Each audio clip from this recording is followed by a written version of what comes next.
Alright, hello, this is Dimitri with UGears US. Today we're going to be assembling the UGears Locomotive with tender.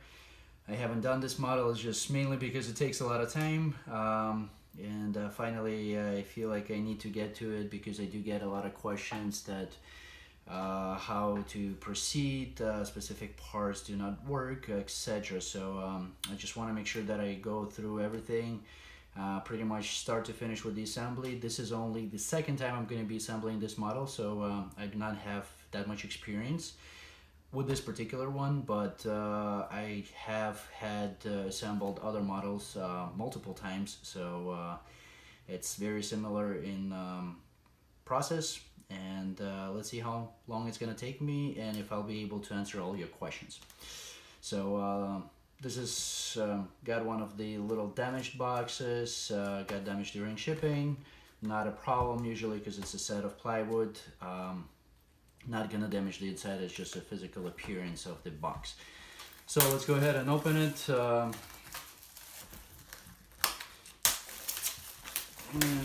start with the assembly. So box aside, we're not gonna need it. And we do have a nice set of plywood here. Gonna go ahead and open the plastic up.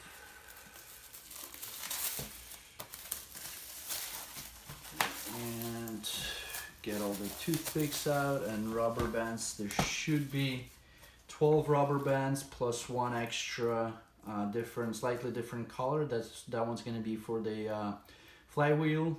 The other rubber bands is for the actual engine.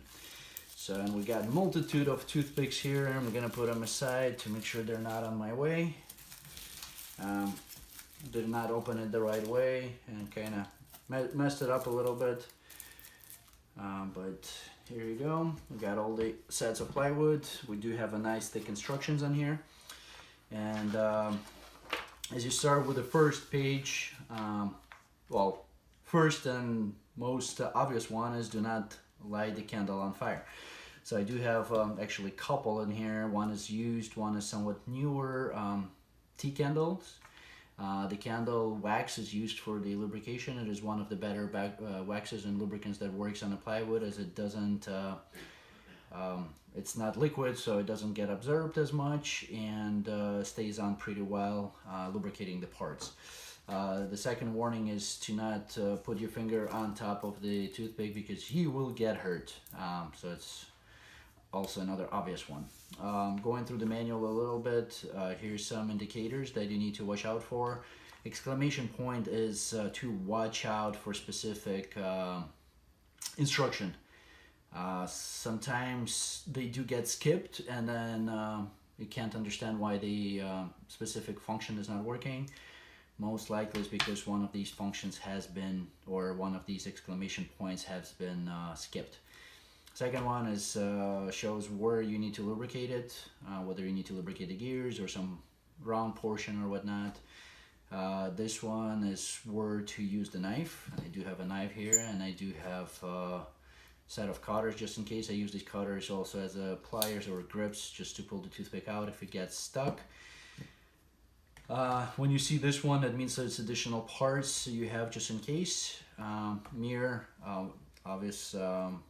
It's a mirror image, so you need to make a mirror image of something. Symmetry, another obvious one. Head of the train, the directionality, so certain parts they do have like little errors on there, so you gotta watch out for directionality of those parts. This sign obviously is to cut the part out rather just to try to push it out, as some of them are fragile, but once again, if you break it, just go on our website, UGears.us. Send us email, info@ugears.us. We do require the pictures of the back of the unit. Where it shows, I don't have it on here, it was a sticker on this one particularly. So there's a sticker over the one of the sets, and it will say the name of my store. So if it comes from my store, I will replace it at no charge. If it comes from somebody else, I can request the parts from manufacturer still at no charge, but it will take about 3 to 4 weeks. If you'd rather get it faster, There's a small shipping fee. Usually it's about $4. So I can get the parts directly to you from my store. You just need to pay for shipping. So to go on, this little symbol means you need to check to make sure all the gears are working or the assembly is working, and to make sure that it's all nice and smooth. This one, it is shows that part must be freely moving on the assembly, and this one's obviously do not bend, and this one's you gotta bend a little bit parts in order to assemble something or to install. Also, we do have another part that is kind of helping tool, and that one should be on the board 1 if I'm not mistaken.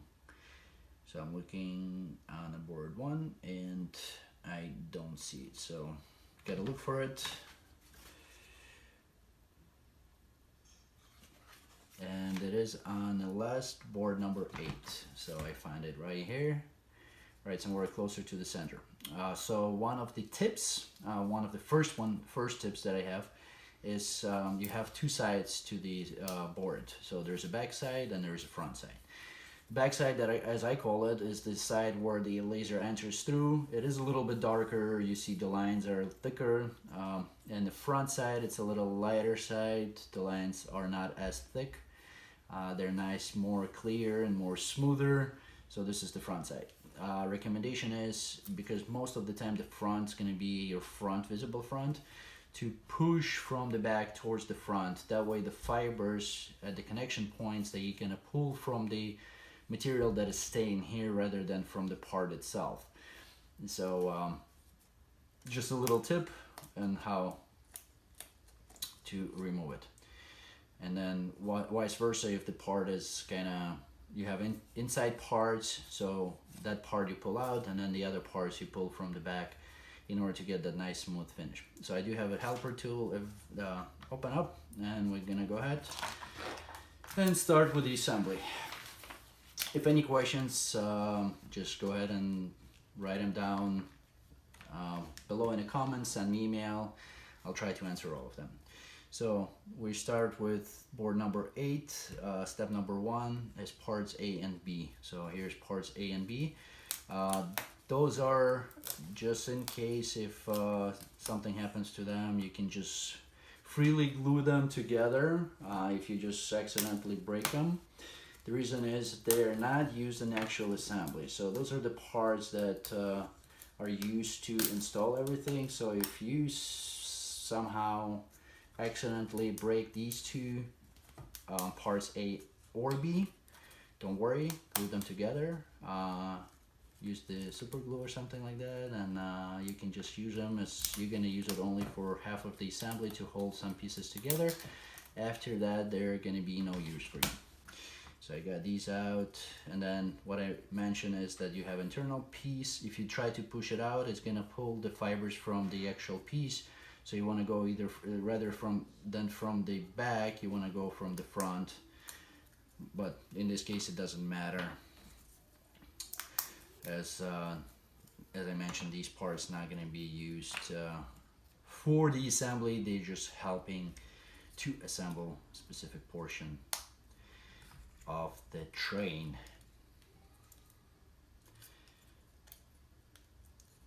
And here you go, got it done. Step number 1 is completed. So we'll move on to step number 2. I'm gonna put this aside right now as we're not using it. Clean it up a little bit here.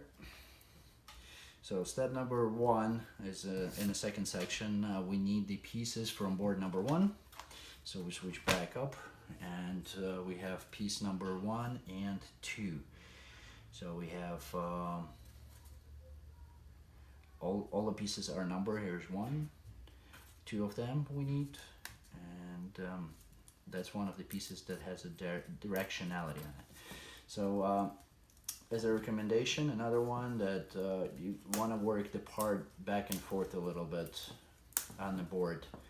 So to make sure you don't snap it, there are connection points. You look for those connection points, and that's where you want to apply the pressure a little bit to snap it out.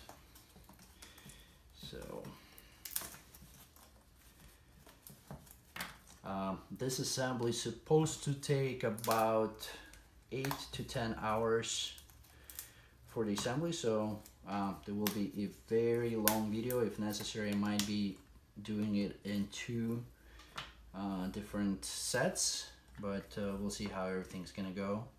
So got 2 part number 1s out, and then I need 6 number 2s, and 6 2s are here.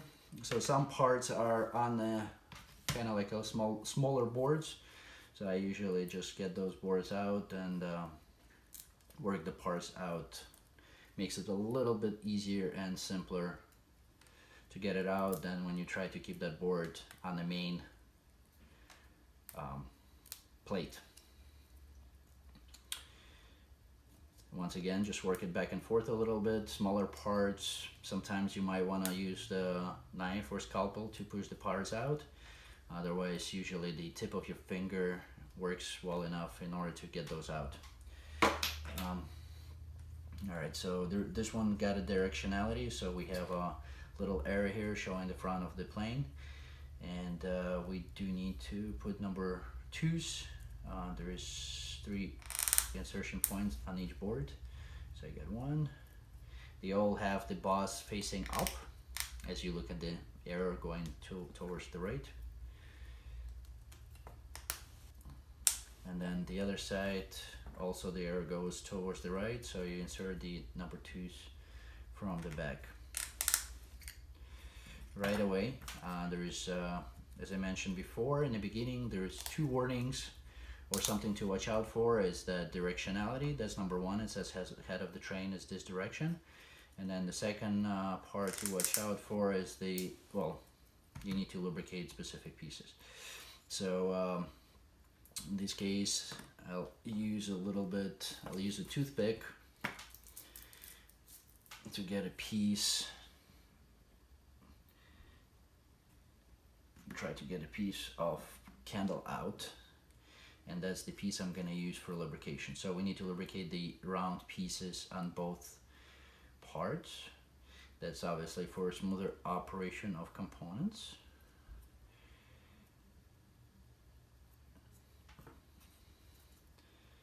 And then when you insert the pieces into the board, make sure they all the way in to the end. Because once again, if you don't insert it all the way in, there might be some interference with the future assembly or movement. So we got 2 parts. Make sure everything is all the way through the end, which is not in my case, but I'm just going to snap them back in. Alright. And then that's where the other helper one you use for the installation. So we're just setting the boards. There's a little openings there. You kind of don't really need to push it. I mean, I'd push it hard.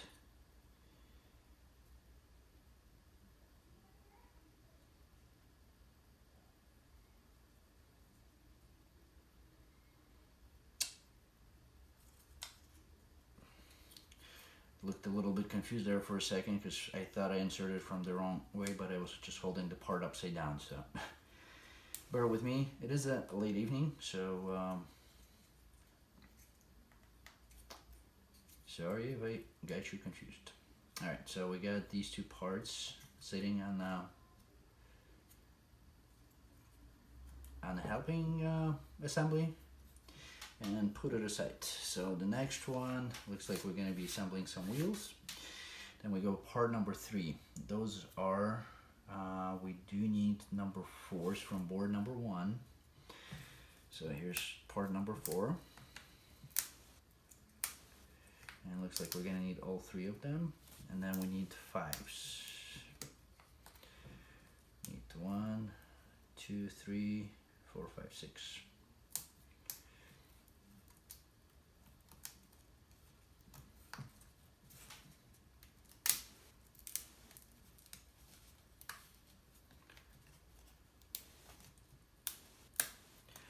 I'm gonna take my time with this one. As I said, I don't want to make any mistakes. I don't want to come back and try to fix it. Usually all these models, puzzles, that you do want to take your time, because if you don't, you have a chance of screwing up and not being able to assemble all the way to the end. And then we'll need from board number 2, once again all the boards are marked. There's 1, and here's number 2 right here in the corner. So we need, right now we start with port number 3. We have them here in the bottom right as I'm holding for me. And so I'm gonna put the whole board out. And it does say to use a scalpel to remove these parts. These are somewhat fragile, so either you try to be very careful with your hands. As I mentioned, apply pressure at the connection points. Kind of work it back and forth a little bit so you don't break the actual part.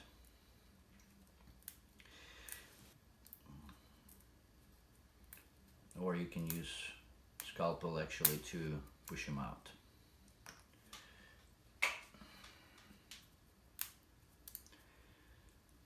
And got 3 assemblies like that.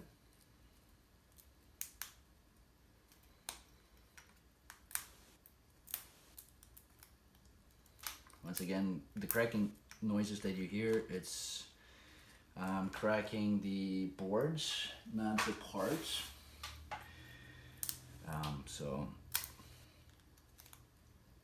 And obviously the part is snapped out from the position, so that's another noise that you might hear. There you go. Got these out. Now we're ready to assemble. So put these two together with the little round shapes towards each other, and then in the center we have gear number 4 that is going in all the way to the center. Make sure there are no fibers on it, that it's nice and clean. And then you got 2 pieces number 5 that are gonna go from each side to the second location.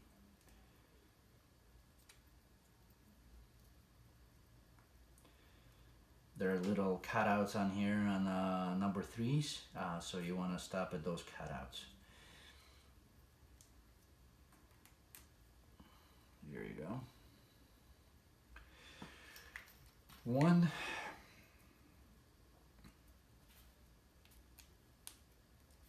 There's only one way you can put these together, so don't worry trying to match them up or anything. So they go nice and easy.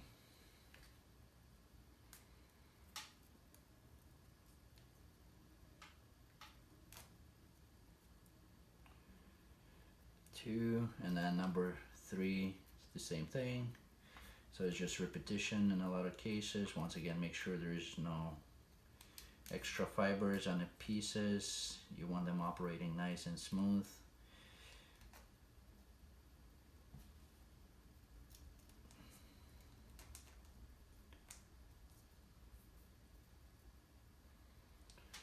And then we go to page number 2.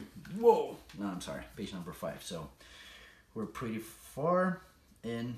So in this case, one of my helping tool is I do have a set of precision files. You don't need to use the precision files. You can use actual regular nail file or sandpaper, paper. I just prefer these. Happen to have them, so make sure you clean off these little round pieces that are nice and smooth. The main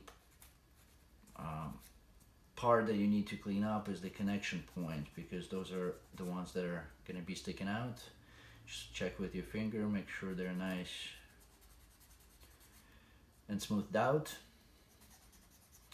And as it shows on page number 5, you want to lubricate these pieces. So that's what gave me the indication that I need to smooth them out a little bit to get the connection points nice and round. So as you see, I am just checking with my finger to make sure they're nice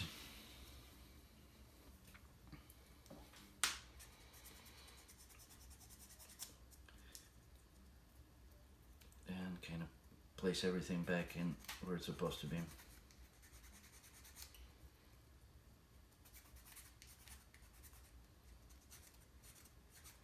So in this case here you have a little bit of a fiber sticking out, so I want to clean off that fiber.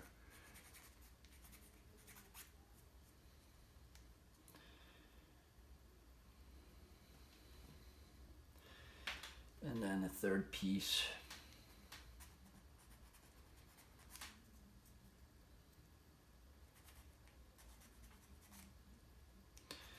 In this case, maybe the sandpaper would work a little bit better than because it's a little easier to handle it.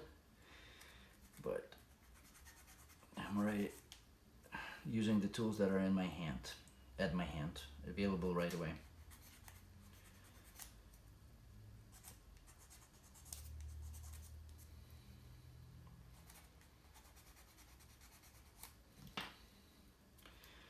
Alright, now we need to get it lubricated. Once again, I'm gonna try to get a little bigger piece out so I can actually hold it and use one big piece rather than,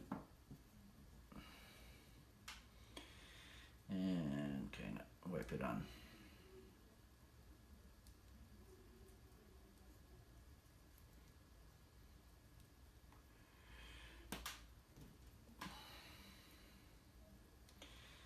So it's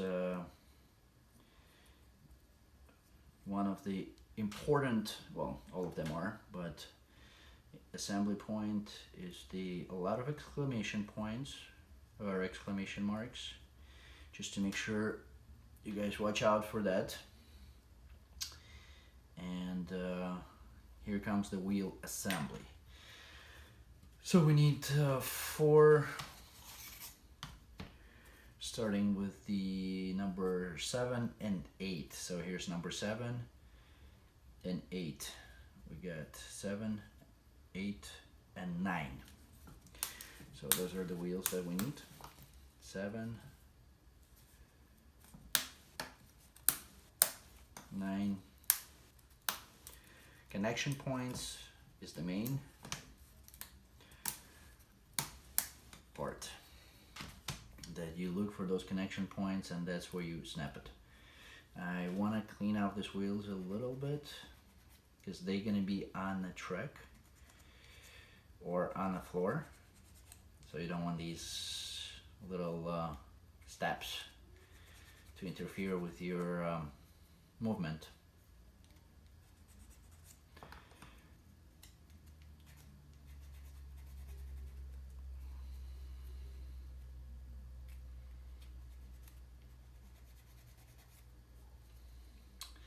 Well, as far as the video, I'm not gonna do it in 2 parts. I'm gonna do it as one single video. There's gonna be like a small break probably in the beginning or in the middle.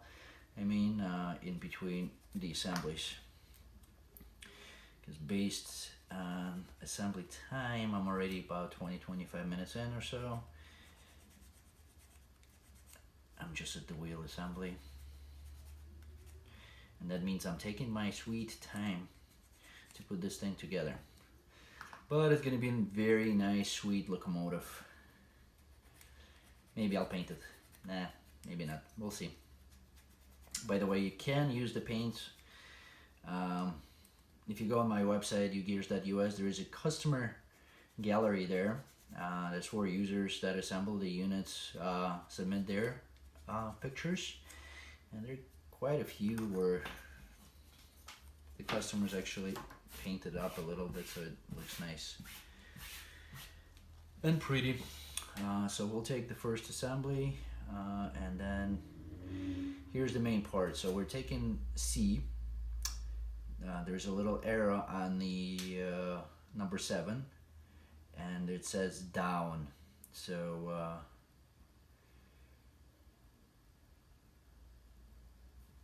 looks like I did forget some parts. That's why they were moving such with ease. Here's the step that I missed, and that's where you put in number 6. And see, as I go along, you can almost see right away that if you miss something, you will come back to it right away because the parts don't look the same as they're on the picture. So I'm just gonna get these little number 6s out. I need 4 for each of the little assemblies. Well, at least I got them waxed already and nice and smooth. I was wondering why they're so loose. Didn't realize that I was missing some parts on it. I only see so this step and this step, and then I assumed that I'm already at the end. I hope you guys can forgive me for that. I'm not gonna leave too many negative comments. And if you do, I'll delete them. I'm just kidding. Because you're not going to.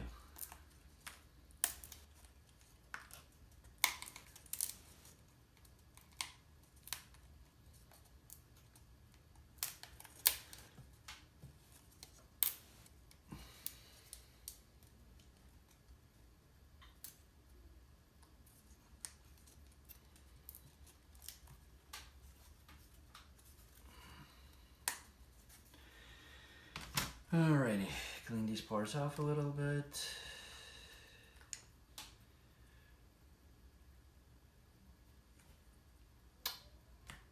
And then you insert with the boss up, kind of like into the slot. So it sits right in there. So remember how these little wheels are in slots? And then these little number 6 guys will bump against the internal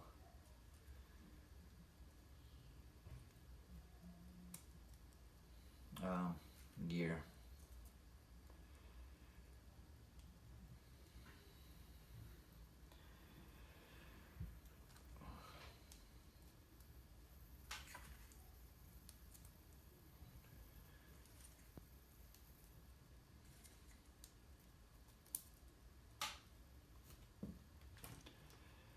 They're still somewhat loose.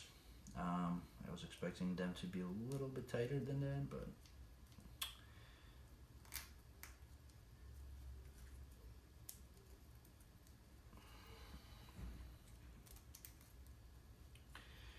alright. So we're back to page number 5, since I fixed my mistake. Now you got, as I said, we were holding number 7. There's a wording says down C. There's a little error, so you're looking, there's 2 little arrows on one of the pieces that you were assembling, or 2 of the pieces.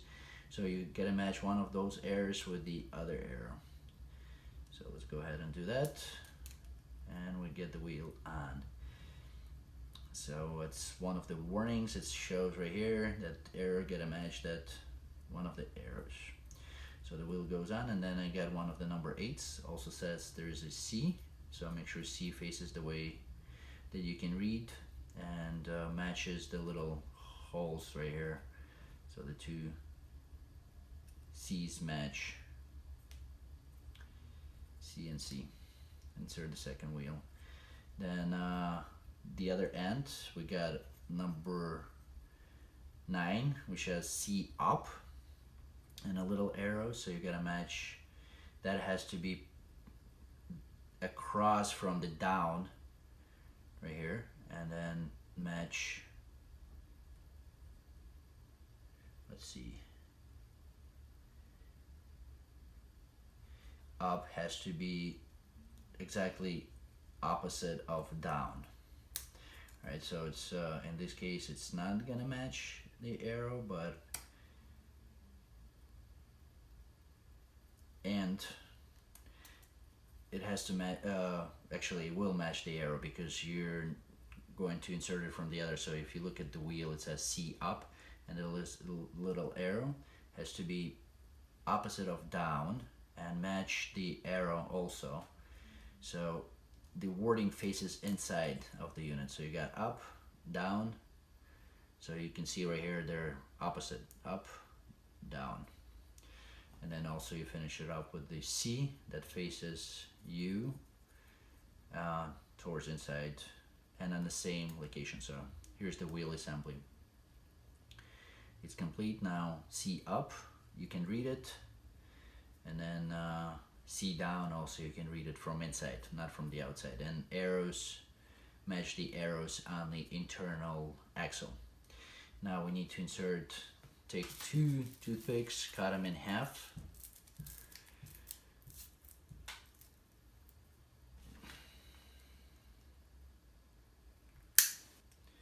I'm gonna use a cutter here. And then you insert them with the point tips in. And from both sides.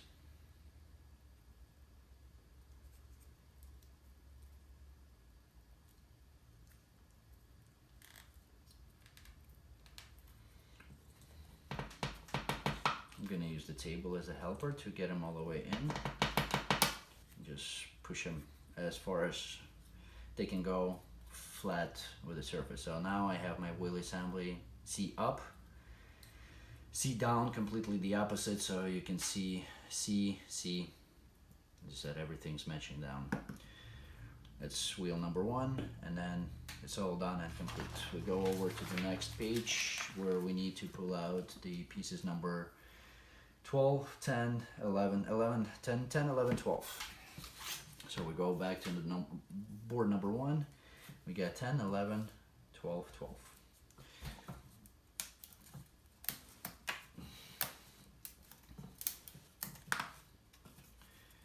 Now on the 12 it does show to, or all of them shows to use the knife to cut them out. Recommend to do that, but it's up to you. Might break it if you don't use it. And as I said, I'm gonna clean it off on just like on the previous ones, just to make them nice and smooth.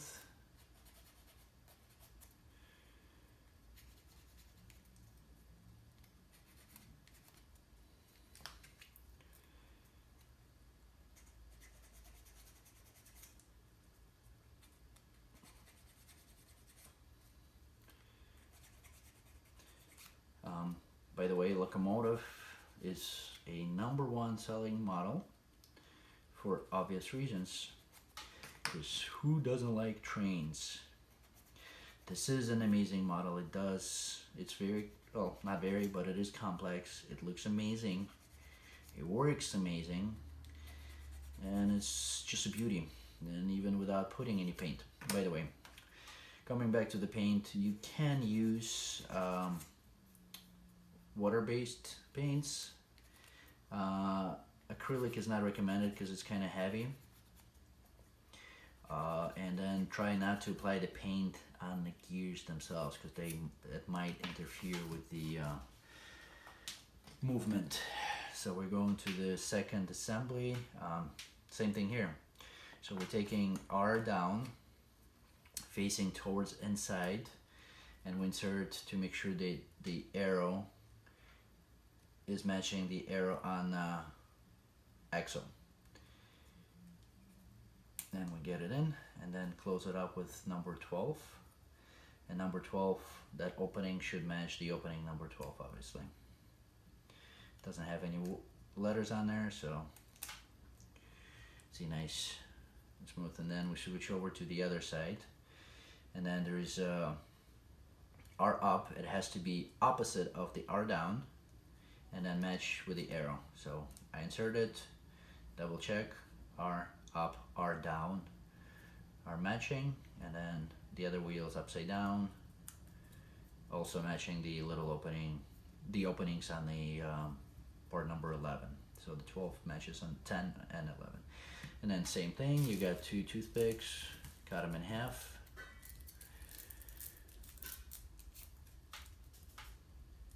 And then insert them.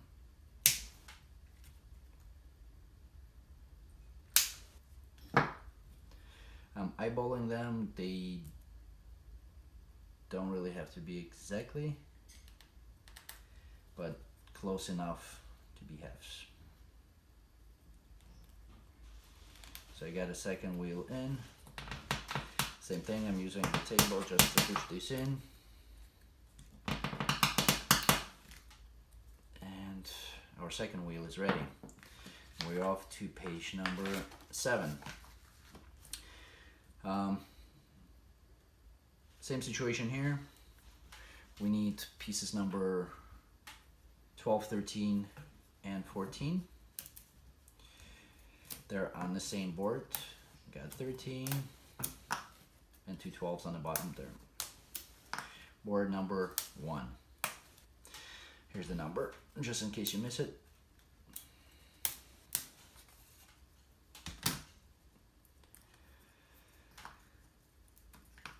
And we're gonna clean it off with the file.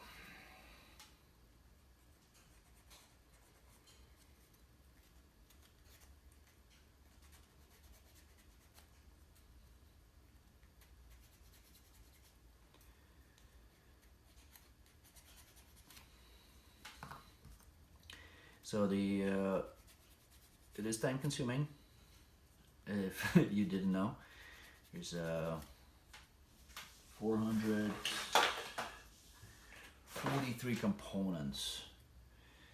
That includes the rails and the tender. So the locomotive itself is not as many, but it has the most out of all of them.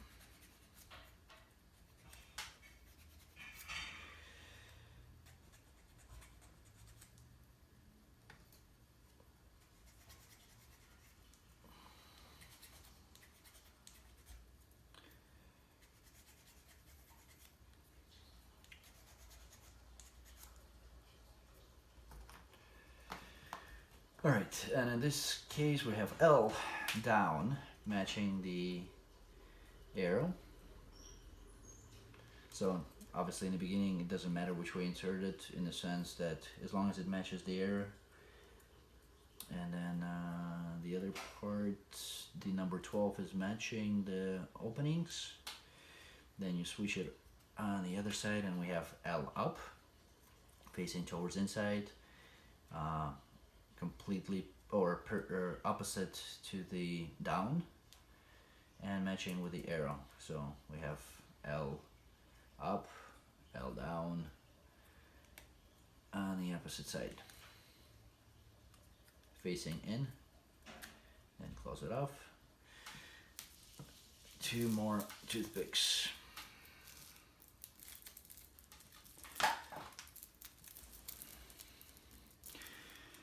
I'm still recording, so which is good, and just checking periodically, make sure the video is still running.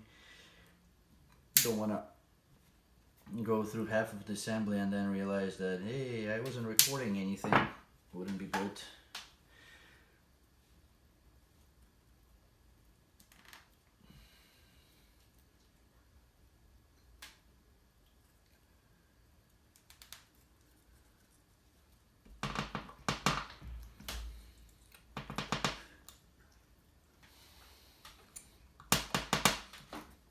So now we completed that last assembly of the wheels. It's on page number 7, and we switch over to page number 8. So there's we need some parts from board number 1, number 2, and number 8. So that's the boards that we've been working with already. And here's bottom of the board 1 is a block with number 18. We need 6 of these assemblies. So I'm going to take the whole board out, and then number 17 is going to be on board number 2. And here's number 17s are on the same board where 6s were. So for each assembly we need 2 of number 17. I'm going to pull the whole piece out. Alright, let's start with the 18s.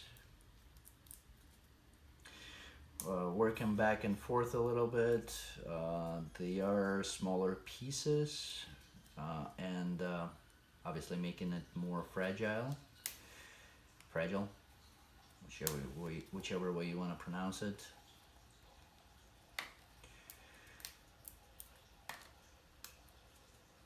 And we need 6 total, so it should be 12 of these number 18s.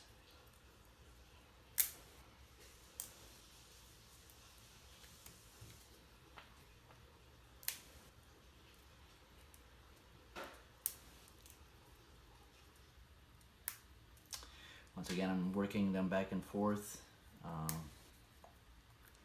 just to get them all out.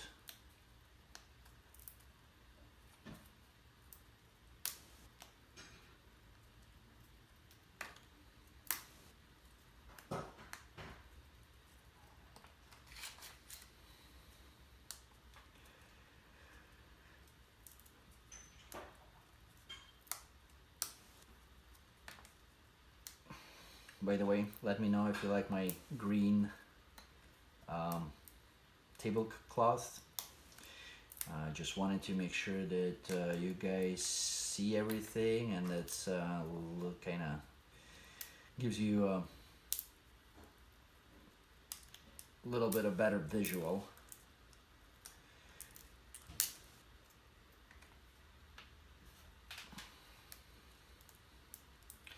I got 2 more to go, and then I'm gonna be doing the same thing with here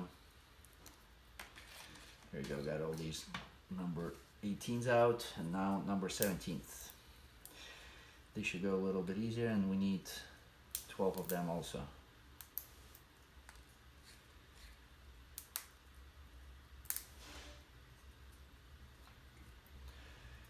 Four, 5, 6,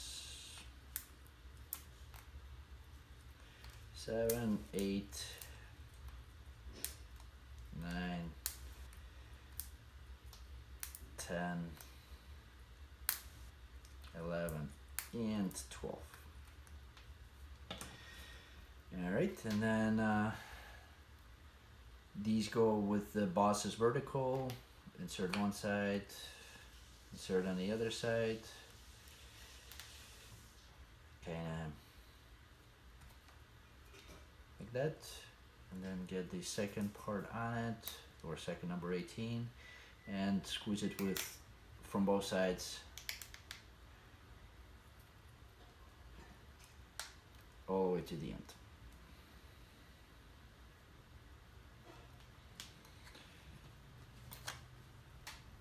All right, 1,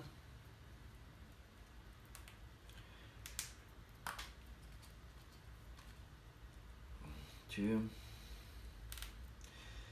I'm sure you guys like that I'm counting down on how many pieces I made, but unfortunately with some of these are repeating assemblies, and there's not much more I can say about it, so I'm just gonna count down as how many I made.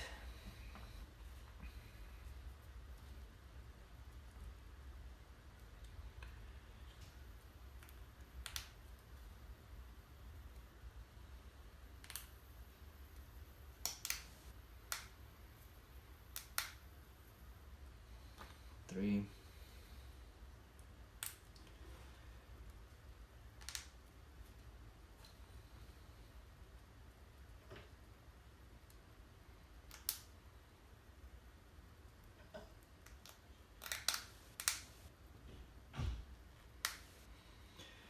4. Looks like a train suspension.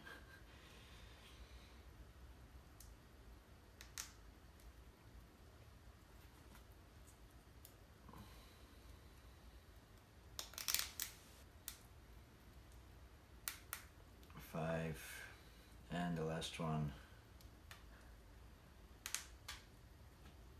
6. I did pull out extra piece. I'm gonna put it aside. Probably gonna need it sometime down the road, maybe not, maybe it's just an extra. Alright, got these down, and now we need, per instructions, we do need to lubricate it on inside of these round pieces, right? So that's where the wheel's probably gonna go. Just get a little bit of lubricant on there, use the candle,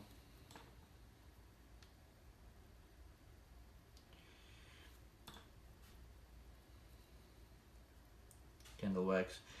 I do not recommend using the WT-40 or any kind of oils, as they will be promptly absorbed by the material, plywood, and might even mess up your assembly. So I'm gonna take toothpick to clean some of that candle off, as I got on the insides.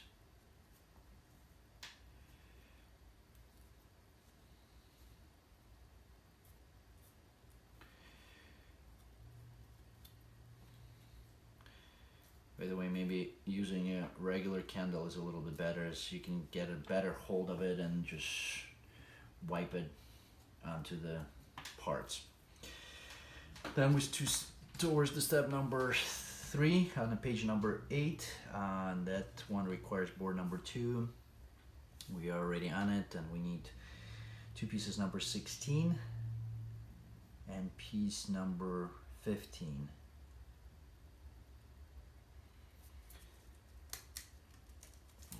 So I'm gonna get these out, and piece number 15.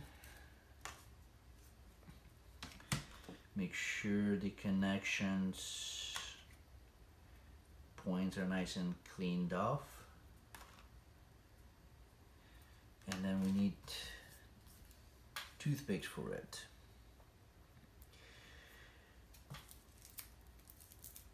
So we get one of the edges off to make sure it's the same thickness across.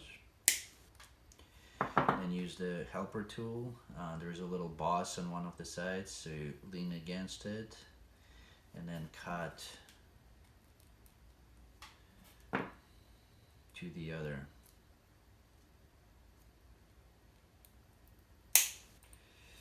One.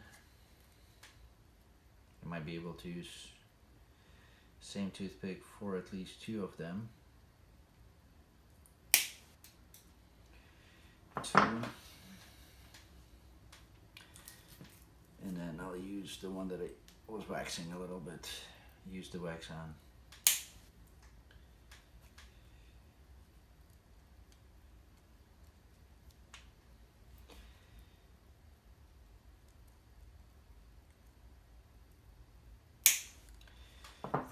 So we got 3 pieces. I'm gonna put them aside here, clean off a little bit my working space.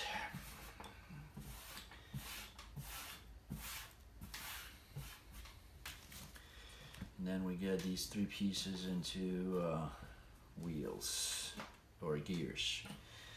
So we got 2 number 16s. And they should be symmetrical.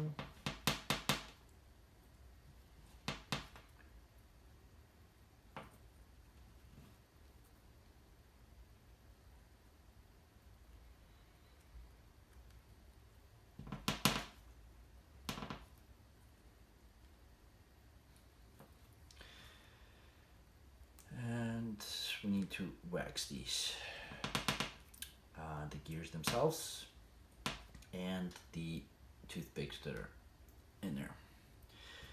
So the way that I usually wax it, I just kind of dip the gears as I turn the wheel into the candle wax.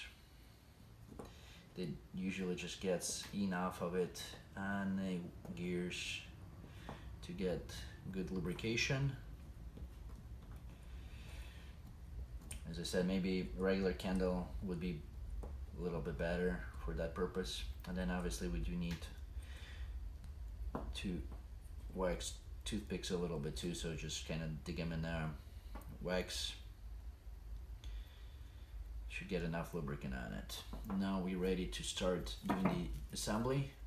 I'm gonna bring one of the first one that we assembled in, and then The first part is that we insert that wheel number 15 that we just put together right into the slots in the center in between the assembly, and you can use the tool, helping tool, kind of to push the toothpick all the way in to the bottom until it hits the small pieces, and make sure it's freely moving inside there. As you can see, I can just easily spin it and it just flies through there. And then go to the next page, number 9. That's where the wheel assembly comes in. Please make sure you follow exactly to the instructions. Here's the little diagram, the way it's supposed to be. So we start with the L up. So I'm looking for L.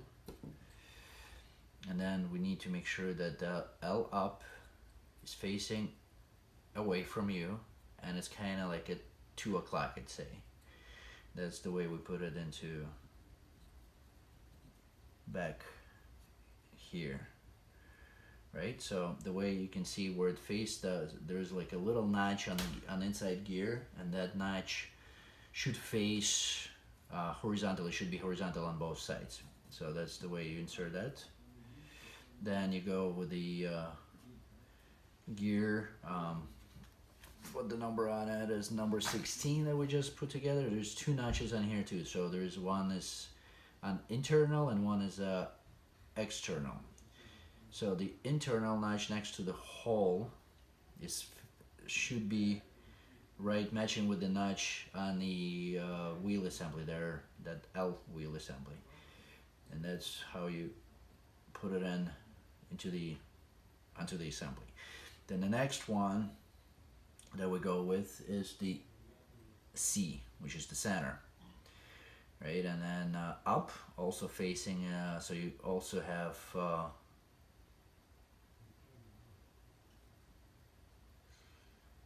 little notches there.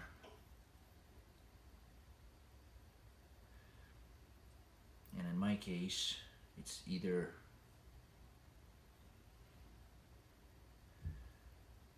the notches should face up and down, right? So your C up is facing, once again, at about 2 o'clock or so. Your notch is facing up and down. And then you put it, insert it right here in the middle. So once again, the notch right here on the gear should face up. C and L, I'm gonna try to kind of give you a show. I don't know if you can see it or not, but it shows very well on diagram right here the way it's supposed to go. Next, we're gonna put in next gear. Once again, there is internal little slot and external on the external gear. So the external goes towards the back, towards the left. And fits in just like this. And then the last one is the R up. Once again, facing 2 o'clock. There's 2 notches, and that notch is gonna go into the internal slot of that gear. So here's the assembly. L, C, R, up, all facing the same direction. As I'm looking at those, they're about 2 o'clock or so. All the notches are matching, just like on this picture, and that's what you're looking for, and that's how it's supposed to go. The directionality is this way. There's 2 arrows pointing that way, and that's the way that you assemble everything. So you got L, C, R from the back towards the front. We're done with that, and now we are on the page number 10. And then on the page number 10, we do need 2 pieces number 20, which are on the board number 1. And they're right here.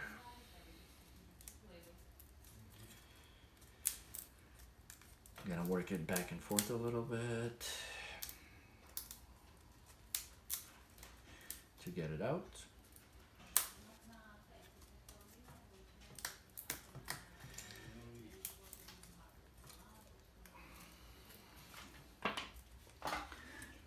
again before I assemble and just make sure that I'm still running the video. I apologize for the background noises. I am doing it at home, so they might hear something here and there. So we got these number 20. Once again, on number 20, there's an airs, 2 airs that you see on both sides, and the directionality airs. So those airs should face to the right direction of the train, and you'll see the writing. There is UG325, UG325. So kind of face them so you can read them correctly. So that's the way they're supposed to go, and they go locking the wheels.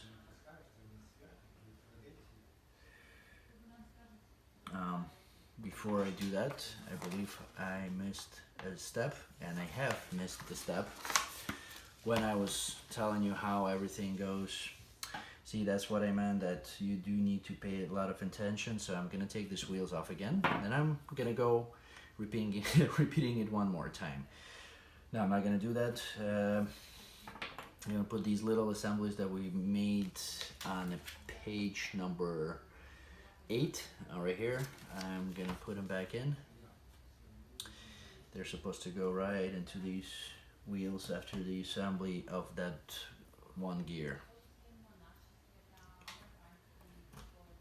See, and I missed a step right here where there's kind of like a check mark. It's like, wait, something's missing there, I can't assemble it. So once again, L, 2 o'clock, mashing the internal cutout, and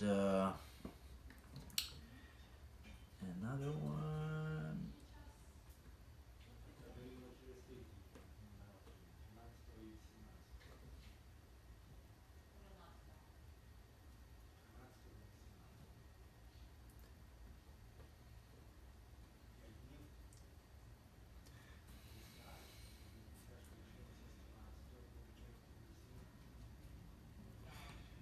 I'm putting it the way that I guys explain it to you, so I apologize one more time. So L, C, R, they are 2 o'clock, they're all facing the same direction, and now we're over to the page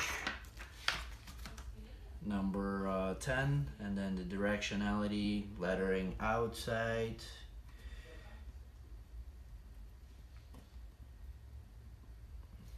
Kind of put it up there, nice and clean. And then we do need pieces number 21 on board number 1. That's gonna be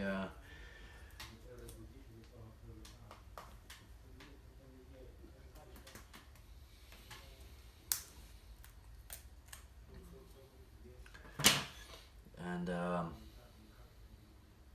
once again, facing, make sure they face that you can kind of read them. And then that's how you snap these two together. UG, so once you turn it upside down, you'll be able to read it.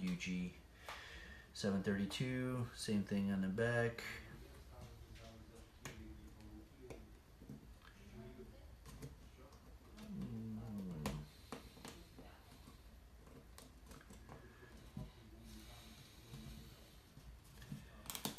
And then insert them as far as they can go.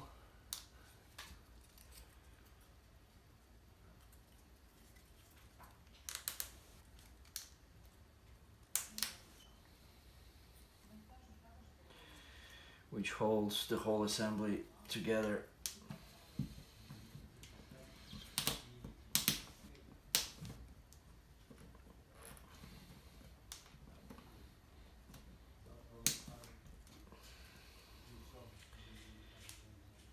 And let's see if I inserted it far enough.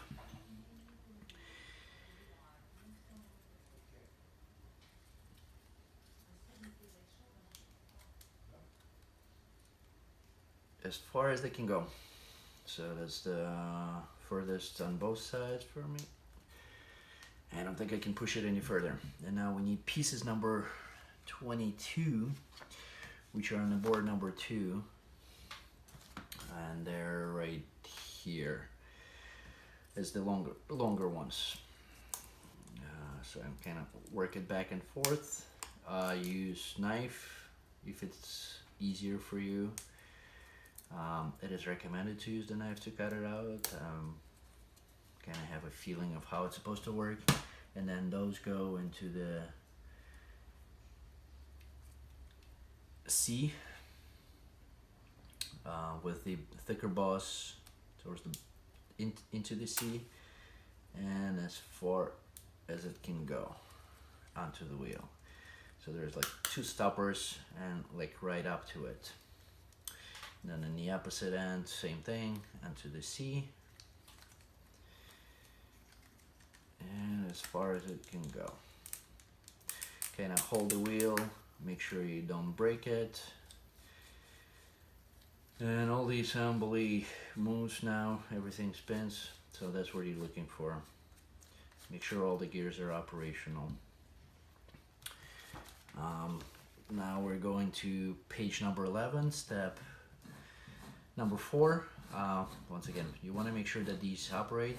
So now we need 2 number 23s. The 23s, careful with these. I do recommend to cut these out using the knife.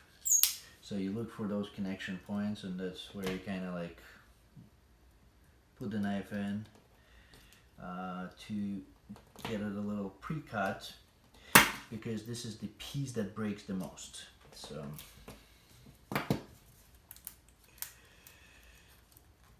and as you get those connection points cut, they should come out much easier. And then we need number 24s to lock some pieces in place. So we need 4 of those. They're on the same sheet.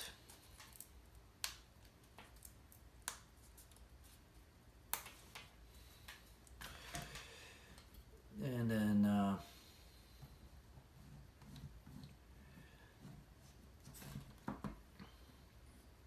we do need to wax it on the inside a little bit.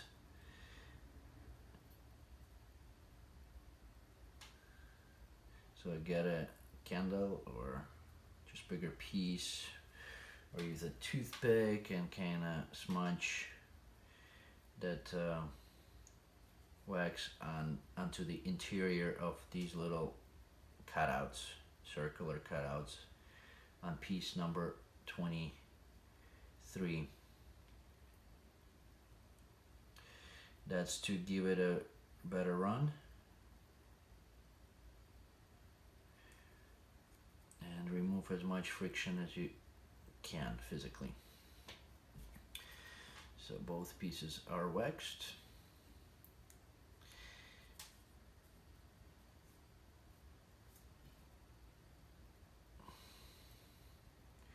Once again, keep in mind this is my second assembly.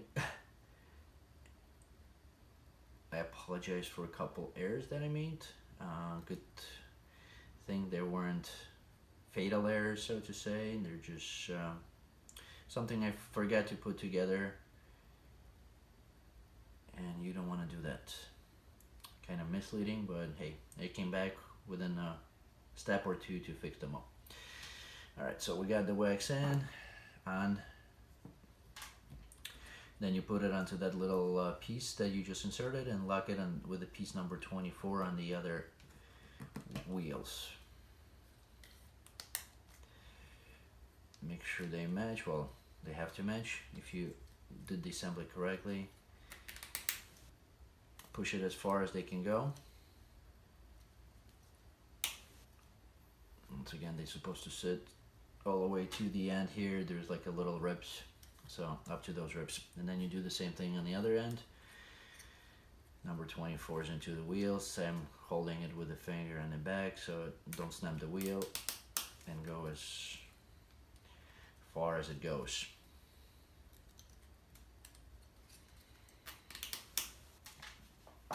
So we got that assembly. We're still live with you, so, or not live, but recording video. And now I'm checking the full assembly. It's nice, rotating very smoothly. Yep, just fell off. And obviously kind of give me an indication that is not needed anymore. Taking that piece out, you can use it for business cards or something like that, or store something else in there, pictures. And now we turn the assembly upside down, and you want to make sure that it operates nice and smooth. Back and forth, there is no restrictions anywhere, running smoothly. All the wheels are operational, spinning it, putting a little pressure, going back and forth. So as you see, that assembly is working, although I have made small missteps. Alright, so this wheel assembly is completed. Then we move on to the page number 12. Page number 12 is the assembly of smaller wheels up front. So I'll put this one on the side. Then we need board number 2. And little pieces number 26. 26 here, 26 here.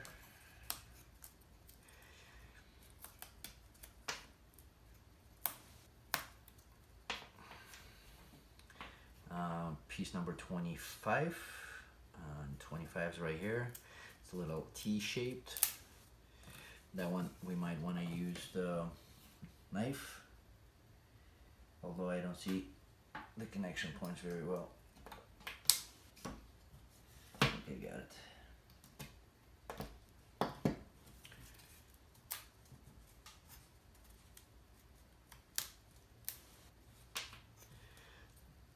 Uh, 26, there is a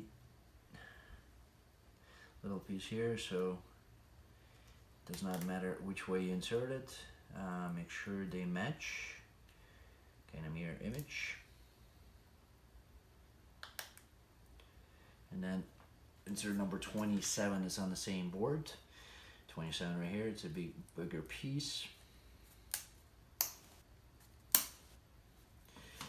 And that one with these two little arrows facing the same directionality as here, a little arrow here, put it right through number 25. And look, I'm assembling it wrong. Put these pieces upside down, so my apologies.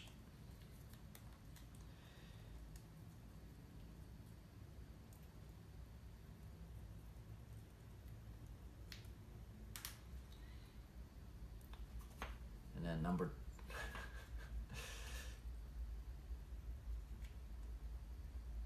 once again.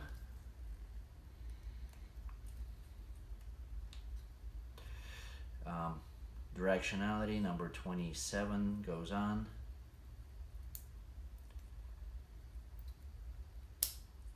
And then snaps into these little 26 all the way in. Remember that. So now it's sticking out through here. Piece number 3. We do need toothpicks.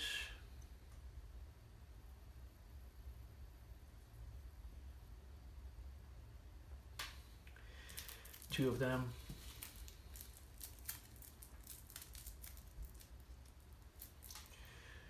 All the way through the holes here.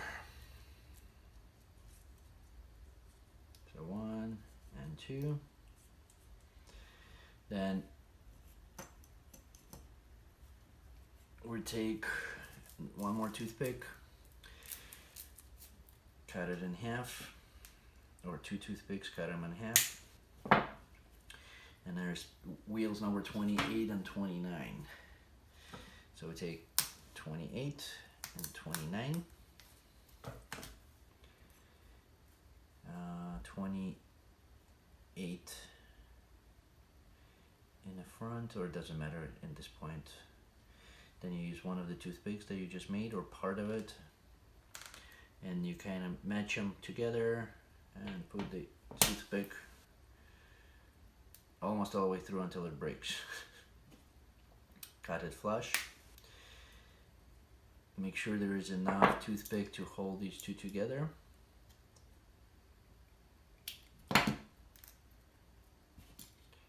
And clean it off so it looks nice and smooth. And we need 4 of these assemblies.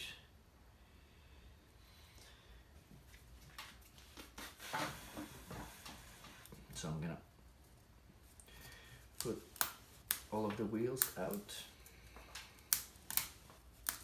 Now 29 is a little smaller, 28 is a little larger piece.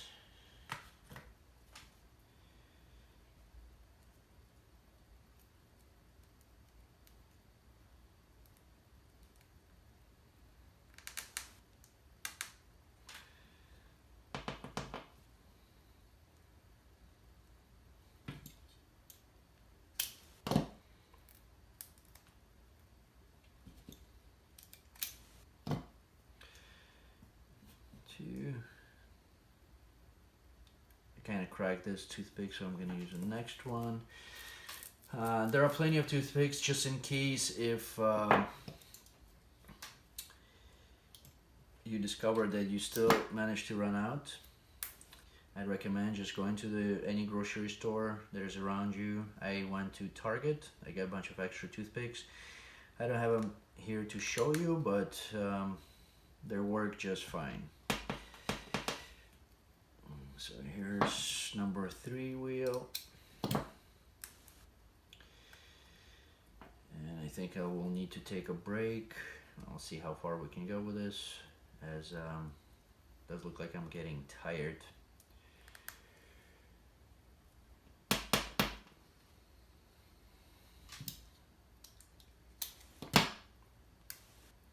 So 4 wheels are ready. And then we can insert them into the assembly here. So with the larger wheel on inside, smaller on outside, kind of push it onto the toothpick. Make sure it goes far enough.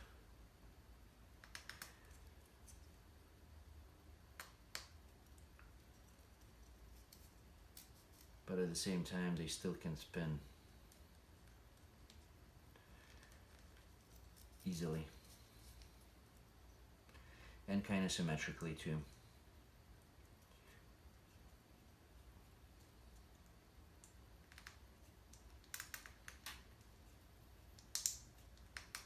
Ooh, too far.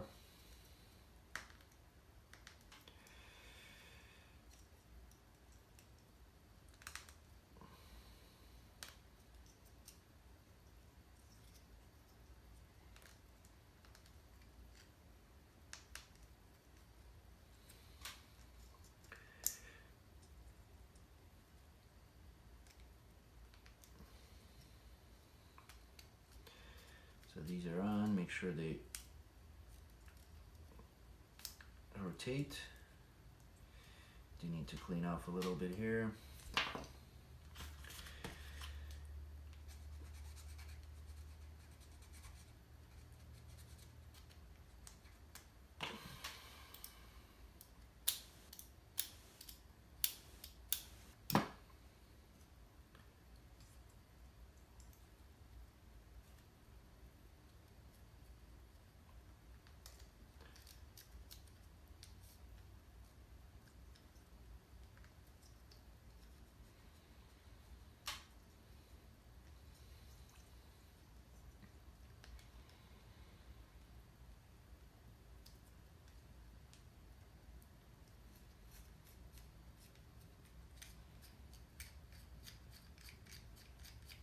And then we do need piece number 30.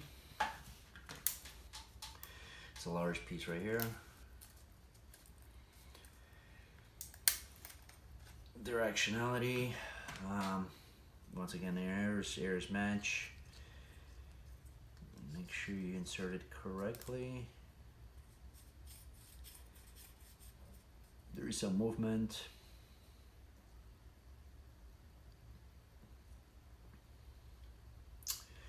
And then pieces number 31 and 32. So there's two 31s on the same board, 32s right here. Push it out.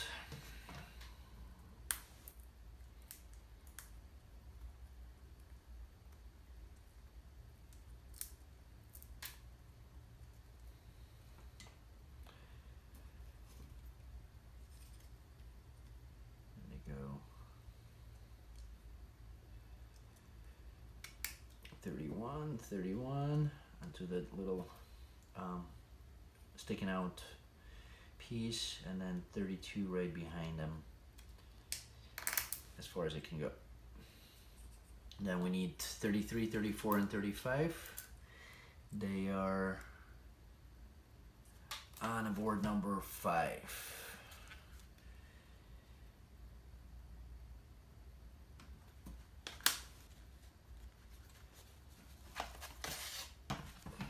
And they're right here, 33, 34, and 35. So I'm gonna take that circle out completely, put the board back in place, and push these little guys out. That will make our little headlamps.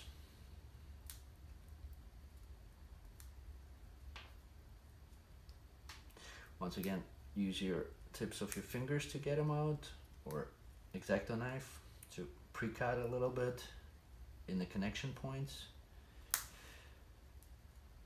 You should be able to get them out with ease.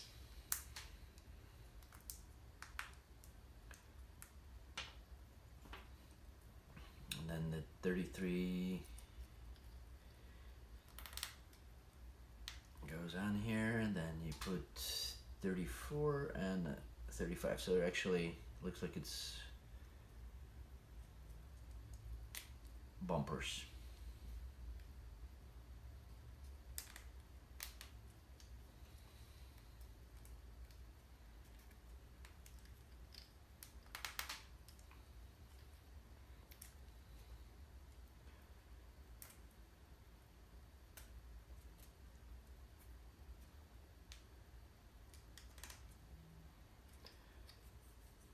Then we're off to number 7 step. Once again, the wheels rotate fine, both sides, and then we can cut off these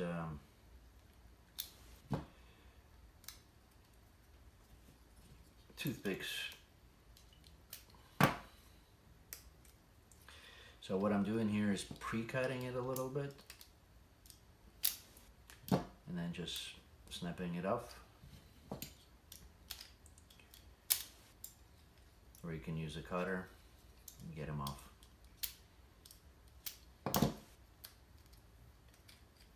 They're rotating smoothly. If not, check where the operation stops. Then we do need piece number 36. It's on the board number 8, so it's all the way in the back. Piece number 36 right here.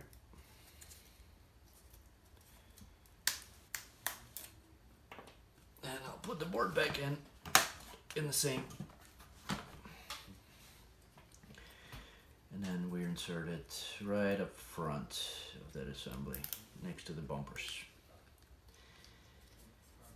So we got this is moving fine. Now we need a toothpick, so we take one more, cut front off. Actually, I have one laying right here that I just used. Let's see if it's enough. So that one, the length needs to be the full length of this helping piece from front to back. So it looks like we have enough, so I'm gonna snap it off. And that one goes from the bottom into the center hole right here. There's like 3 holes, and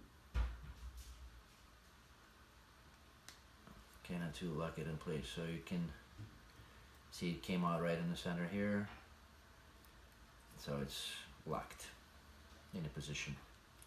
And then once again, make sure these wheels spin.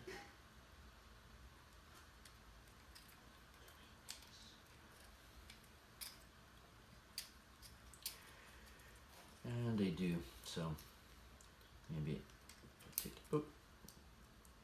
kind of separate them a little bit so go nice and smooth.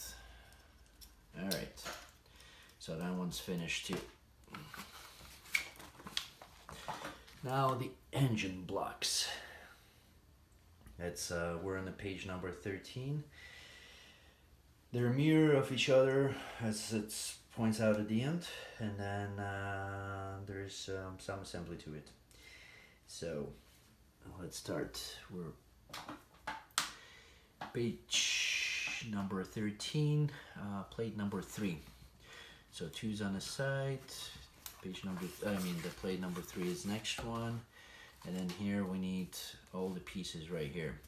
So we're pieces number 37, 38, 39, 40. So back, front, this one's a side. And page number, 37's right here.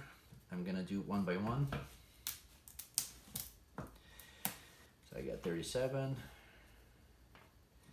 two number 38s.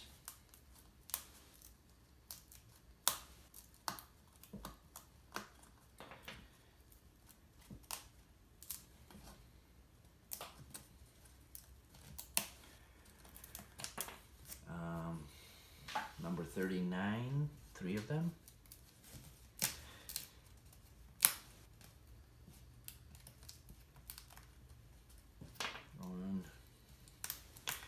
These are somewhat fragile pieces, so careful pushing these out. Just make sure you get them all nice and not broken.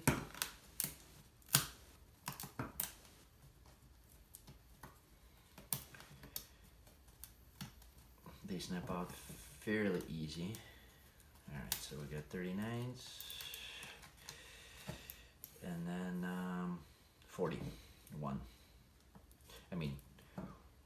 Quantity 1 of 40. Those are starting pieces we have.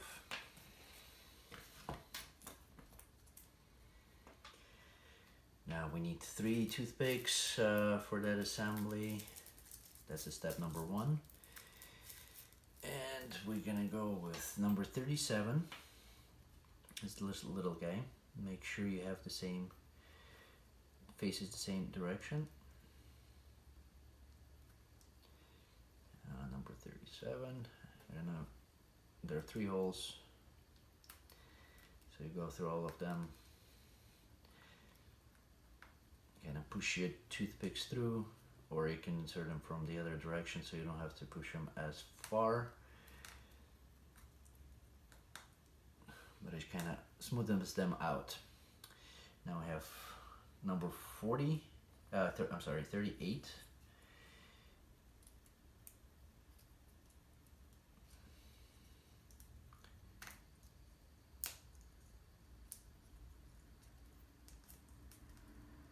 Then one more 38.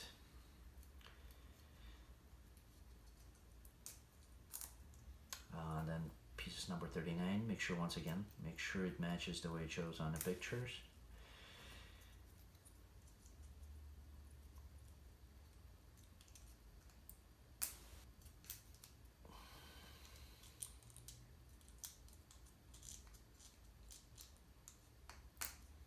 And then the last piece on that assembly is number 40.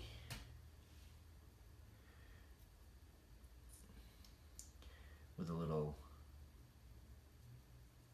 so there's number 1, 2, 3. You can see it, the 3 should be towards the back, and then there is like that little sticking out pieces on the bottom.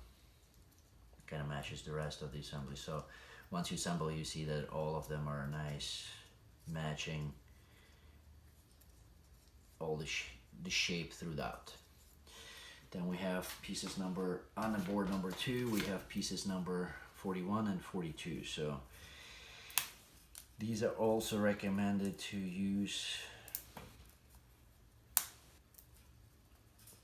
the X-Acto knife.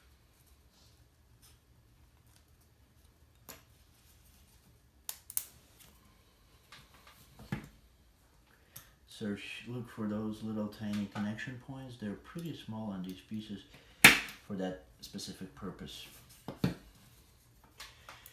So it's easier for you to take it out. But you need to look for them and trying to find them is what is hard. So we got that one out, and then we need to wax these two pieces. So I put a little bit of the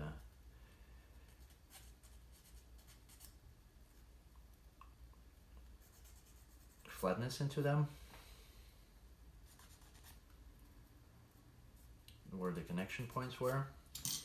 Then we're inserting from the side of the 37, so 41, the shorter one, goes on top. And then the 42 goes, oh, we need to wax them before we go any further. So just use the wax and kind of put it along the rods.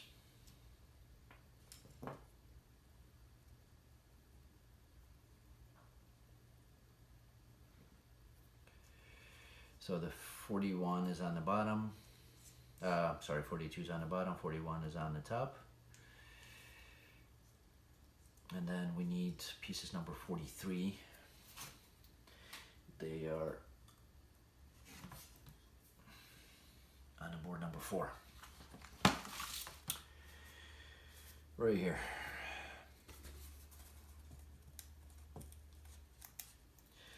We need 1, 2, 3, 4 for this one, and then 4 for the second assembly.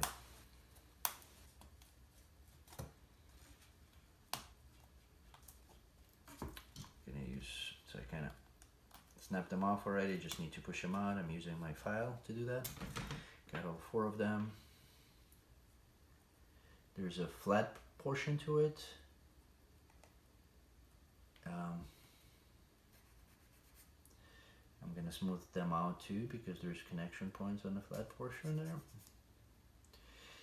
So there's an exclamation point that you need to look where that flat portion is to make sure you insert it properly into the engine.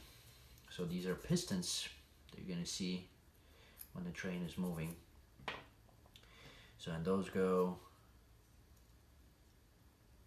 in the flat portions, has to be on top and bottom.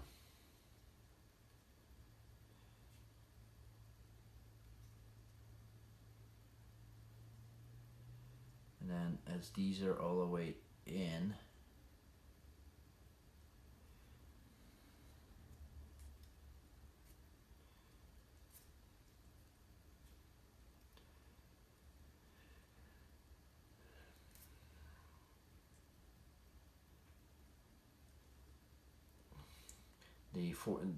the little 2 engine piece, the cylinders should be right at the edge, and then the other ones on the top one a little bit in. So they're wouldn't look the same when they go back and forth. And then you use pieces number 244s back on the board number 3.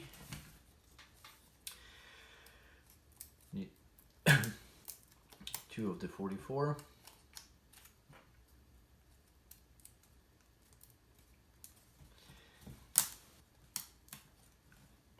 And then piece number 37. And 37's right here. We end with the same we started with.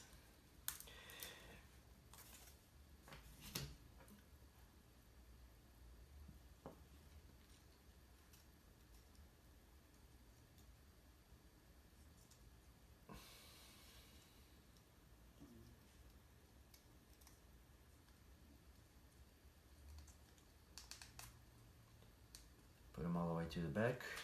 So we 2 pieces number 44 first. Once again, make sure the shape matches all the other pieces. And then 37 to lock it up.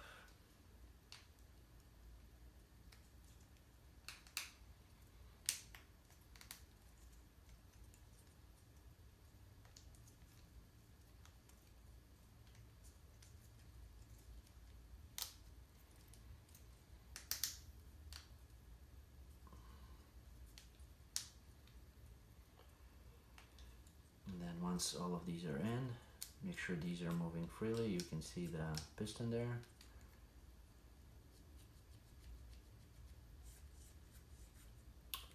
And then you cut off the toothpicks, the sharp points.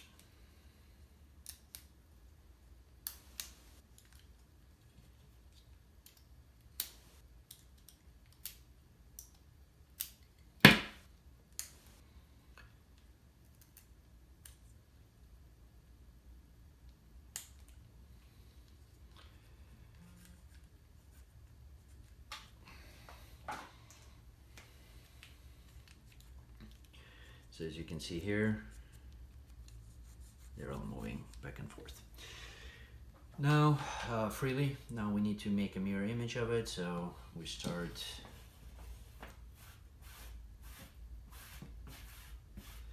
clean it off a little bit here. So we go 37, once again.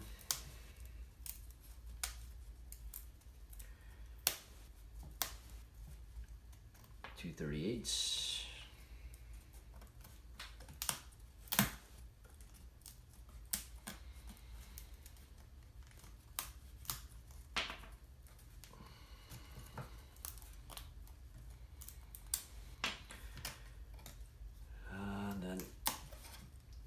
Pull that one out. 39s, 3 of them.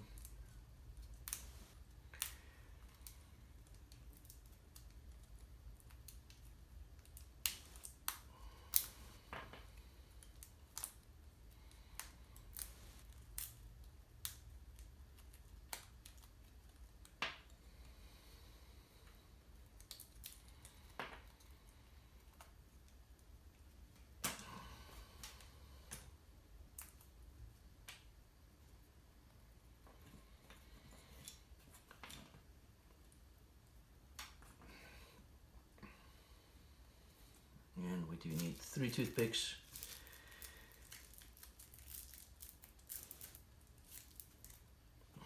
And I'm gonna do the same thing, except I had it face it like this. I'm gonna face it the opposite direction. And to make sure I use the same sequence, I push the toothpicks through the whole thing.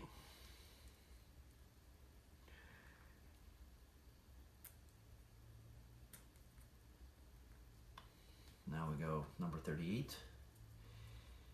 This is now this one's facing the opposite direction, so I had them facing to the left. Now I'm facing them to the right. So pretty much doing opposite from what's shown on the picture there, or facing it the other direction. And then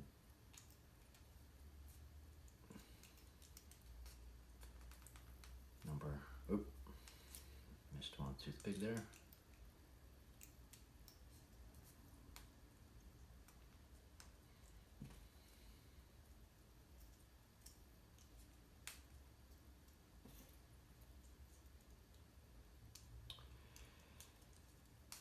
Alright, and then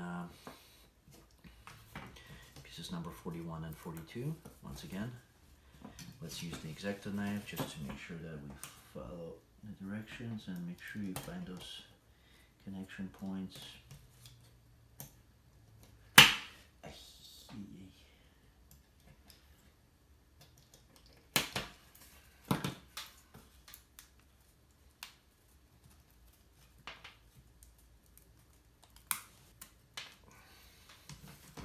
42.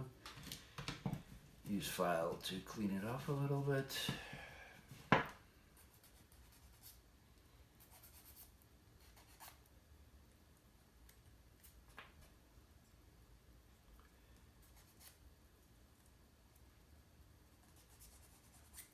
And then put a little bit of candle wax on both of the units.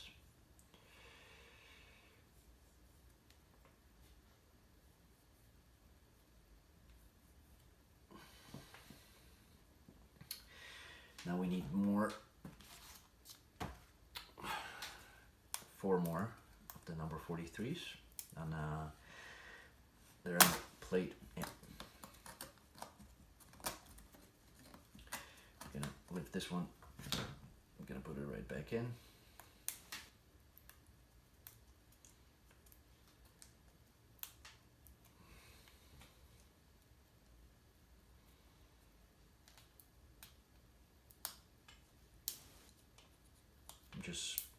I kind of started them off and I'm just pushing them out. I'm gonna throw that big piece back in so I don't lose it.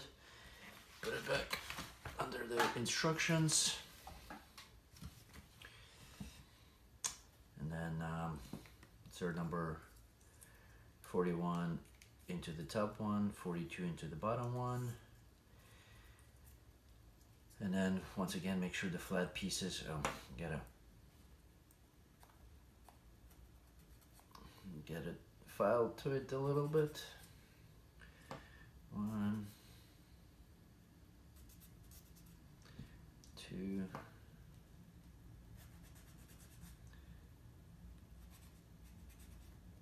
3, and 4.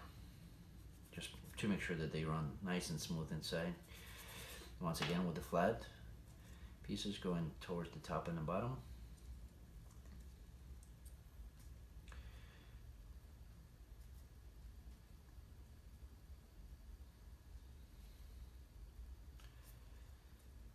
Kind of insert them on the bottom all the way to the edge here.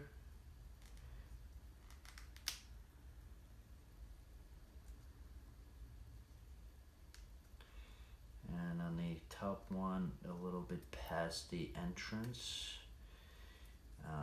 Kind of same as shown on the picture, maybe on the second.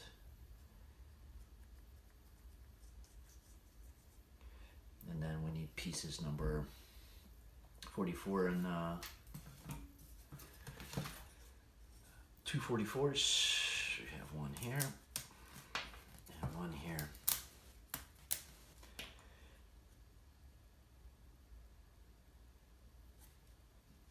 And I'm missing piece number 40 from the other assembly, which is not a problem either. And then lock it up with the 37. So 40 first, the piece that I'm missing,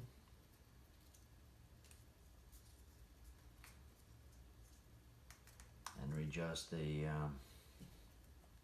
little cylinders.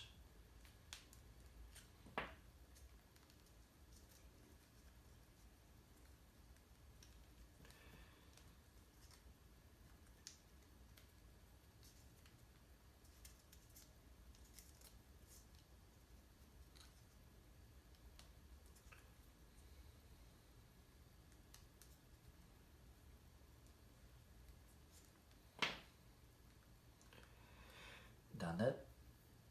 And then 44.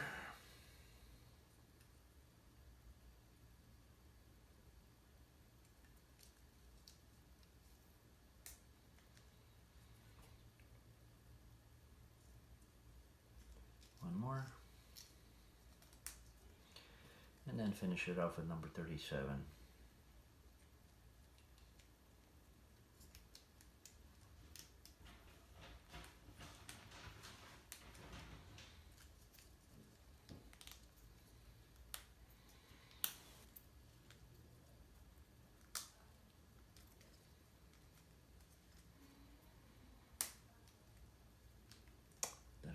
Make sure that it locks nice and in place.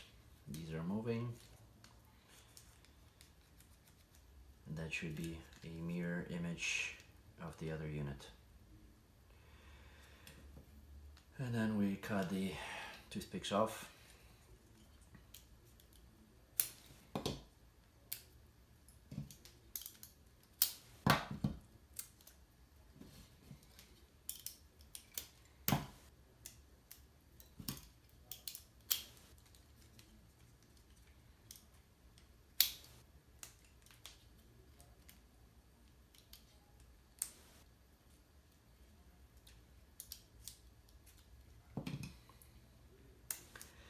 And toothpicks are off. So we have the two engine blocks, mirror image of each other, ready to go. So I'm gonna start the base.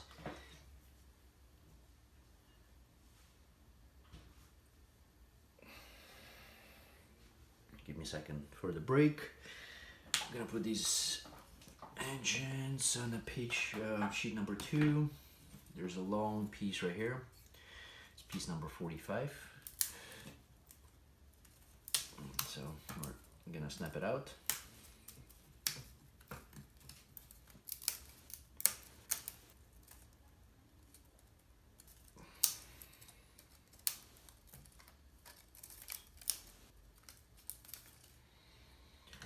And there's this internal part.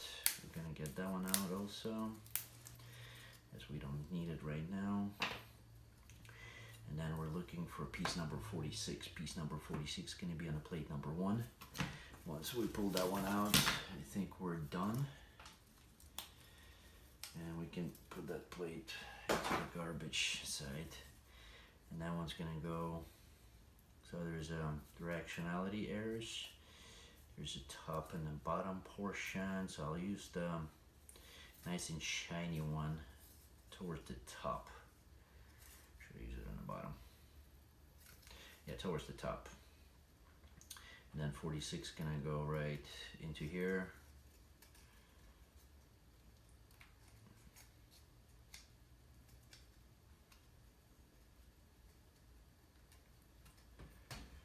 Put one side first, and then it is recommended to use a little bit of wax. As I said, I put a lot of wax to snap that piece into the place. We kind of put on one side on and then bend it out, and here we go. That snaps into the other and push them all together. And that's the reason why you use wax, is just to make sure that you get that you don't break it, so it slides nice and smooth, to give it a little bit of lubrication. And then we with these pistons facing outside, you insert the top portion of that engine block into the opposite ends.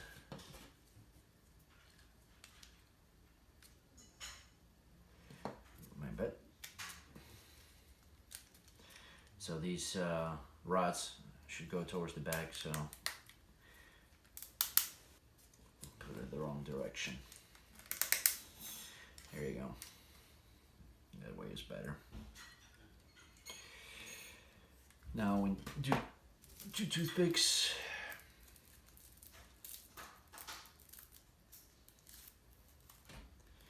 And we insert these toothpicks through the holes here, so to make sure that the engine blocks don't fall out. One and the other one. Once again, don't forget about directionality. And here we use a knife and cut the toothpick right before the holes.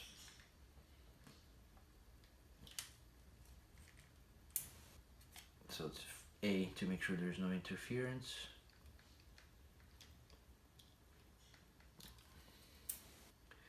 B, to make sure the engine blocks don't fall out. That there is toothpicks going to be holding it in place.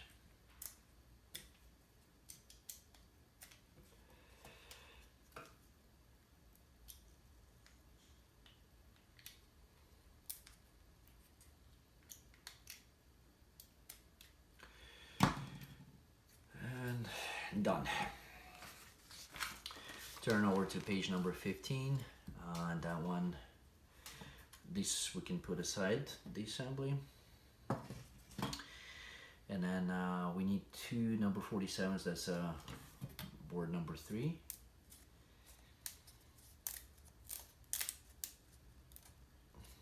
Once again, be gentle.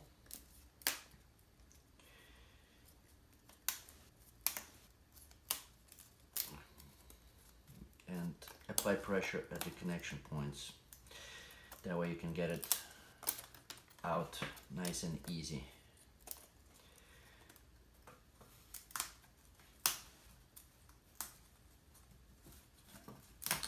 And these boards are starting to fall apart on me. And then we need 48s, and those 48s, oh, we will need the 51. Might as well just take it out right away. The part number 54 just fell out on me right here. And we can push the inner circle out from the front towards the back so it's nice and clean opening.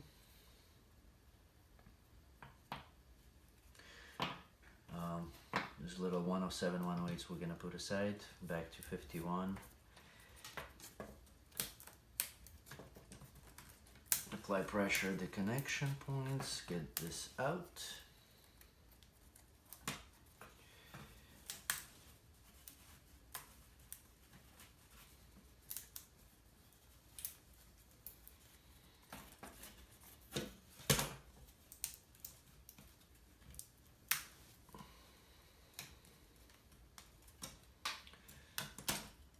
So we got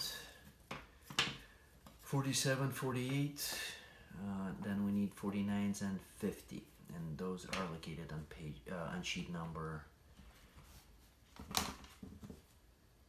9. They're all right here. There's all 49s. We need 1, 2, 3, 4, 8 of them. 1, 2, 3, 4, and 2 50s.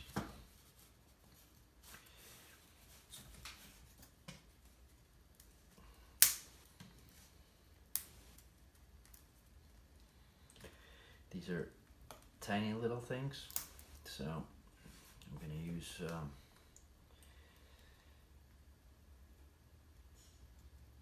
little helping tool.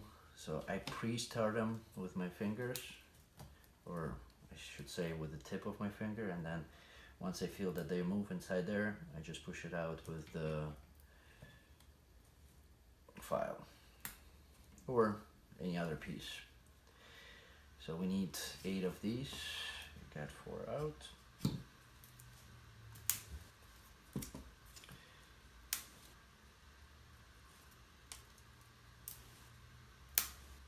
No, I don't have 4 out.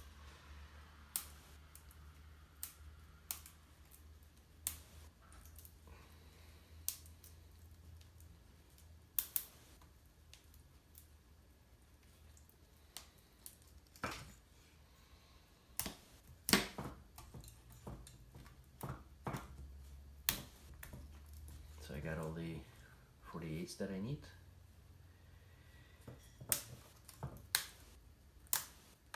And then 50s.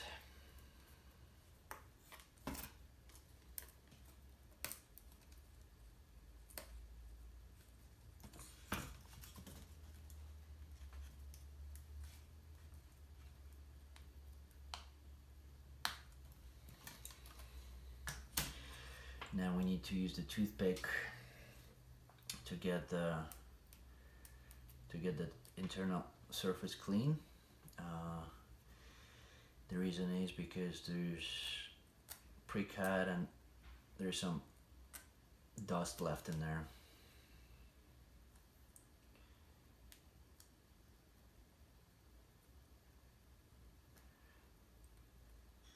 So I want to use the toothpick to get all that dust out.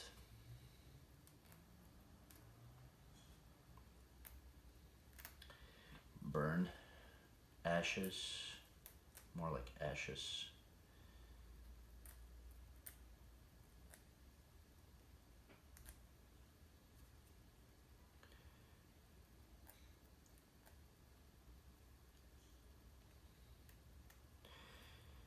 And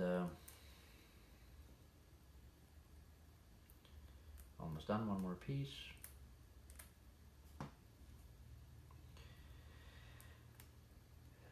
And then we look at the mirror images. So UGears directionality, So you want to make sure that UGears is written on the outside and not on the inside. That's how you determine which one is out, which one is in. And then your 49 pieces go in from inside.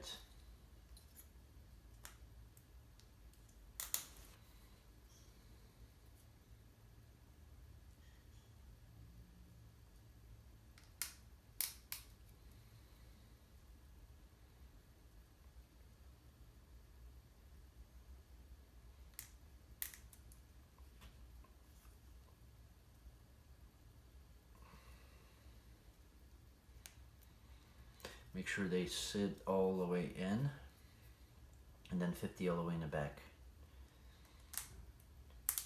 So I'm going to use the helper tool to put a little pressure on it to get them all the way in there, all the way to the ribs.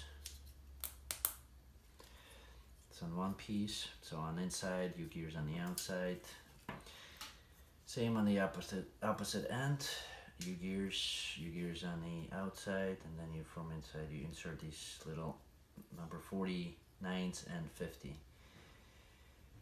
So I kind of pre-start them.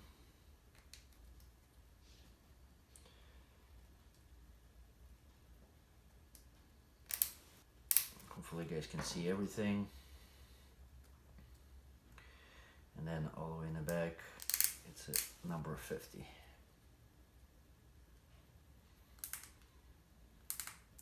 Then I use my helper tool to get them all the way in,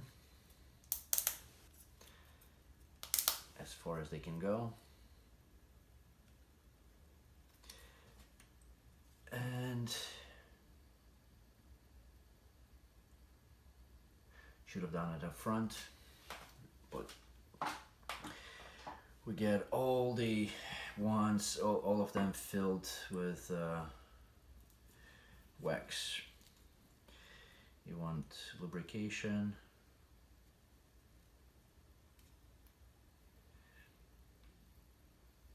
So these little 49s and 50, we fill them up with wax. So just a little hint as far as the wax, if it's a little warm, it's more like easier to put on, I should say.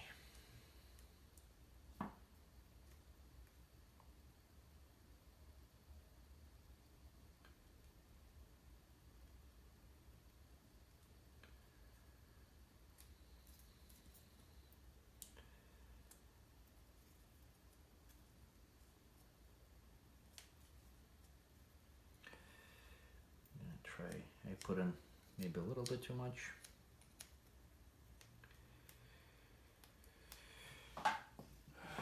But that one is for full.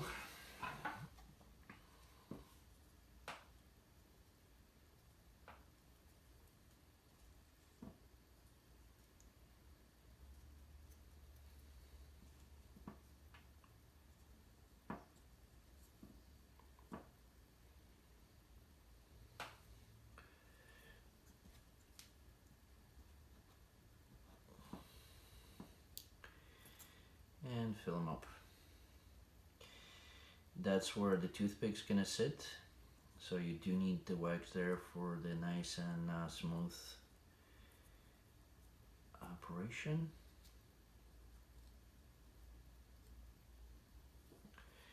Alright,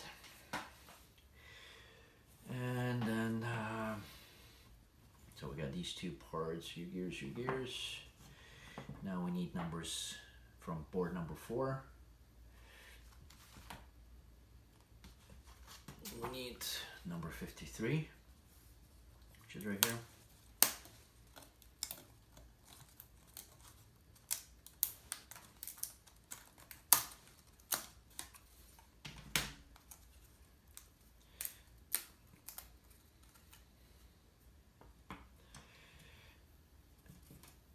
And then 4 number 52s.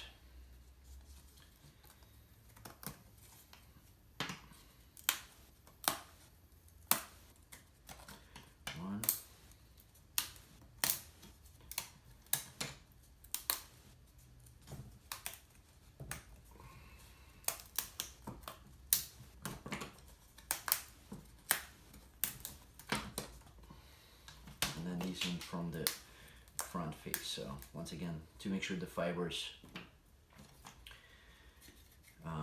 pull the other piece rather than from the main one.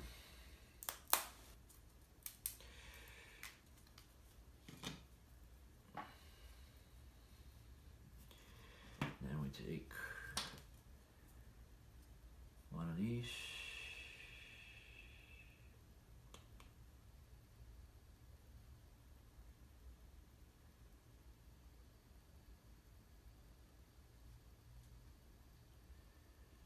So 1, 2, 3.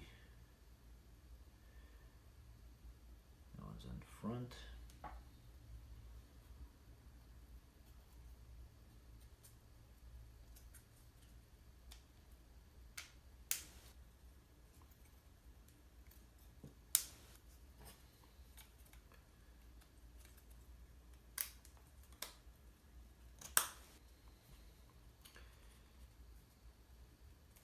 So that piece 47, UGears facing front.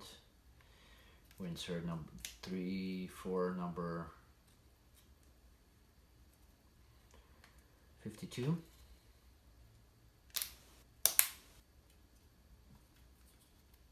Into the corresponding slots. And then 53 goes all the way in front.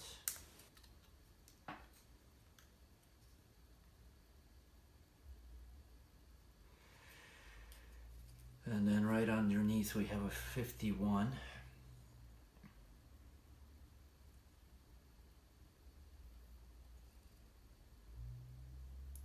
So there's a little opening that goes in the back, and then the rest snaps into the little connection points on all the 52 units, just like this. And then on the other end we do the same thing. So we put a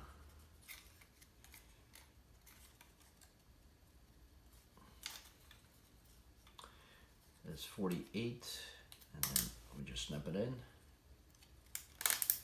at the corresponding connection points with a little cutouts.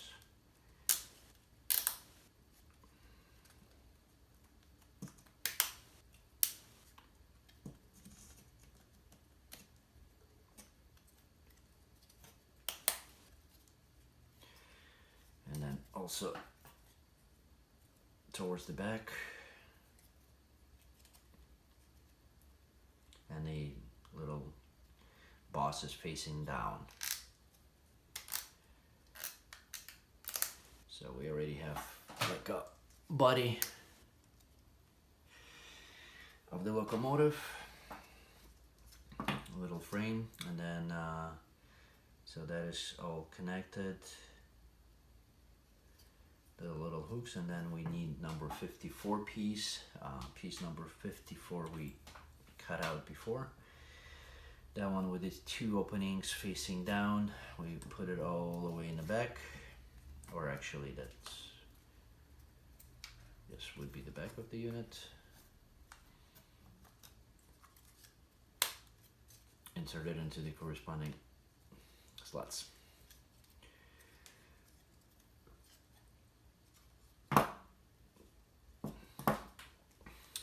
We're good to go. Switch over to page number 16. And that's where the base units, start the assembly of the base unit. We're at the little over 2 hour mark, like in 35 seconds or so. Let's see how much more I can do in the next hour or so. So we're going with the page number 4. I mean sheet number 4. We need 2 pieces. We start with the 56 and 55. They should be on one of the cutouts. Let's see.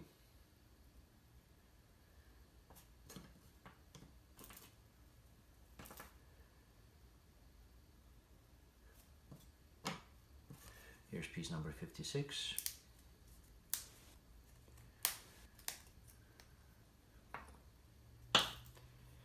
And piece number 55. It's going to be on sheet number 5.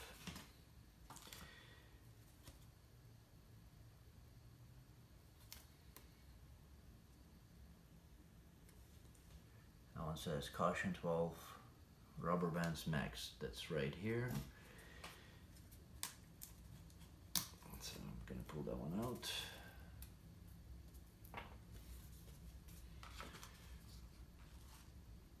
And we'll need pieces from the board number 5 also.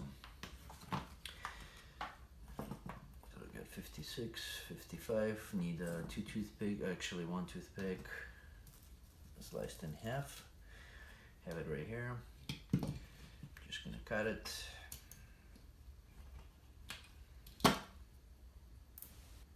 Pre-cut and just snap. Now we got the lettering forward, backward, facing away from you. That caution 12 rubber bands max goes in front, so forward that way, backward that way, and then caution 12 rubber bands max, it's on here. I'm gonna go ahead and insert the toothpicks. Doesn't matter from which side. Make sure they're nice and flat all the way through. And then cut them off. Or pre-cut and snap. So we got that piece ready. Now we need 1, 2, 3, 4, 5 toothpicks.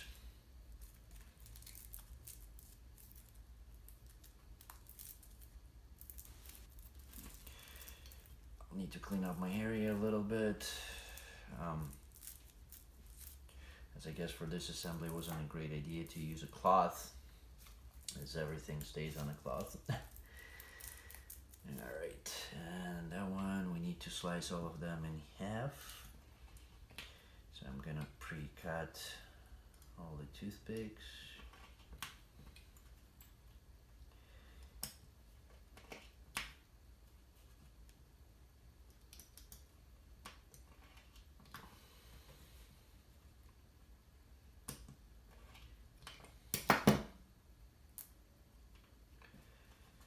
Get 10 that we need.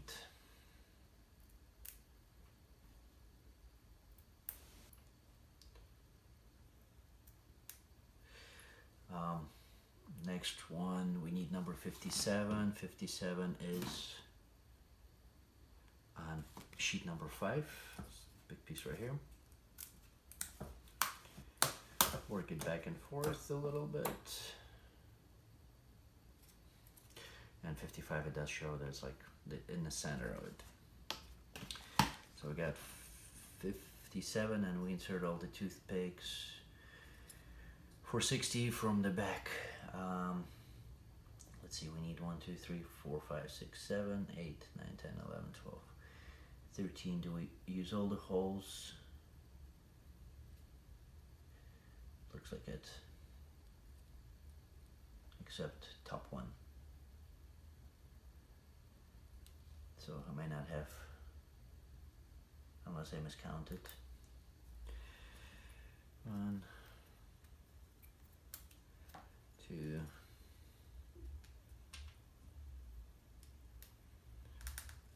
3, 4, 5, 6,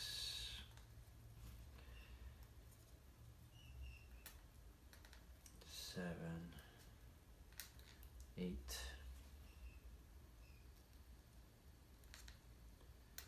9, 10. So we need one more.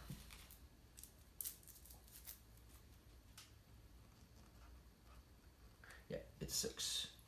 Thought it was 10. Miscounted. 11. 11, 12. And push them all in.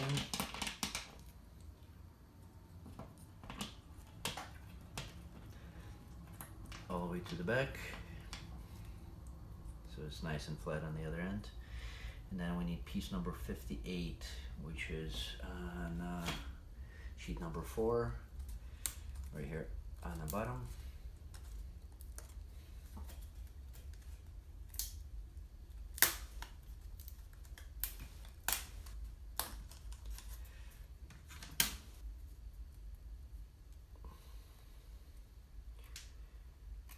And that one,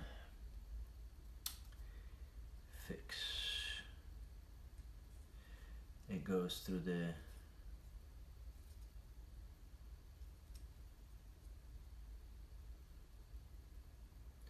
not really sure why that way.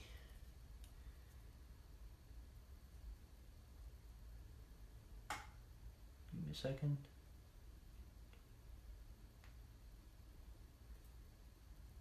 Alright, so with the fix facing you, kind of through the top, 2 top toothpicks. And that's and then we insert the little assembly with the cushion towards the outside, and cushion will be on top of 460. So cushion closer to 460, face it down, and so you can see backward, forward, that direction correctly. Now we need 2 pieces number 59. They're located on sheet number 4. They're right here. So careful with, they're right at the top.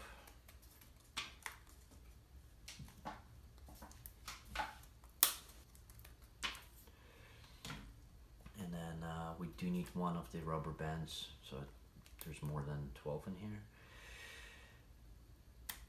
Pull one rubber band, and we do need to wax these 2 pieces, their faces. So as they're gonna be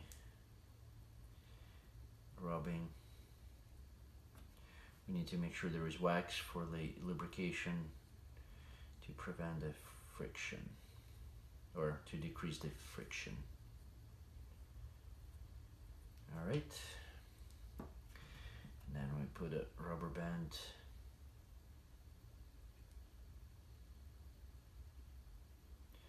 on one, and there's a little slots there for the rubber band to go on, and on the other one.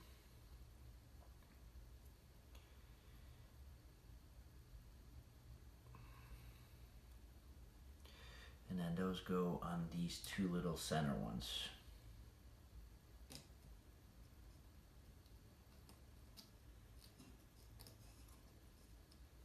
And then we need to wrap the rubber band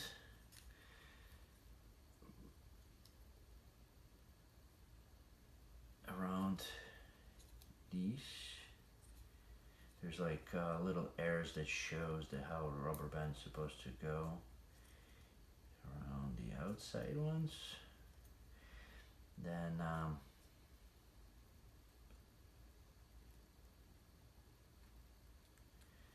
kind of around the center one, and let's see if I got it.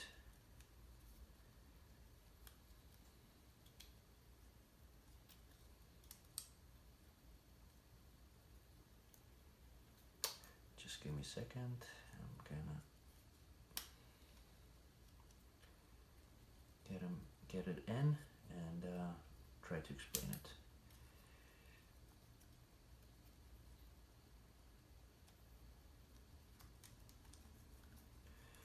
I'll leave this one out just a moment and put it back in.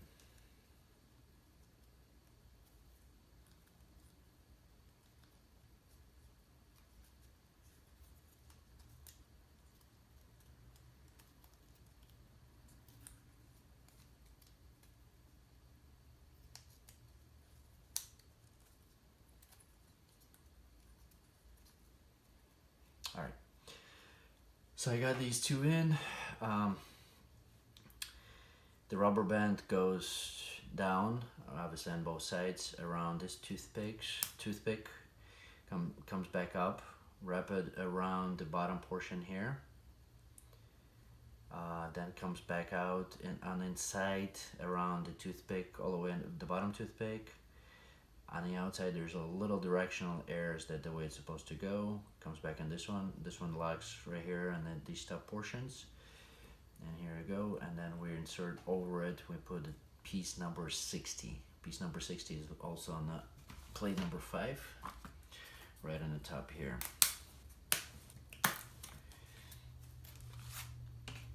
And then with the 460 facing towards you, and you just insert it through all the toothpicks, starting from the top. Once.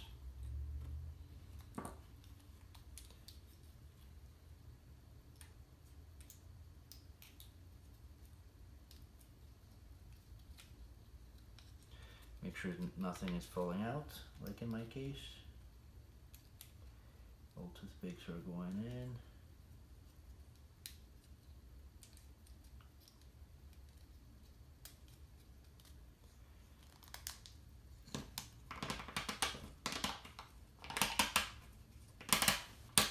And I kind of use my table as the leverage to bring it down.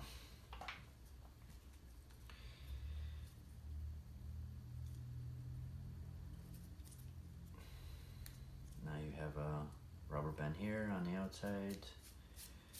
Kind of clean it up a little bit.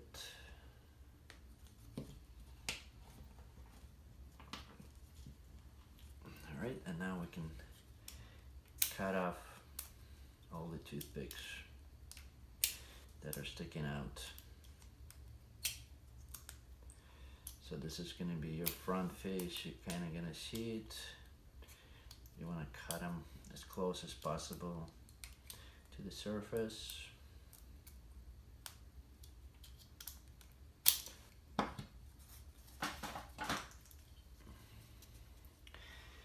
And I'm checking, make sure that we're still running and we're still good.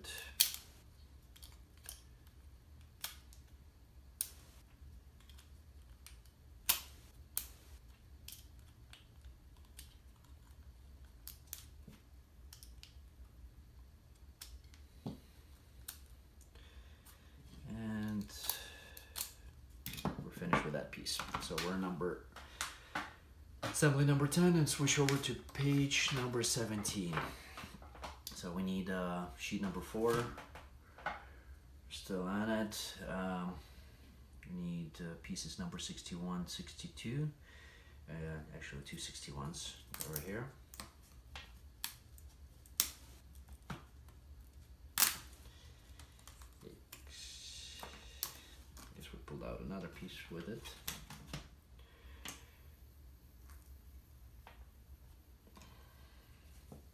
Those goes to lock or give it separation, I guess, on both sides of the assembly that we just created. Make sure they're all the way in. And then number 62, which is on one of the pieces that I think fell out right here.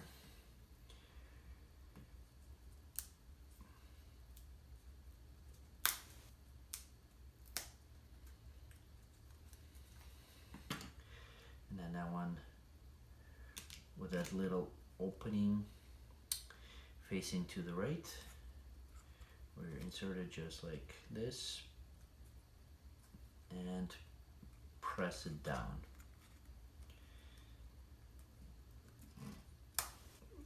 And lock it in place.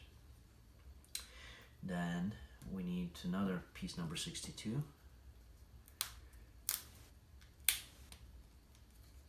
That one we inserted the same direction with the opening or the little cutout facing to the right.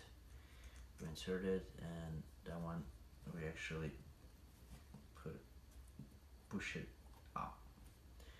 Or since I turn it around,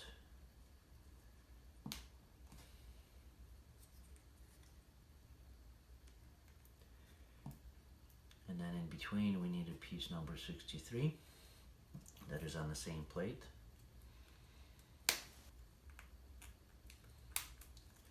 Here we do need to wax a little bit the surface right here. I'm gonna get a little bit of wax. And we need to wax it right between the hole and the turn here on both sides. Just to give lubrication so you can rotate it.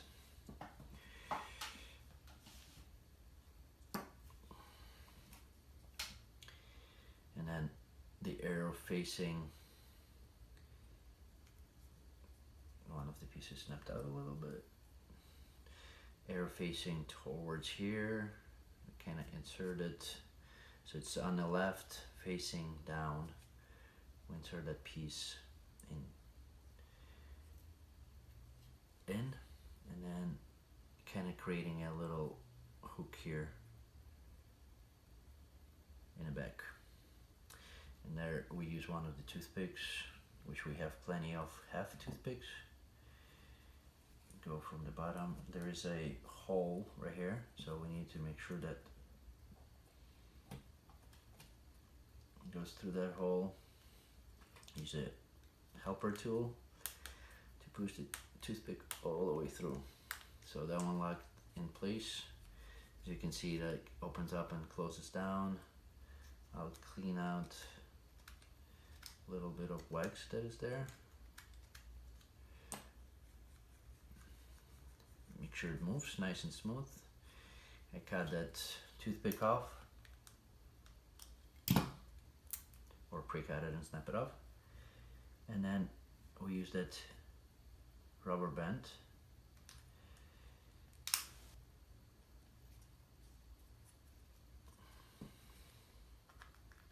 that is already on the unit.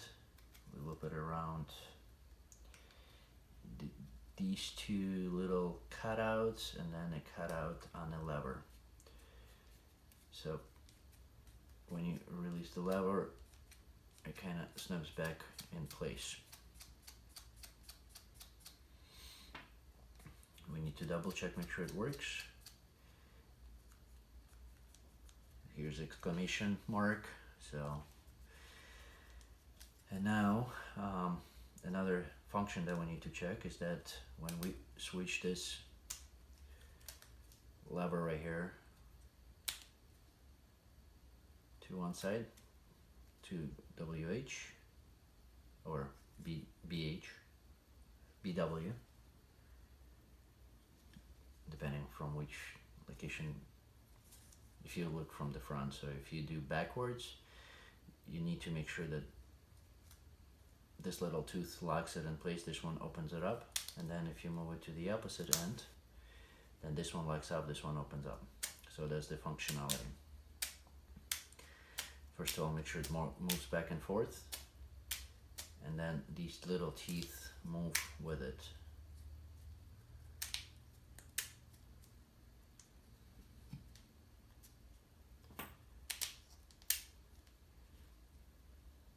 There might be a little bit of friction. You need to work it back and forth a little bit. Here we go. Until you see both operating and teeth are locking it down.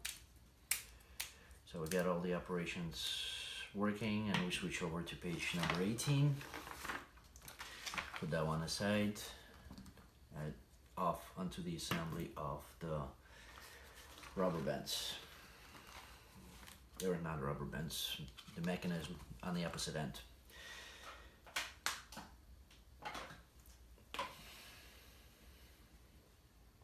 Might be able to finish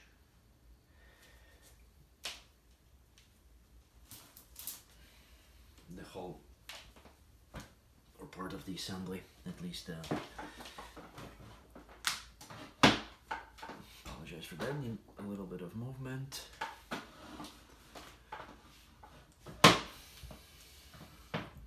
Sorry for the noises.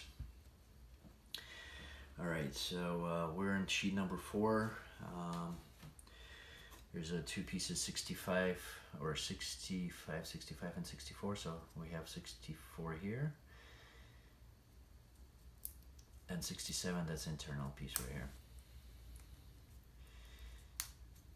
So I'm gonna get 64 out first.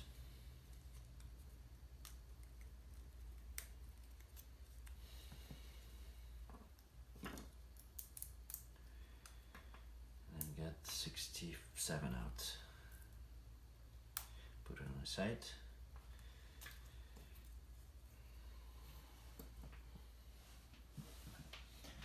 And 65s were on the other assembly.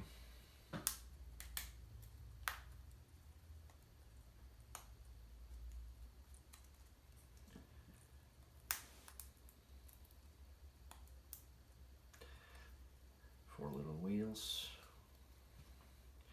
which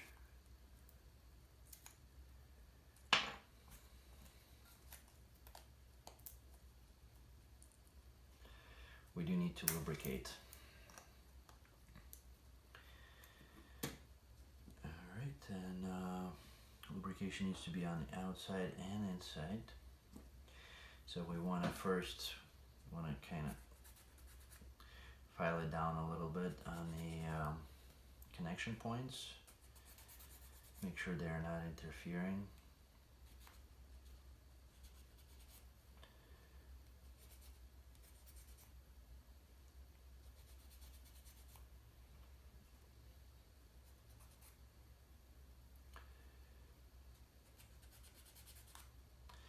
There's no interference, and then we need to lubricate on inside of it. And actually, I'd rather lubricate part number 64, these little ends.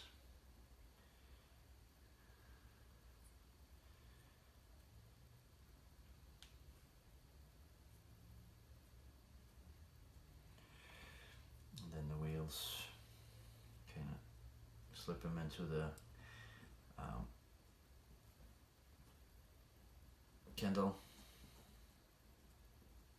Rotate them a little bit to get them outside of it lubricated.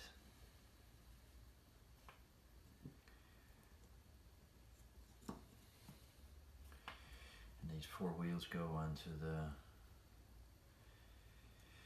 piece number 64. They go on there freely. I'm going to put it aside. The next step is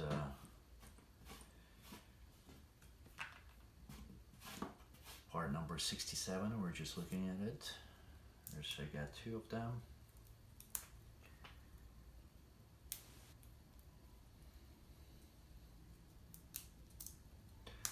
One I pulled out a little bit earlier from part number 64.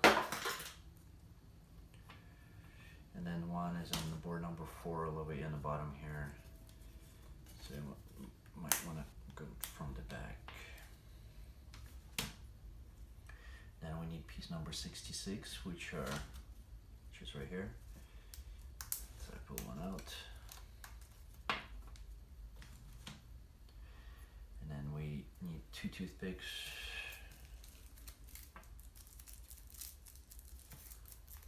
Which are going to go through all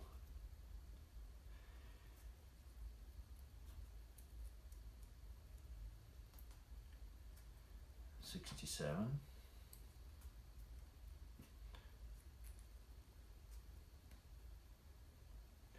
And into 66.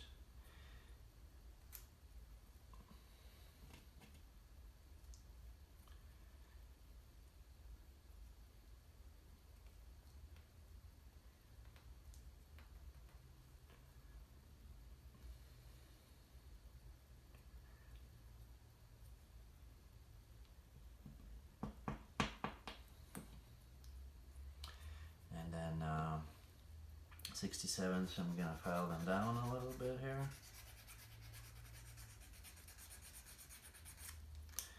Get all the connections smoothed out connection points.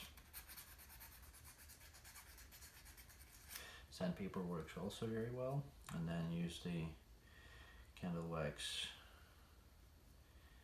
to lubricate all of it.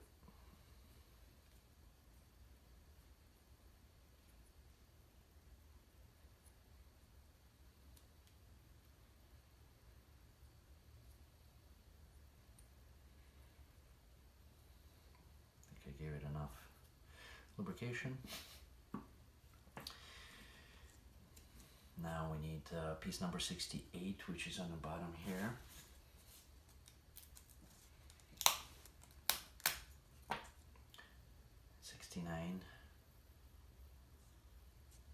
Which was on one of the 169, I apologize, and 69. 169 was on cutout piece. That's a piece that locks the gears for the operation, and then 69 is the bottom right here too of that board number 4. And here, need to go this way, we need the toothpick that is split in half.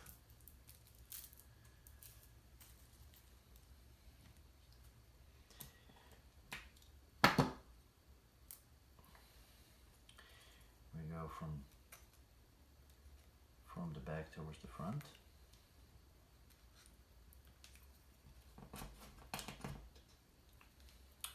Then we insert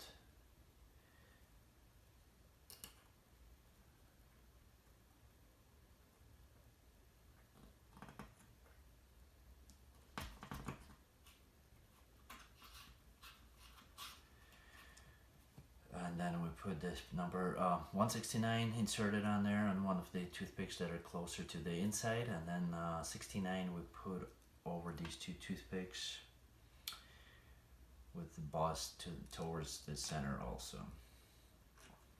Just like this, all the way in, and then we cut out the toothpicks.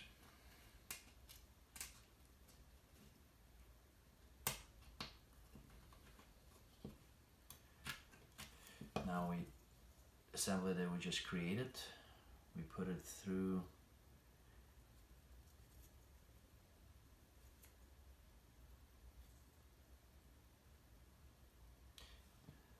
the back.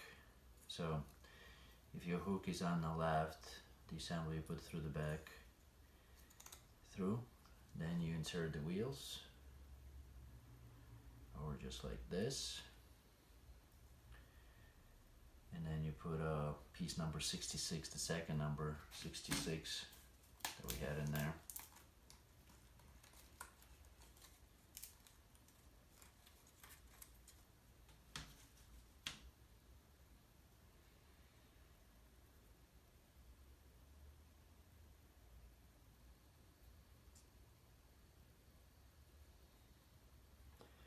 With these cutouts facing towards the outside, so you want to make sure that they're there.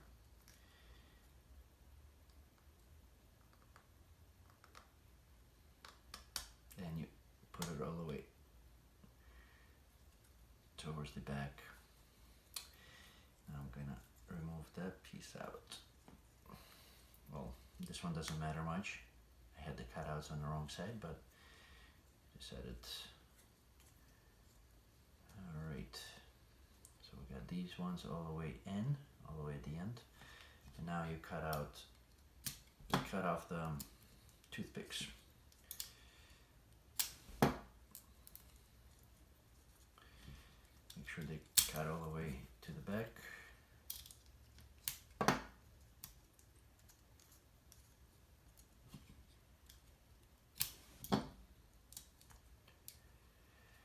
The toothpicks are cut. Now we're going over to page number 19.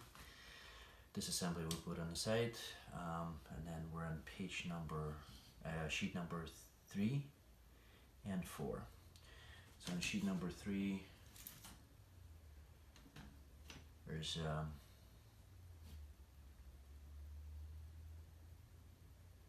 that's number 8. So put it on the bottom, kind of on the way. Apologize to just saw my bolt head there of me getting up. And I think I'll be the end of it for today. Or should I go? Let's continue for a little bit longer. I want to see if I can get the assembly of the train done, at least today. And then we'll finish it up tomorrow with the rest of the pieces. Alright, so we're on board number 3 and number 4. Board number 3, we need a bunch of pieces there. Alright, we need 71, 70, 71, 72, and 73. So those are number 4. I have 70.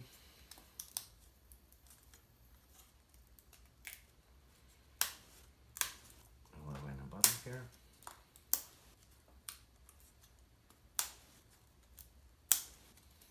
'71 is the center.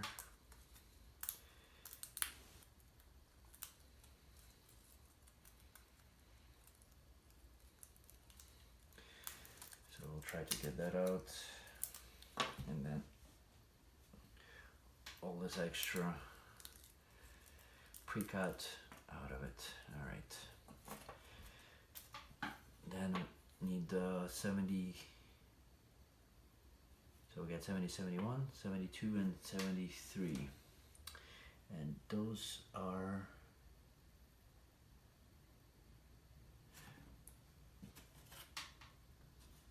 on the bottom of sheet 2. There's a piece right here. So we need 2 72s and 2 73s. They're all here.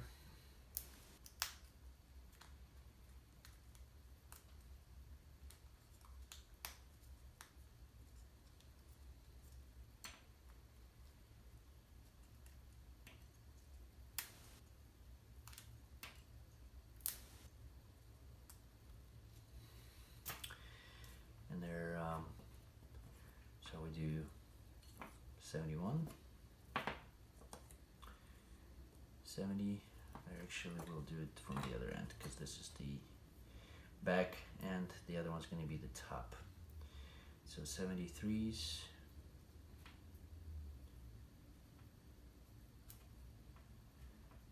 or 73s are shorter,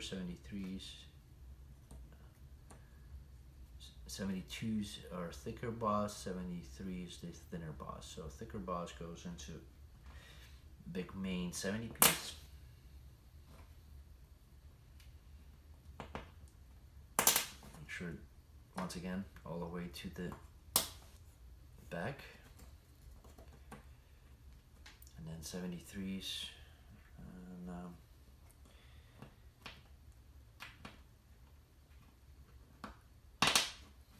onto the 71. Separate them for a second. Make sure I get them all the way in. There we go. And then we use one long toothpick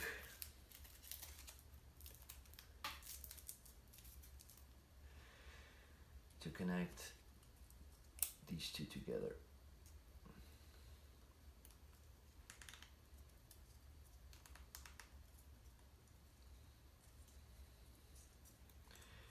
It should open up and down like this. There's some motion to it.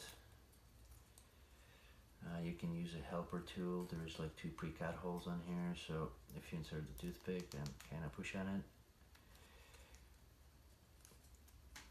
then you can get it a little bit further.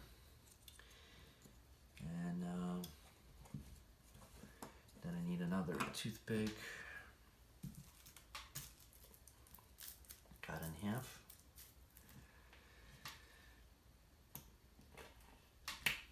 And that one we need piece number 75 and 74. They're right here at the center of board number 3.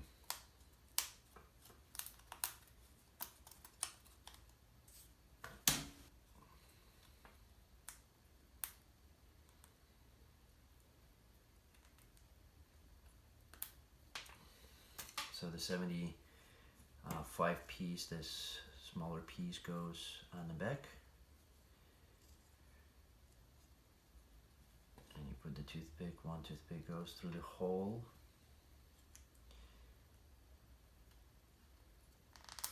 The other toothpick goes through the slot and hole in the 75 and then slot of the, I'm gonna use the helper tool to get them in all the way flush. Hold them there, and then you have piece number 74 locks on the other side on the top, so with the thicker portion towards the edge, just like this. And now we slice the toothpicks off.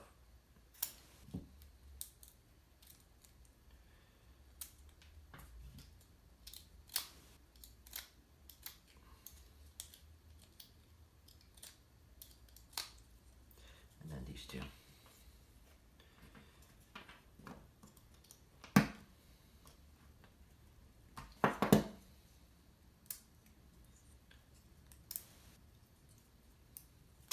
Now check the application. Here you go. Opens up, closes down. And then, so this assembly is ready. And then one more assembly is the on the page number 19. Two number 76s. We have one here, and another one on page sheet number 4, also right here on the bottom. So that one I pulled out a little bit earlier.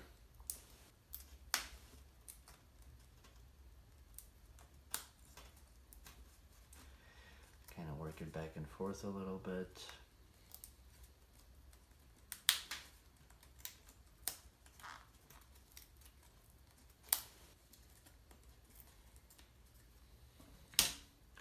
And then we need piece number 77. Two of them, which are on the cutout here. And then they have directionality. So make sure both of them are facing the same direction.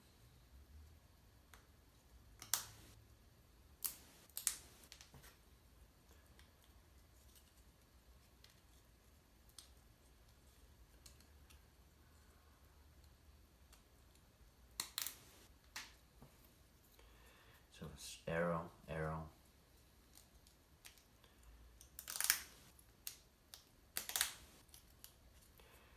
Like that. We're on page number 20. We're on board number 8. And here, this assembly goes to the side. Here we got step number 1. Is piece number 79, 70, or 79 and 80. They're right here.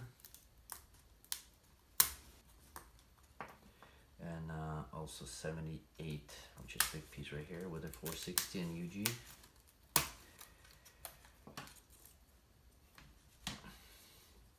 So these are also directionality. I see the errors on here. Piece 80, there's a big cutout here, goes on the right. Once again with the directions error, make sure you match all these directions.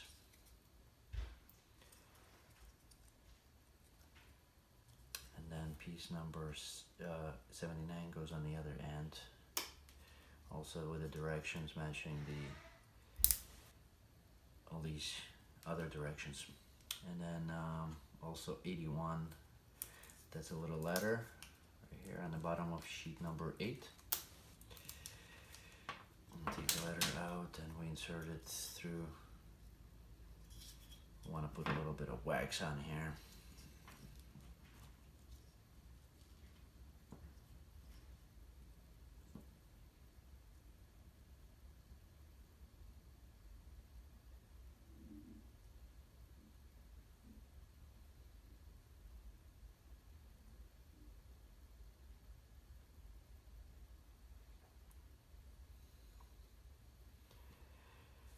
As we're going to be moving it in and out a lot. Yeah. Clean it off a little bit. looks nice.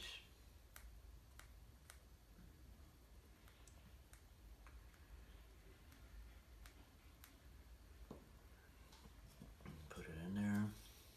And then we got piece number 82, which is on the bottom of that board.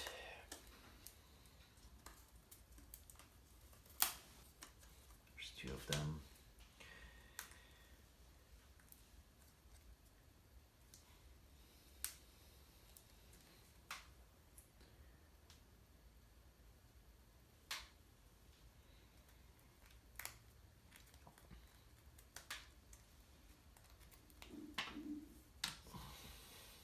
One of these out, and then we kind of lock that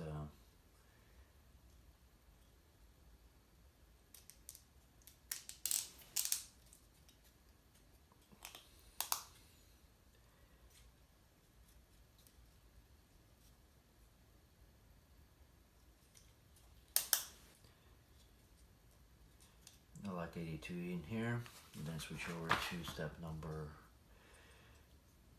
5, which I already jumped ahead. So we push it here as far as we can, and then lock it down right there. Let's see. That is correct. And then we use the second piece, number 82.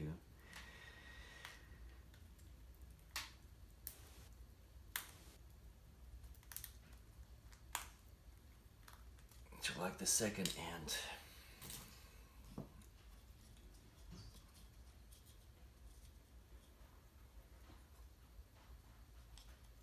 Same principle.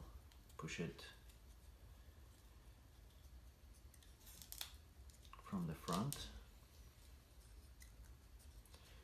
as far as we can go, and then lock it in the back as far as it can go. So your ladder is supposed to come down and bring down like this, and then you can bring it back up on the inside.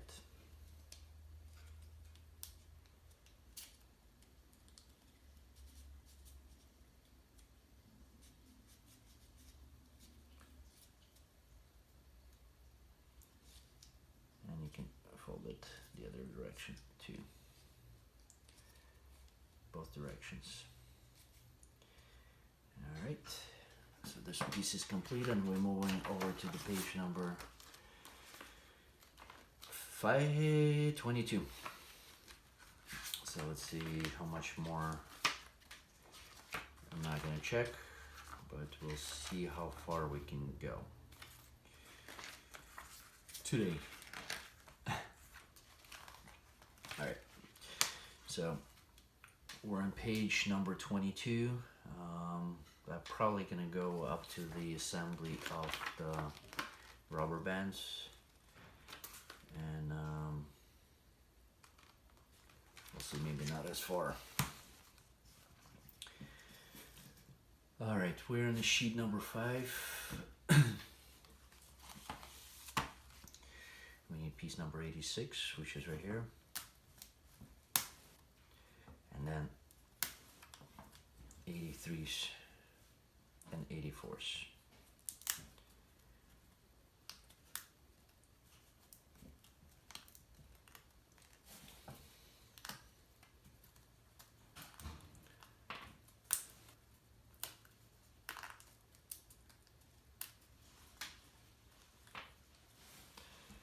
Insert number 83 with the thicker pieces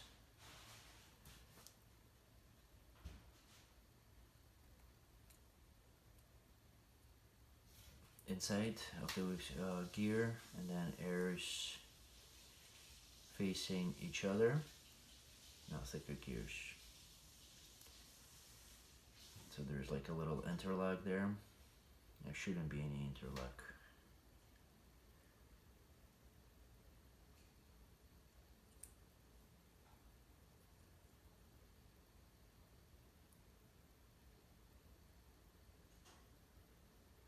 Oh, it was 83, 84. My apologies. I thought they would be next to each other, but gotta take all the pieces out. So we got 283s and 284s, thicker pieces, and inside they go opposite of each other. Thicker bosses onto the inside the gear, just like that. And then piece number 85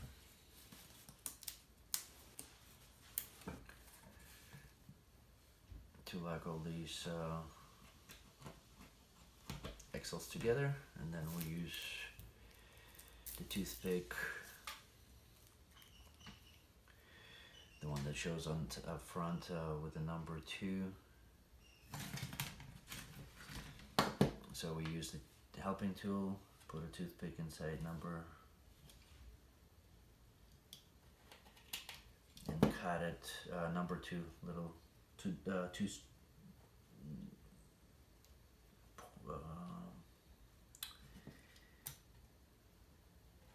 Roman numeral 2, and cut off the edges. We need 4 toothpicks like that. So we got 1, 2, 3, 4.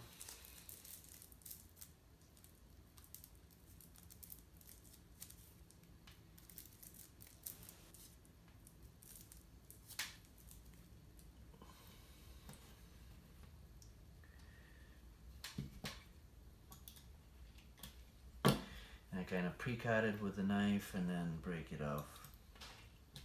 That makes it a little bit easier.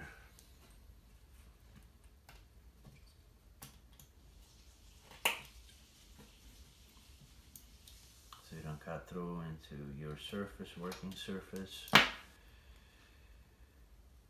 And you do have a nice cut. Somewhat clean also.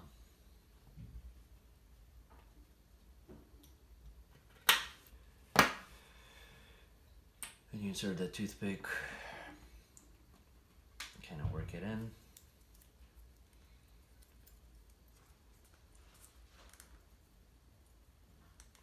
Through the gear.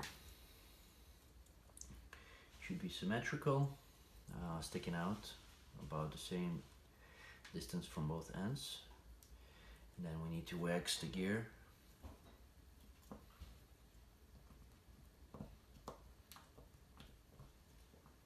Said I'm kind of dipping it into the candle to get the wax on all the gears. And we put that one aside. Next one is we need 2 89s.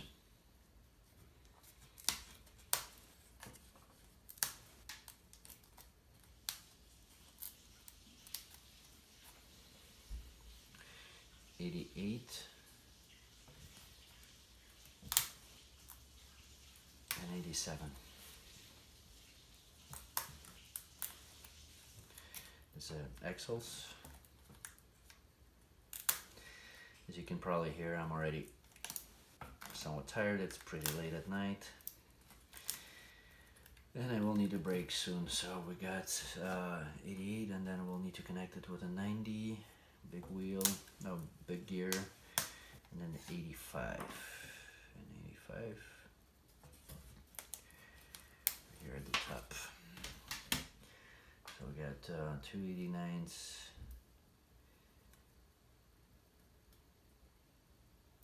Make sure they're the same direction here, so they're not crisscrossed, and then you do 2 88s with the airs towards inside.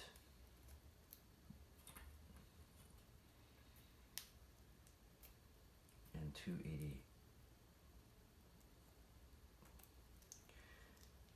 87s. That's a step number 2. Then we close it, we put a big wheel on here. As far as it can go, and then we close it with piece number 85. And actually,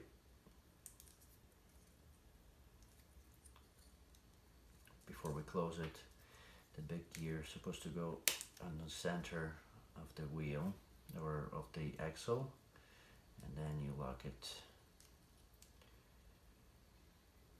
with wheel number 85. Once you lock it down, use the toothpick and push it through, kind of making sure that it's symmetrical on both ends, sticking out. And now we need all these gears.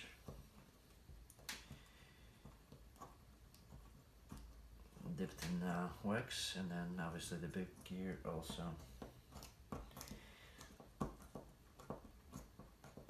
Dipped all the way through. That, once again, that's will give you much smoother operation of the gears.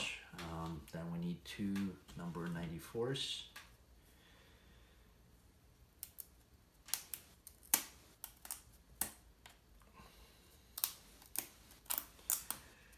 Pieces number 91 and 92 as axles.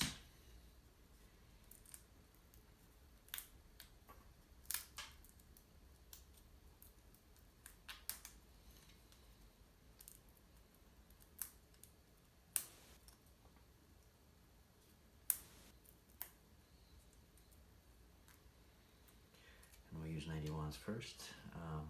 Match the gears. Make sure they're not offset. And then the airs towards inside. With the airs closer to the gears. And then you insert number 92s.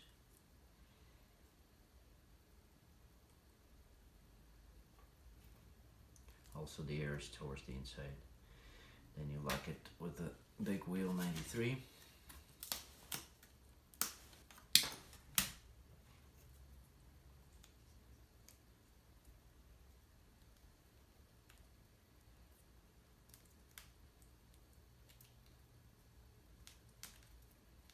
And a toothpick, and then the toothpick has to go, we're going to go from the other end because it has to be longer on the other side, and then helper tool, we need to go all the way from the bottom here cut out all the way to that little dead line here.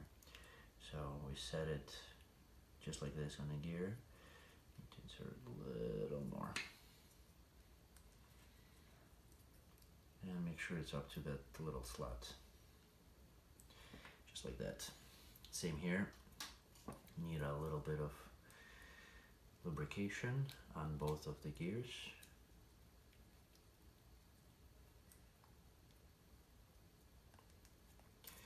Too much, it can never be too much. And then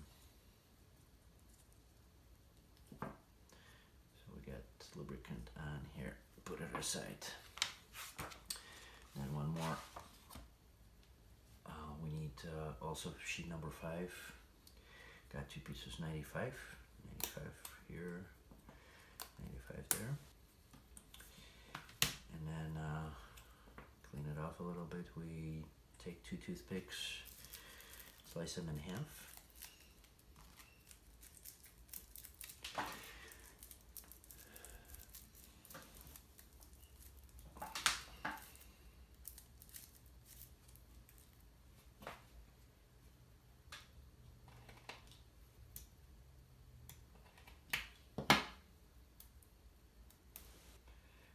Bad, kind of split off on me. And then get the wheel so there's kind of like connect them together with a thinner or smaller diameter portion on the inside. And then there's 4 holes, so you use these toothpicks that you just cut up to kind of connect that wheel together. And push the toothpicks all the way through them.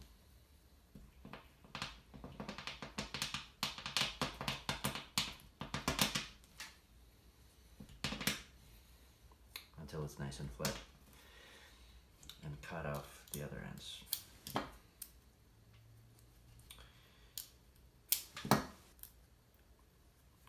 For that assembly, We need pieces number 97 and 96. They're also to be found on board number 5. There's right here.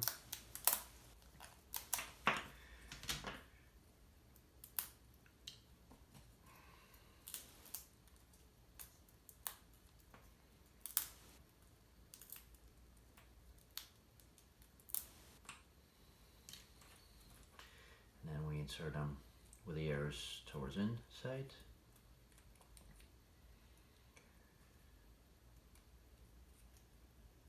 With the thicker pieces into that wheel.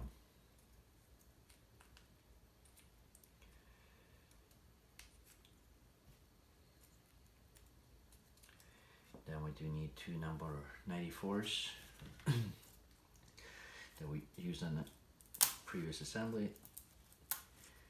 There's 2 more of them here.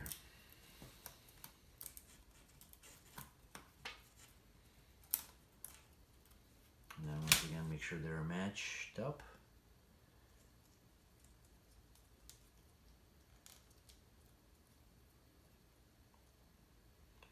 The gears matched up, and then we use the last piece of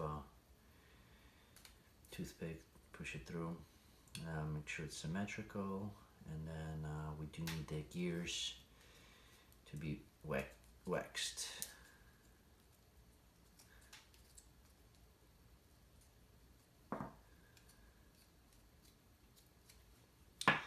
Alright, and then we're next assembly. Oh man, it's dirty. Next assembly is right here on the corner of the piece of the page. We need 2 number 98. It's on the same sheet number 5. These are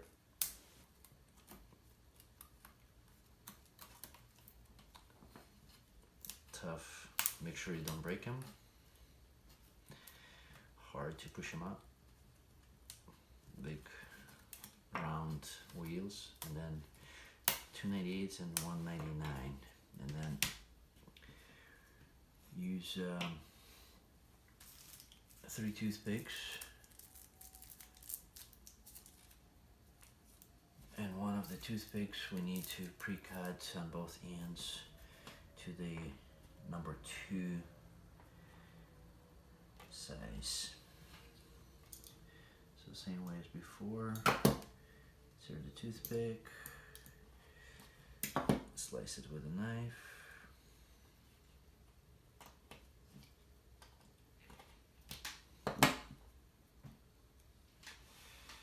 And that one goes in the center, so 98 and 98 on the outside, 99 on the inside, so you have 2 smaller diameters, 1 larger diameter. This is our flywheels, and then 2 full toothpicks on the other 2 holes.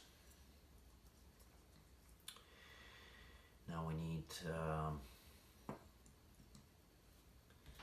pieces. There's 100, 101. There's a whole block of them here. So there's 4 101s.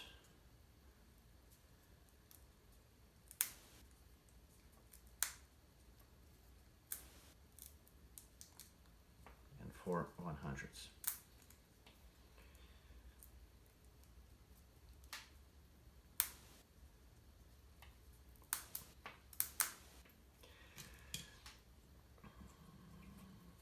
And then 100 goes first.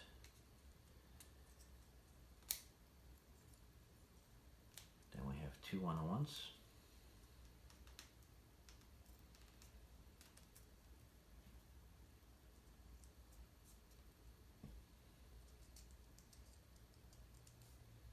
And then 100 locks it up. Same thing on the opposite end. We have a 100 goes first. 2 101s. And then 100 locks it up. the centerpiece should be symmetrical.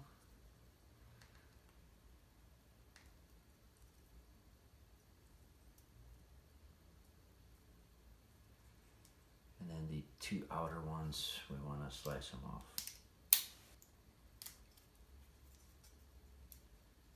Make sure you don't slice the centerpiece out.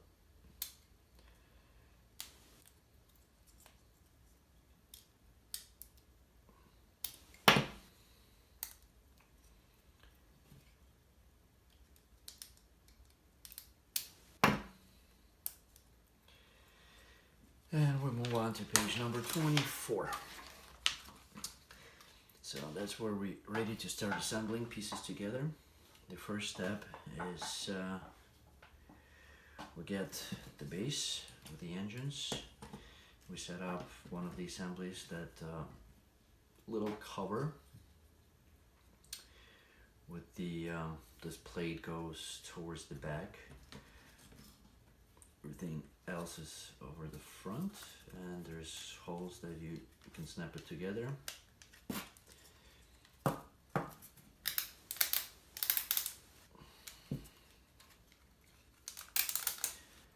as you can see, those engines get locked into place very well.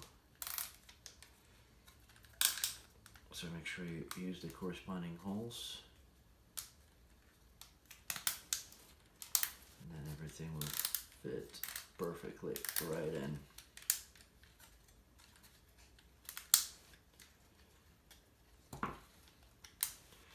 Then piece 102, it's on the sheet number 3.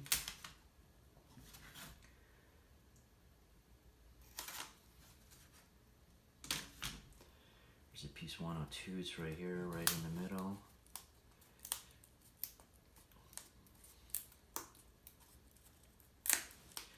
So we take out nice and easy, and then put it right in the back. Just right here into these two holes.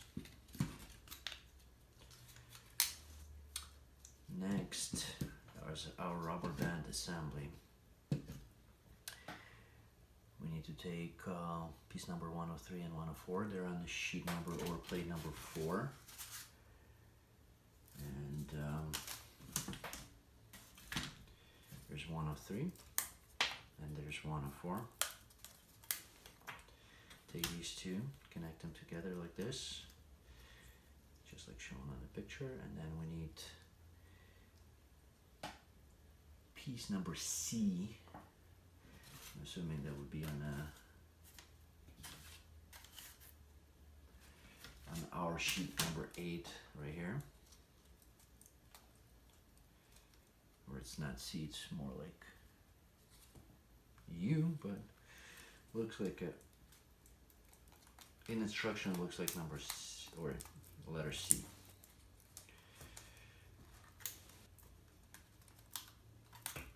So I pull it out. And then we need 12 rubber bands. Not the yellow, but more like the orange ones. Orangey color, and we'll count them down. 1, 2,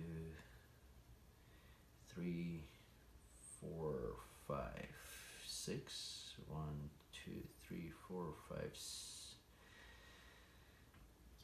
1, 2, 3, 4, 5, 6. One put aside, and then I have a set of 6. Put it diagonally across like this.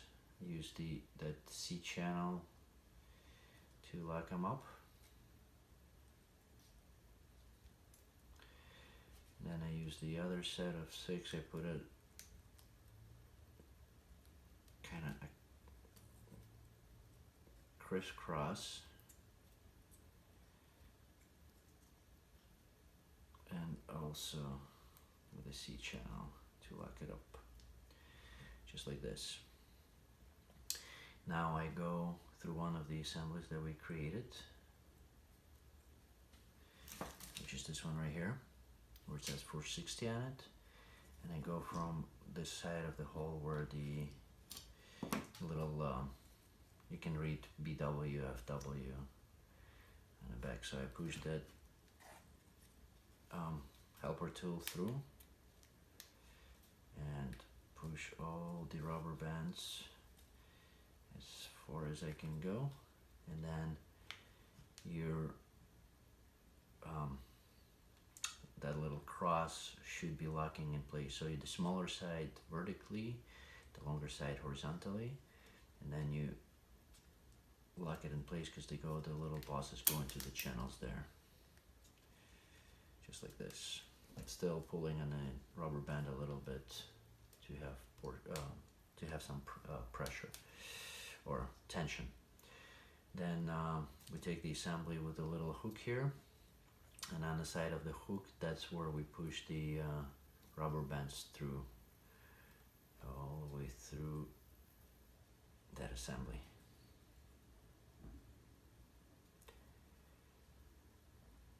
And as it says in number 5, so we leave it like this right now, for now. We take one of the toothpicks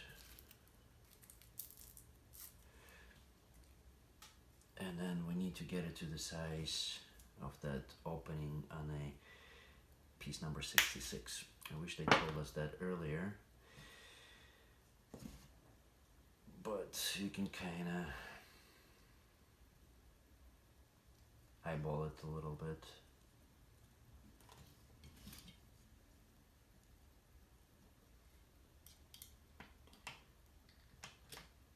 Pre-mark it.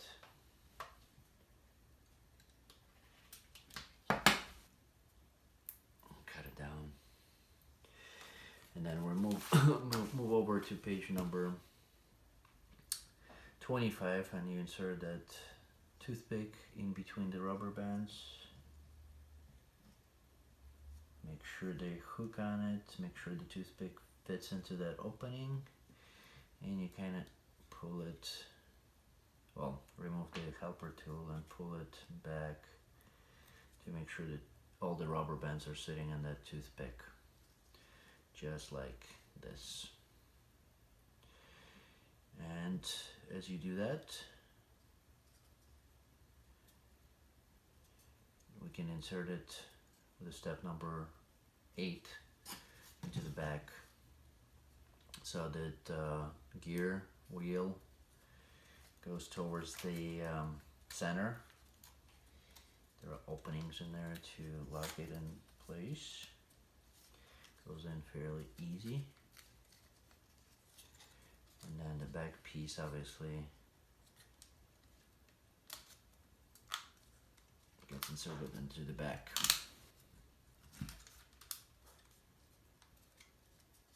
Make sure everything sits down nice and good.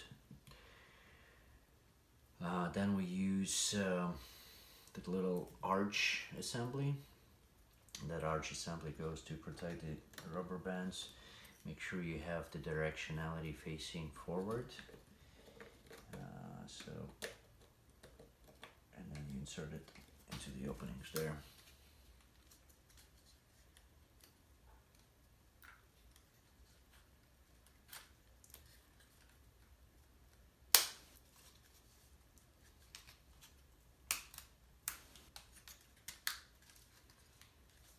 So that arch protects the rubber bands a little bit. And then one more piece, that little cover on top. That's the one that will be locking a lot of stuff together. Now, if you will need to replace the rubber bands, that's going to be approximately how you do it. So make sure these are facing down. You insert in here first. And make sure that kind of pushing it in, down and in.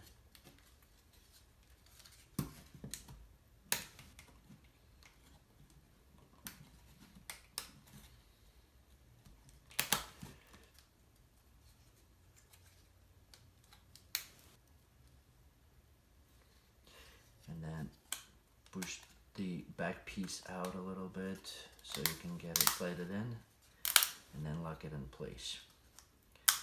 So your centerpiece where the rubber bands hold, they're gonna slide into here, and then these two bosses will slide in the opposite ends of the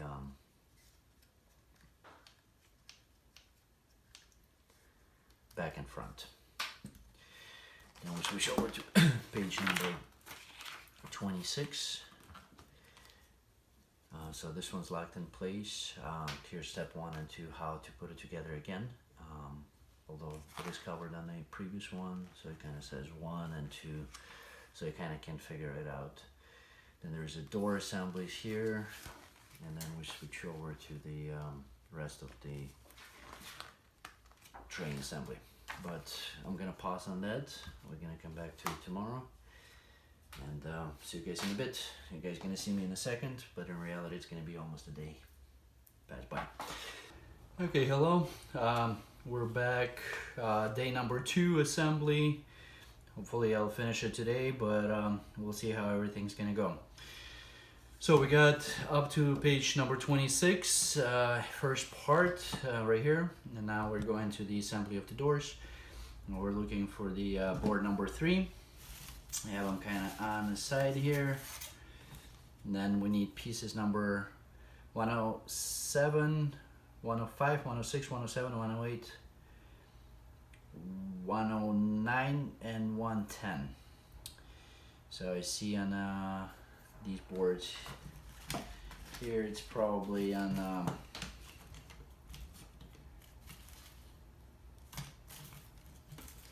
other boards, smaller parts that we already kind of separated.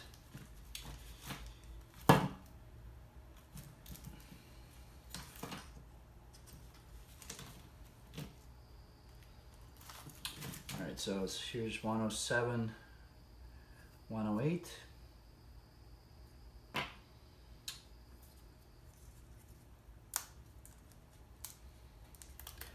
109, 110. Here's 105 and 106.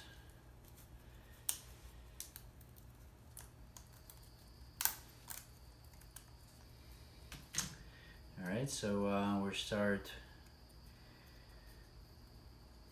106 was on the bottom, so this is our 105. That's with a little cutout here. So we need 2 number 107s and 2 number 108s.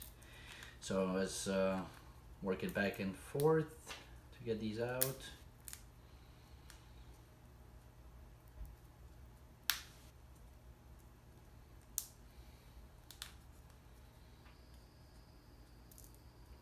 As you see, I cleaned up my table a little bit, makes it easier to work, so it's not as bad. And then we need 109.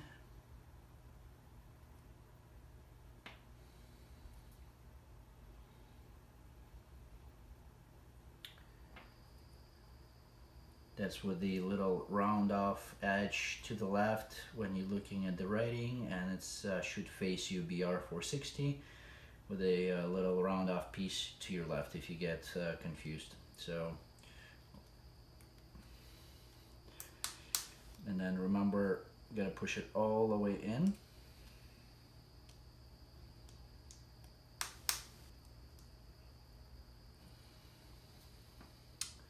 And where's my helper piece?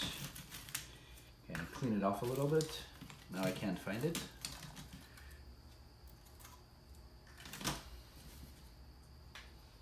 So I can use pretty much any of the boards that are available to push it all the way in. Or even the table.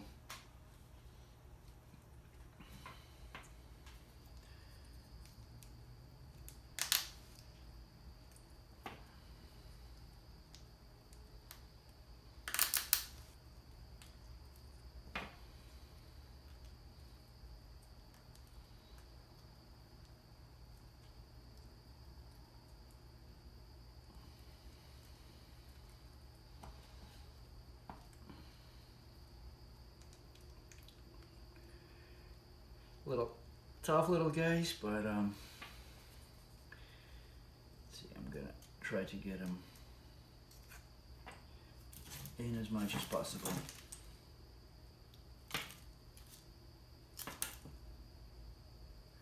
Here's my helper.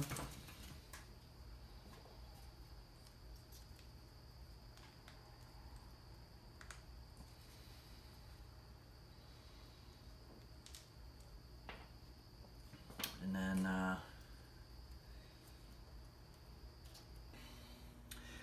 so we got left side assembled, or 105. Now we'll switch over to 106. It's the same thing. We need pieces number 108 and 107. 107 into the larger piece, and then 108 into the smaller door. So this one's done.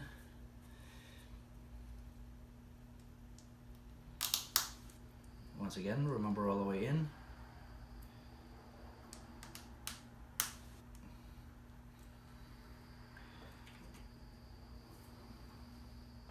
And then one toothpick cut in half.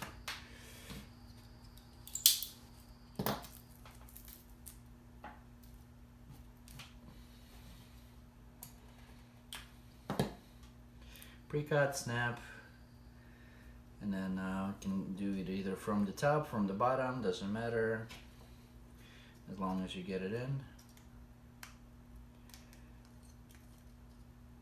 And so you just line up the holes and insert the toothpick. Use the helper tool to push it through, and I usually push it all the way through till it's flat, and then cut the piece off.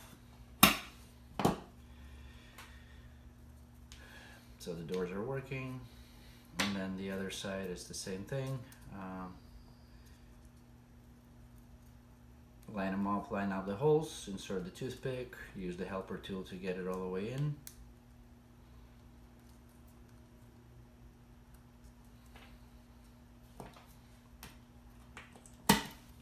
Cut out the toothpick. So same thing, just check, make sure the door opens and closes. Everything's sitting properly, nice and lined up. And once again, we have the directionality here. So go to the next page. Using that directionality, this is the front of the train. Once again, you can turn it back. You can see there's arrows going towards the right. There's a little slot opening, that's the one that you need for the hook. So, and we start with the other side according to the instructions, and then you get the part in, open up the door a little bit so it's not on the way as much. Get the part into the bottom holes, and then kind of snap it into the place on the side, just like that. And then you get the door that opens up, everything sits properly. Turn it around and then insert the other side. So it's this one a little bit harder to do because you get that little piece that is sticking out here. So kind of gotta get it in there, open it up a little bit.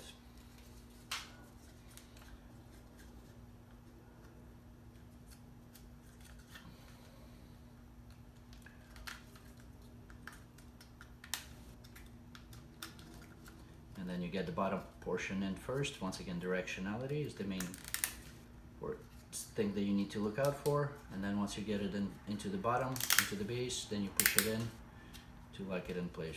Once again, the door is operational, double check that. Good to go. And then the little lock also operational. So we got the doors installed. Kind of got to work them in a little bit, but and then we need pieces number 111. They're also on a board number 3. 111 and 111 right here, right in the middle of the board.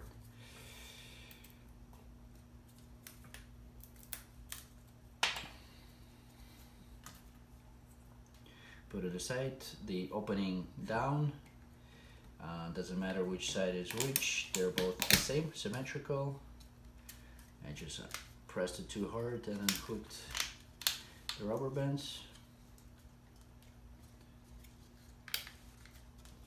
And then same thing on the opposite side.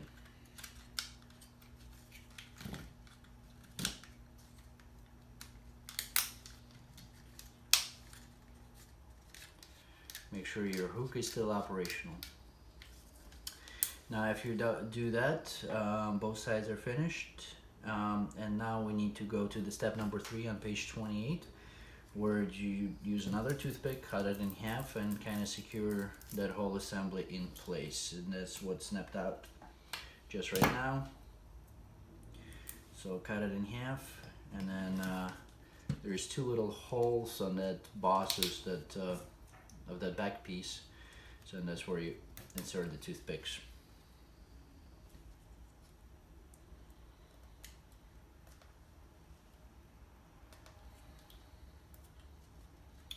So and use your helper tool to get it flush, just to make sure they don't stick out. There's a few toothpicks you need to insert, so this is not the end. Snap these. I think I unsnapped one more piece, which is on the top door.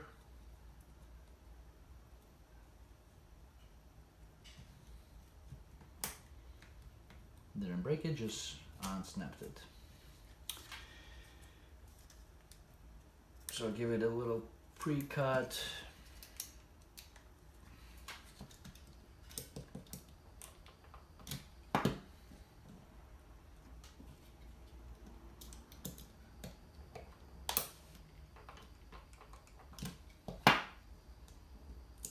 And snap it off. Same thing on the other side. Make sure you give some room, or it sticks out a little bit so it holds the pieces in place. Now the next one, exclamation point, we need 2 toothpicks. I'm sure you can use half. Let me just double check.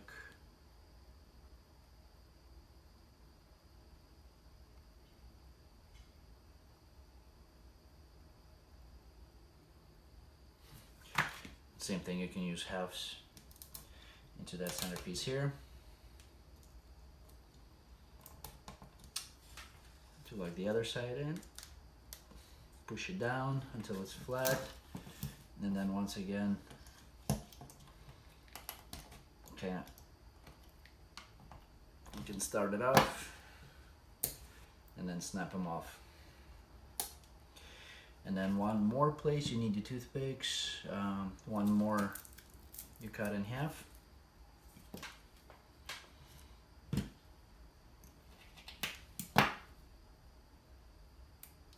And then you need to insert it into the portions, into the little holes right here on the bottom.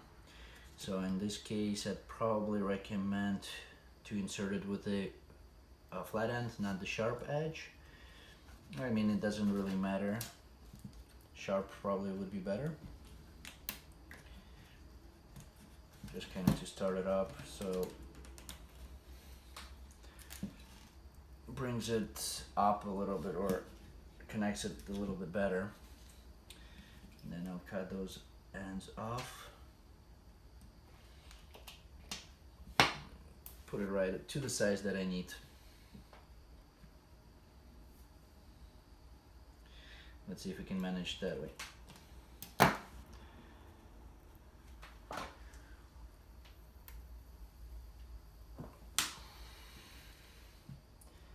And insert it into the hole. Okay, now start it up. Same thing on the other end. And then use your helper tool to push it all the way in.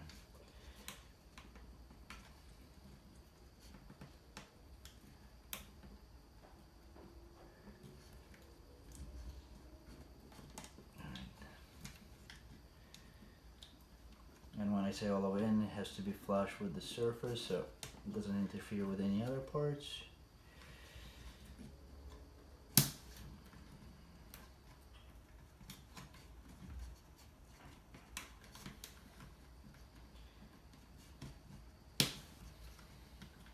Not sure if you can see it in the video, but they're flush right here. There's a little wood sticking out, so it's gonna hold all the parts in place. They're not gonna fall apart.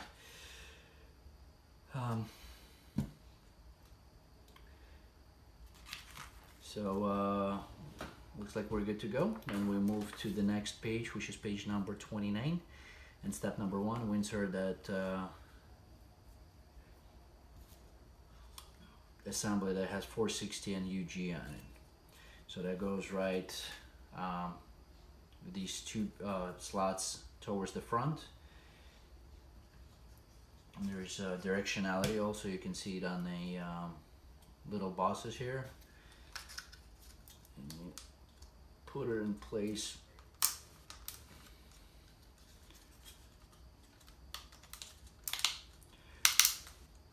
Make sure to snap it all the way in.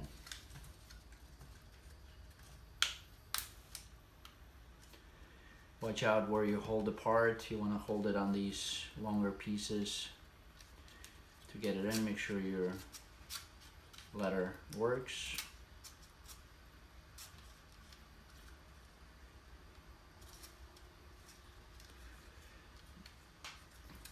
Then step number 2, we're gonna put that aside for now. We need a couple pieces, 112 from board number 3. These are somewhat fragile, so delicate pieces, careful, remove them. And we're done with board number 3 at this time. So we can put it aside so it's not on the way anymore. Then we need 113, which is on the number 2 board. We still have it laying around.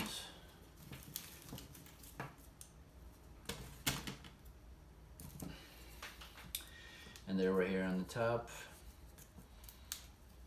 Also delicate pieces. Look for the little connection points and try to snap it off there.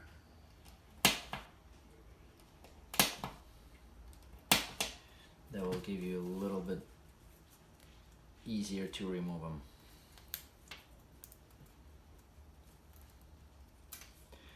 Then we need pieces, let's see, 112 we get. Pieces number, there on one of the boards that fell out from number 2, there's a little 114. So get those out.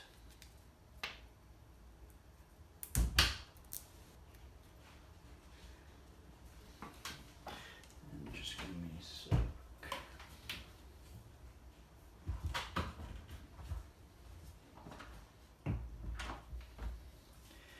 Gotta close these doors.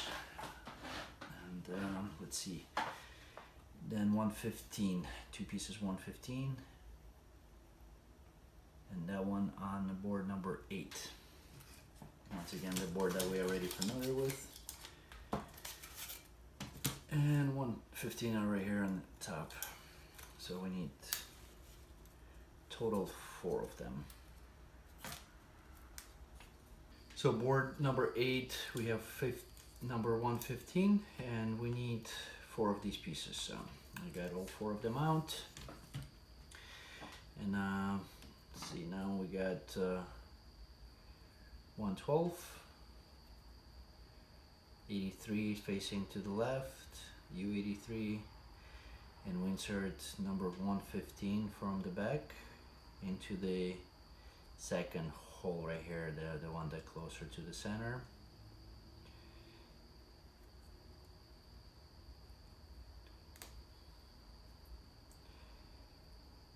And then it's square.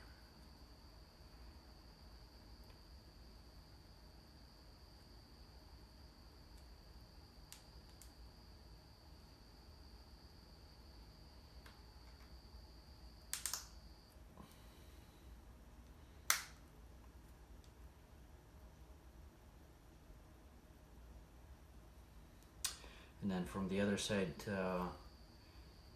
the piece of 113, it's both the same on both ends. So I put 115 through it, and then insert it from the opposite end into the second hole that is closer to the edge. So once again, make sure it's as far as it can go. Now I have the assembly like that. The second assembly should be mirror image. So we do it from the opposite end.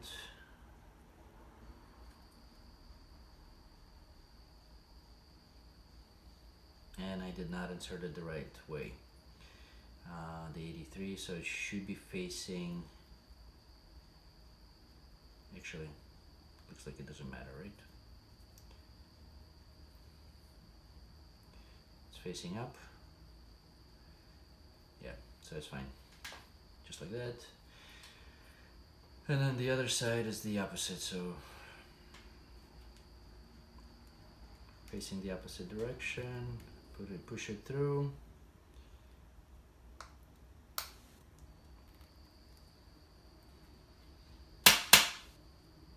Insert it as far as it can go.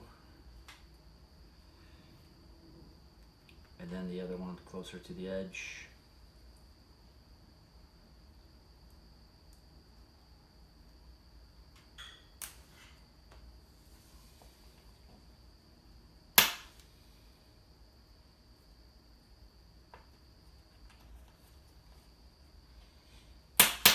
As far as it can go.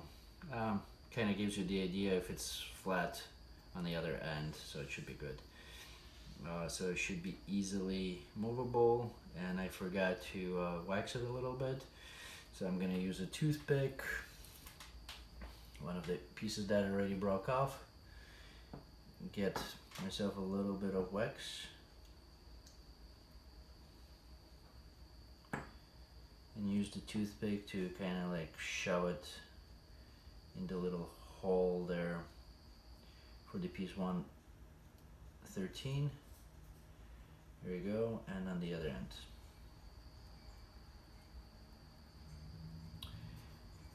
Then you kind of work it in. But it is recommended to wax it a little bit before hand.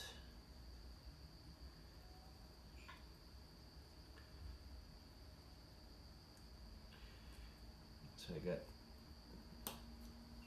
wax on both sides. Here you go.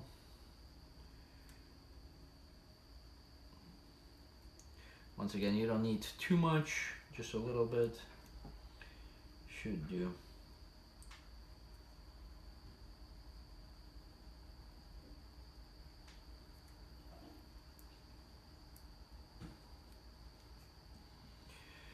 Alrighty, so we got these two mirror pieces working. Back to the assembly here, and they go into the first holes right here with the U83 on the inside, and then that piece 113 on the outside.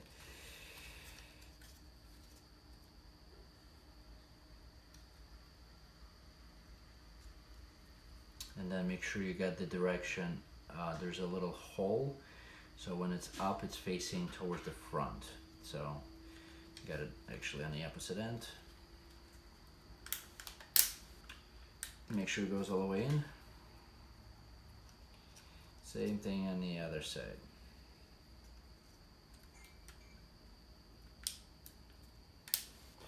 Push it in as far as it can go.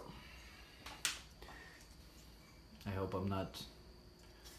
don't have it too close to myself, and you guys can see the assembly process.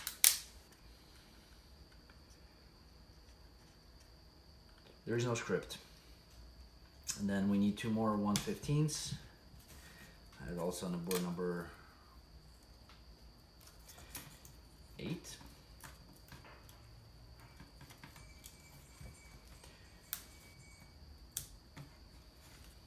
Work it a little bit with your fingertip, and I'm going to use my favorite file tool. This helps to push it out a little bit easier. So one piece already fell out, and here's the second one. And then you connect these little rods 113 into the top engine piston rod. Don't forget a little bit of wax.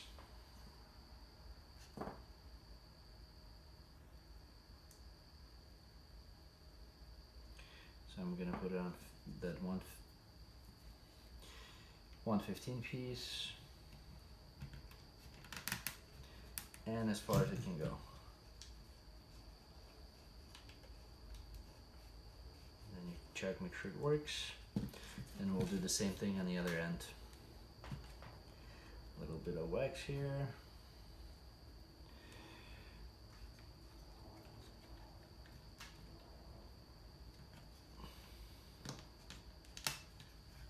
And as far as it can go. So our assemblies are done on page number 29. We'll move to the next sheet, which is page 30, and that's, we turn that piece upside down, and that's when we insert our wheelbase. So these two pieces go up front. Should turn it upside down so the gears facing down. I mean, the gears are open here. Directionality, and we insert these two pieces as a step number one in step number one and step number one. So insert it into the front portion,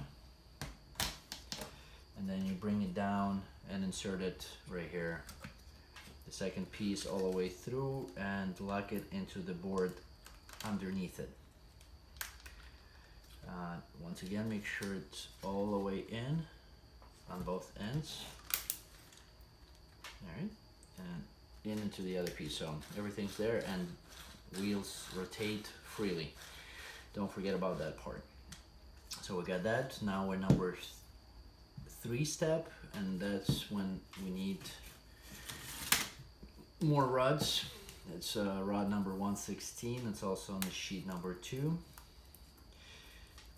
Use knife to cut it out, or if you're sure about your skills, just push it out. Sure in your skills that you're not gonna break it. And then we're done with sheet number 2. Somewhat. We're probably gonna have some pieces floating around, but that's not an issue. So 116.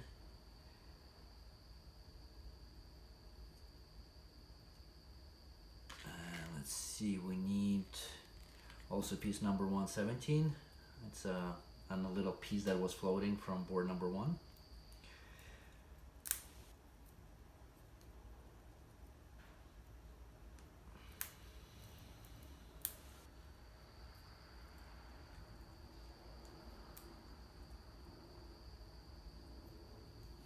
So that one goes, one end goes right on a little stick out piece in the middle wheel here. Underneath, rotate the wheel to get to the, or push the rod back a little bit, and then go underneath that rod of the engine. And then we need 2 more pieces of 115 to connect those rods.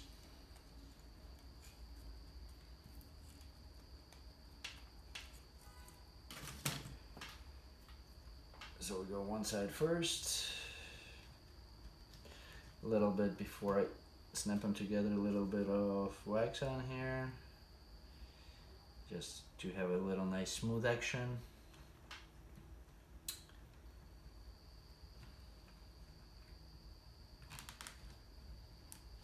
As far as it can go, and then you lock it with a 117 piece on that little stick on the other side, on the center wheel, and then we switch it upside down and do the same thing. So we might want to do a little bit of wax on the inside of this gear. Guess we forgot about it, doesn't mention here, maybe it's not needed as much.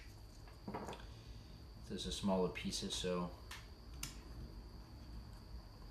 and then 115 also needs a little waxing.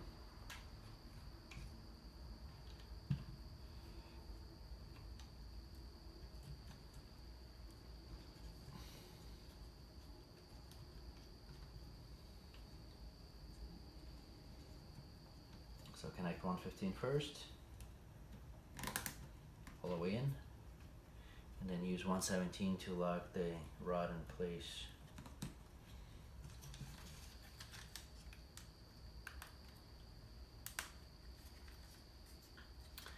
Just like that. Check the operation, make sure it moves. Then we switch over to page number 31. I'm still filming, which is good. And then step number 1, we need 118, which is on the same little board where we took 117 out. 2 little cylinders. So kind of starting with the fingernail. Make sure they're movable in there, and then you can just push it out with anything you have in your hands, at your disposal. We can put that board on the side, and then we need 2 toothpicks, or actually 1 toothpick cut in half. As you notice, we're trying to save some of them. And then get these 2 pieces onto the toothpicks. And then use the helper tool to get the right side. So we're on the bottom here, so it has to be flat with the back end, and then you cut it to the other edge. 2.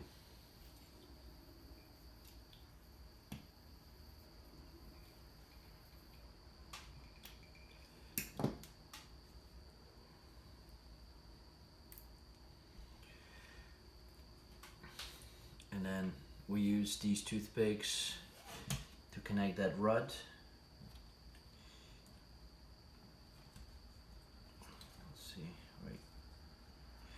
With the 112.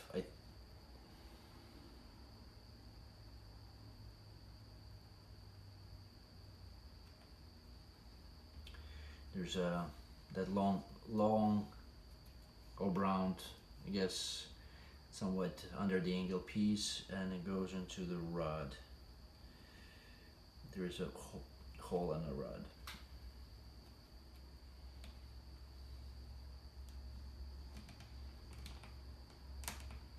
Hold the rod, make sure you don't break it.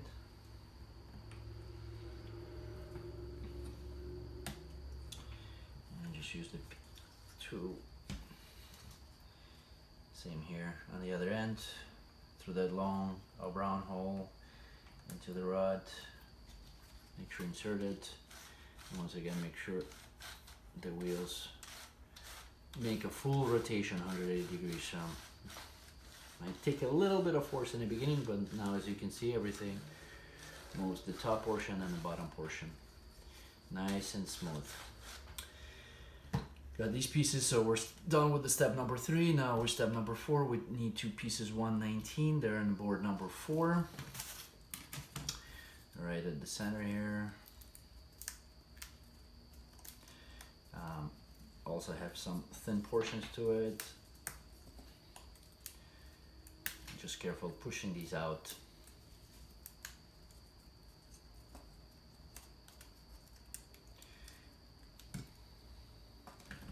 Then with the hook up front,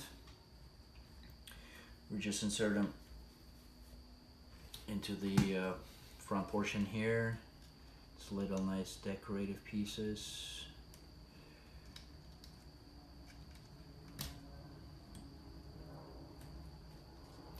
Kind of put them in and then slide them back towards the back to lock it in place. And to match these holes with the holes on the other piece. Same thing on the opposite end, so you kind of put it in and then slide it towards the back to match these 2. Now we need 120, 6 pieces of them, and they're on the board number 8 on the bottom here. So I'll pull the whole little portion out. to get these pieces out.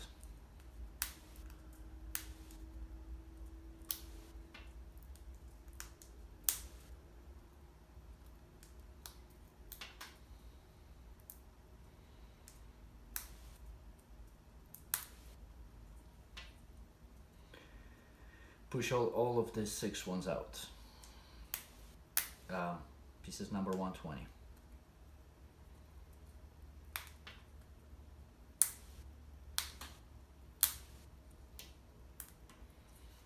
And then these go into the slots right here. There's like a little stab that goes towards the inside. Then you insert it all the way in. 1, 2,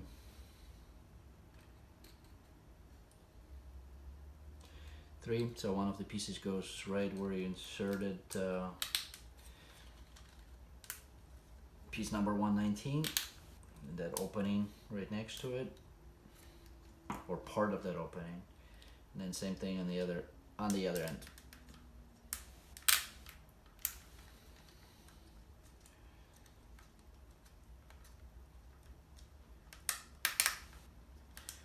Two and 3. Once again, that little stab towards the inside and all the way in. So we're done with page number 31. Moving on. Page number 32, step number 1 is to get that little assembly that we did with the small wheels up on front. Bumpers go front, and then you do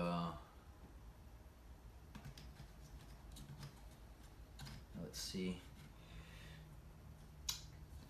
there's some openings here, so we need to get them into this little hooks right here. So we kind of go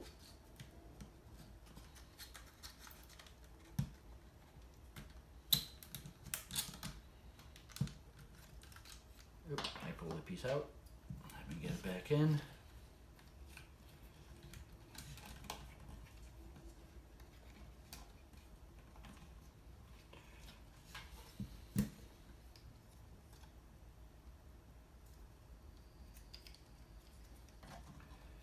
So I'll insert one side first.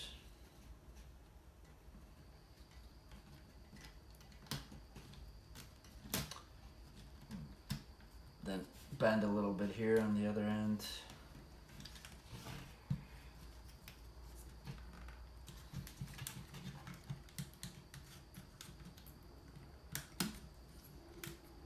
Push it down and then push it towards inside, a little piece that sticks out. 119 I believe it was. Here we go, locks it in place, and then right here at the center, kind of push it down also a little bit so it gets locked. Sits down nice and tight. So I got that piece. See, like, try not, don't restrict it, so push it back in, and then we need 4 toothpicks cut in half.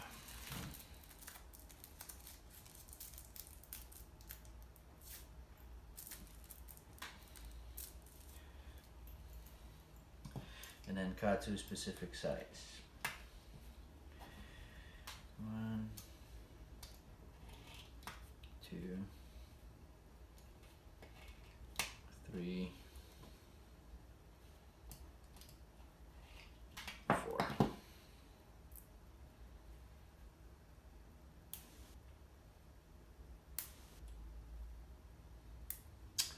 Now we use the helper tool, and it's supposed to be starting with that cutout edge towards the number 1. So the length should be from the flat portion of the edge, furthermost edge of the number 1.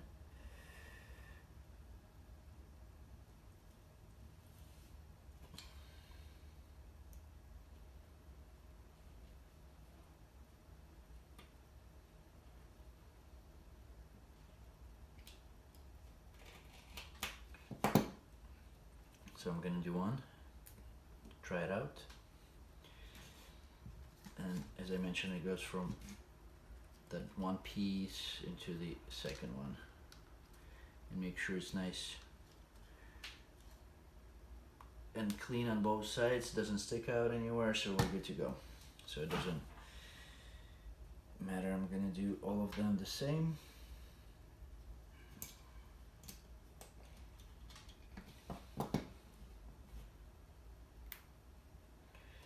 We need total 8.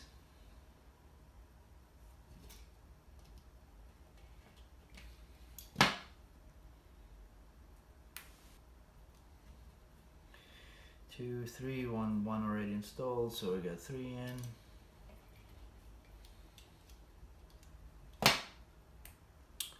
Four.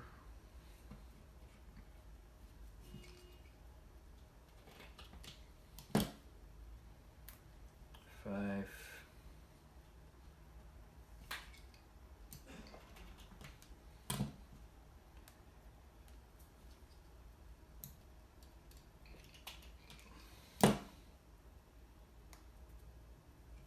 6. Let me cut off a little bit extra piece left on there. And 7 and 8.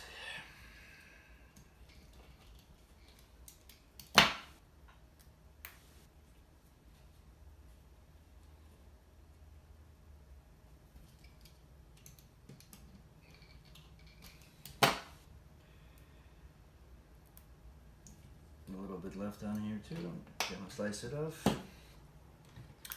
and then we'll just insert these pieces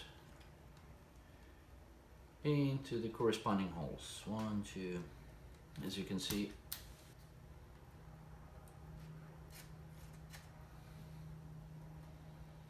it gives a nice, authentic look. And then same thing on the other end.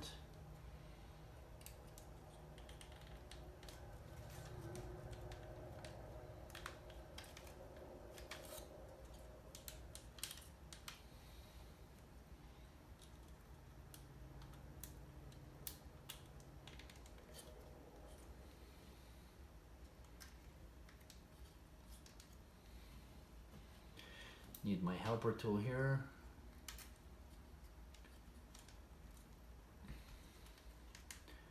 Just to get them all the way in.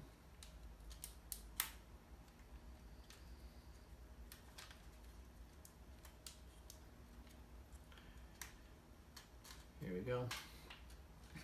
And we're done with the step number 4.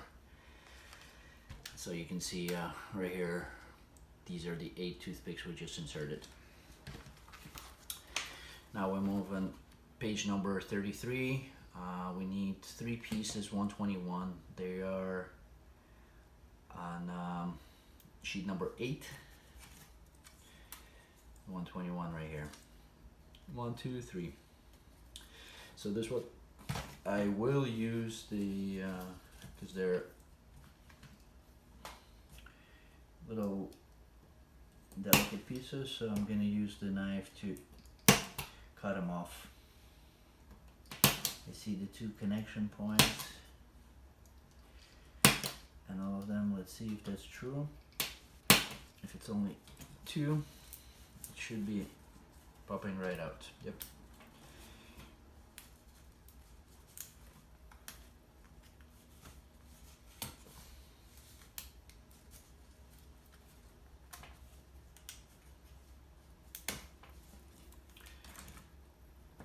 These pieces goes also on the front, and there is 3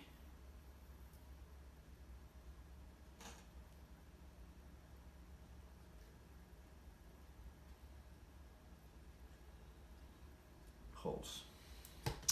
Except when I did the assembly of that top piece, the bottom piece with the wheels, I inserted that bumper in the wrong location, so I'm just gonna move it on the bottom where it's supposed to be. That's why I had a little bit of confusion here. And then there's 3 holes, so you insert the 121. Once again, they're very delicate, so don't press it in the middle. Press it where the connection is at. or there is a little bit more material, so it goes in and doesn't break. And then we need two pieces 121. They are on the board number 4. There's 1 and 2. Also we need a knife, looking for the connection points. There's 1. I don't see many.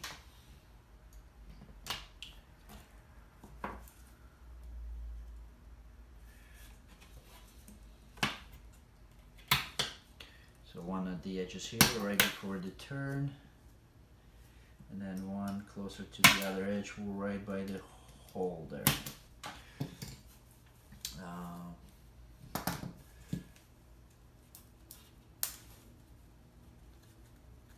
They should be coming out very easy after that, unless I missed the connection point somewhere.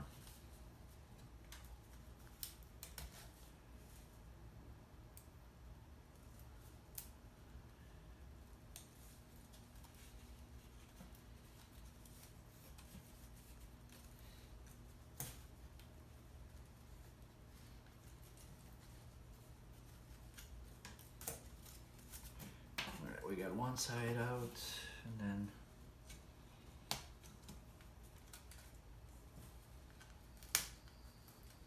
there are some more connection points on there, so just be gentle.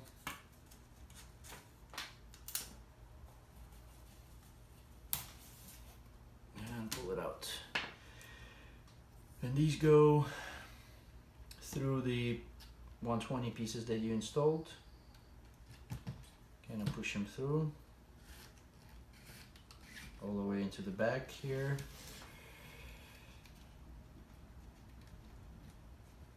And there's a careful bending it. There's a hole here, so you insert it right into the, I don't even know what to call these parts anymore. But there is an opening here, so insert it on one end and make sure it's inserted on the opposite. So do the same thing on the other end. Push this through the 3 holes, go into the rear, snap it there, and then lift it up slightly. Try not to break it, or don't break it, and then push it there. So kind of adjust these little 120 pieces, make sure they're straight. It looks nice and neat. And we're done with that assembly. And then we're moving over onto the page number 34.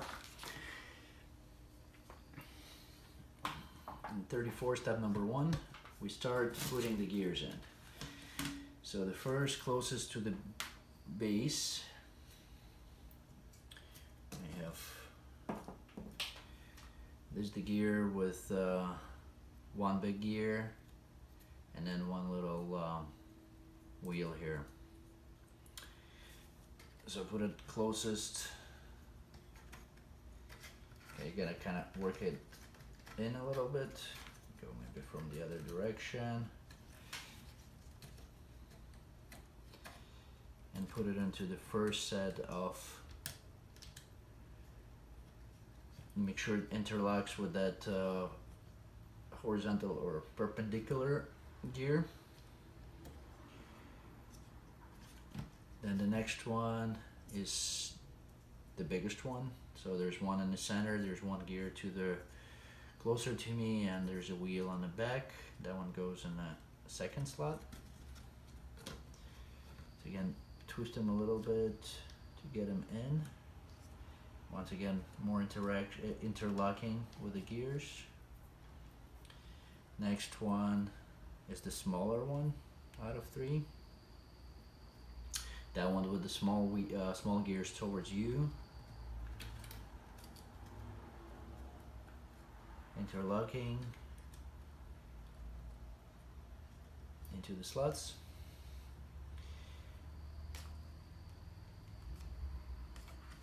And then we need the yellow rubber band around the wheel with the cutout. So we're gonna insert it first. Put it into the slot, gears interlocking, here you go. And then the flywheel on the front, you need to get the rubber band over it.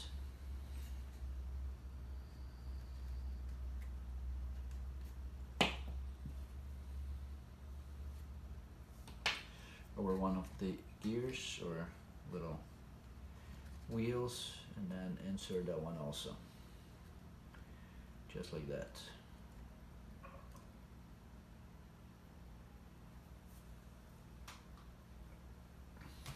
And all that is locking with numbers 123, 125, and 124. They're all located on were on 8, but we pulled them out and they're sitting on the side right now. There's 125s, so we need 3 on each side. We'll do that first. Put the other 125 on the side because I don't need it for now.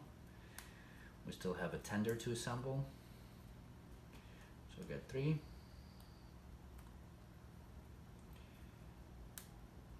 There's one additional piece. There's a little plus sign, so just in case if you break one, you still have another unit that you can use. And these 3 are going right in the middle 3.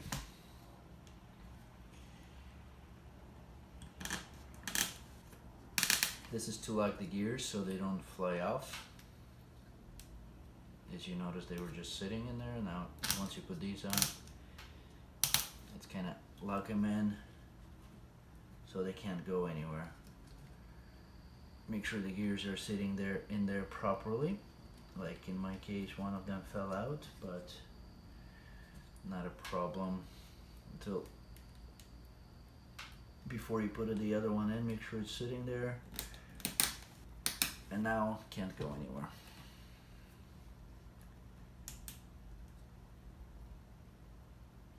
Now the little boss is facing down to match the holes in the main body.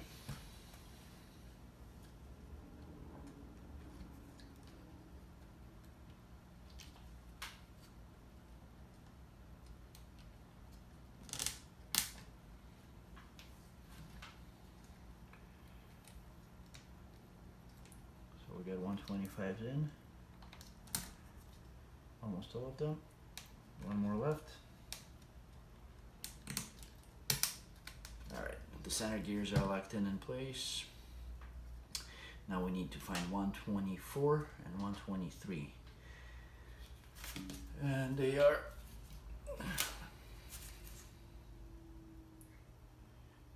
should be on board number 8, and they're like right here on the center. So 123 little shorter ones. We do have one extra right next to it.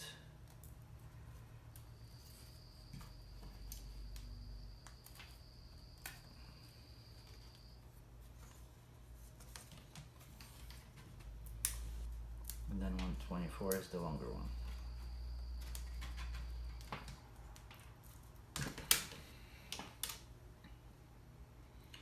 Clean it off. 123 go off front wheel. That's the flywheel right here. To lock that one in place. Once again, the boss is facing down.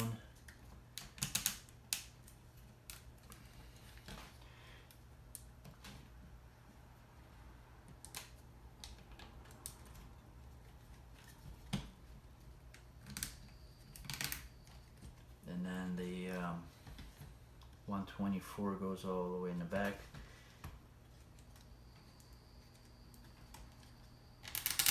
The last gear.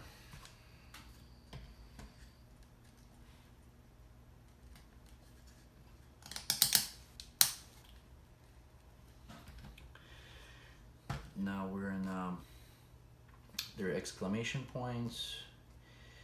They did ask to put a little bit of lubricant on these, but we had so much on the other ones that I don't think we needed them.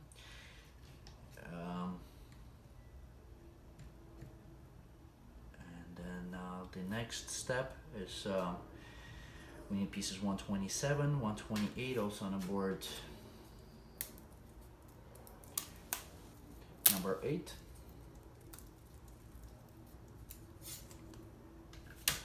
Got these out. Then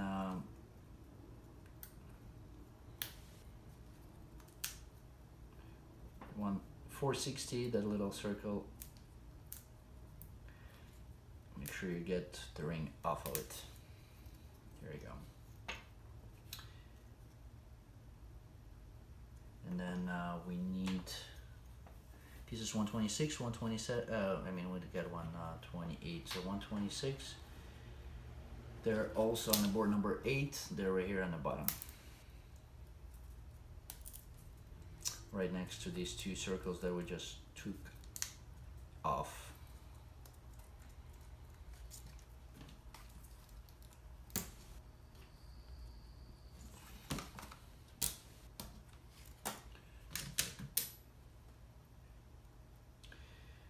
And then with a longer piece going into the 460,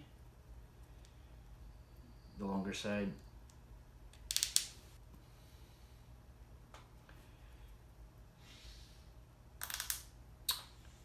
and then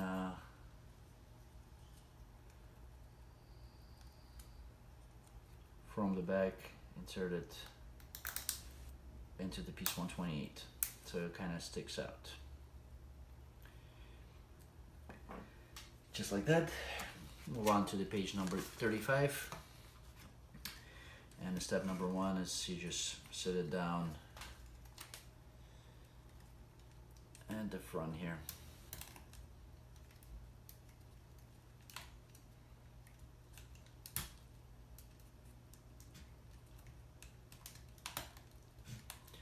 Make sure it's centered. And then we need piece 129, which is on sheet number 4. That one is the last of it on that sheet or plate. Then we can put that plate aside. And then this one we kind of insert here in the back and then snap it down onto every rib.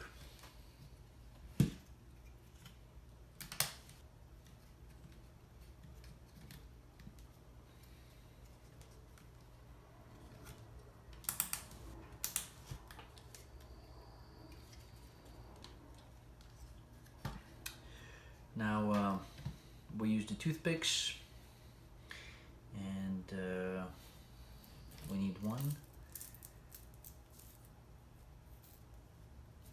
2, 3 on one side and 3 on the other side.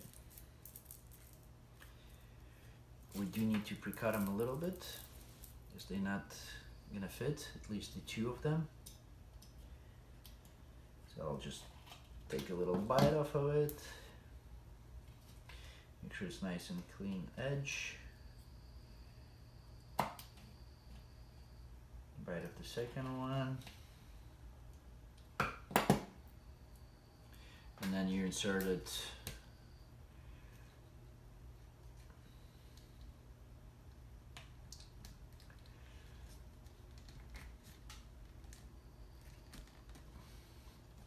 from one side. We do need I do need a tool.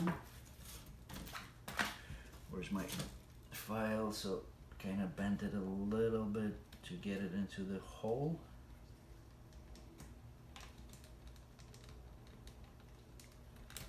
Here we go. And then as I insert it, I use my helper tool to get it into the second hole. So right here. So it's nice and through. Same thing here, I'll kind of pre-start it and then insert it, make sure it fits into the hole, push it in until it's all the way in, and then cut off one of the pieces I did a little bit too much. So I'm gonna push that one out and maybe get a different toothpick. I'm going to use that one in the front.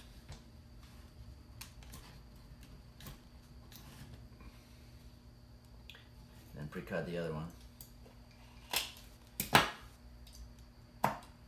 And insert it instead of the one that I screwed up. So that way it's a little bit longer, and now it's all the way here, and now when I cut it off it doesn't look as stupid.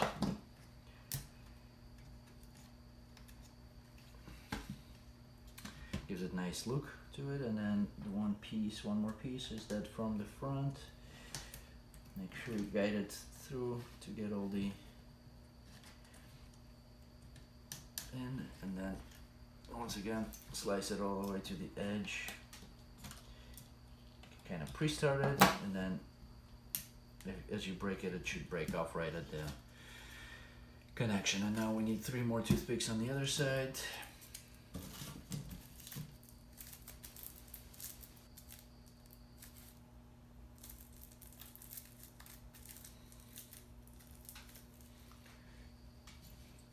I'm gonna pre-start all of them, but not as much. 1, 2, 3. Start with 1 from the back. Gonna push it in until it gets stuck. Then I use a file or another toothpick, lift it up a little bit to get it into the hole. That's why you lift the sharp edge there. Then as it goes in, just make sure you guide it into the hole and push it all the way in. Then the second toothpick.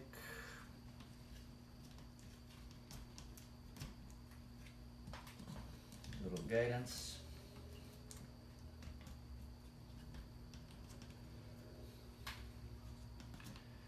And it's in. And then the third toothpick.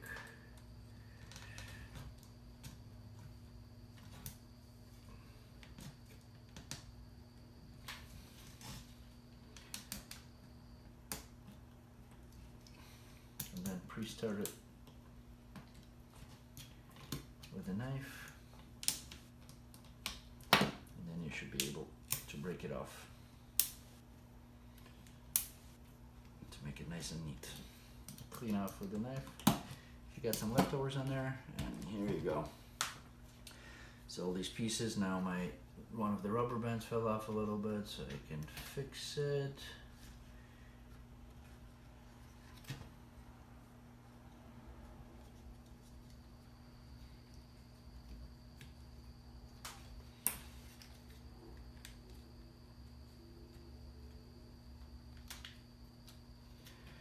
Back on there.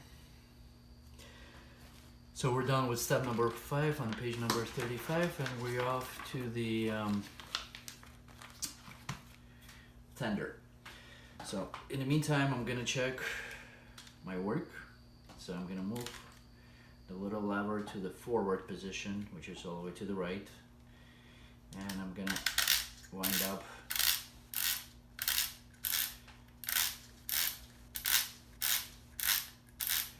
about 30 turns.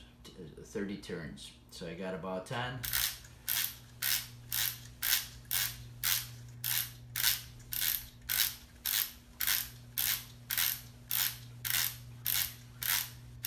So about 30.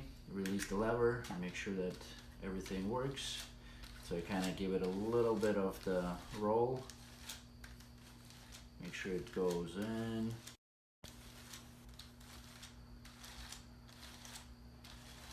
So there is a little bit more, so I'm gonna lock it back up and do another 20.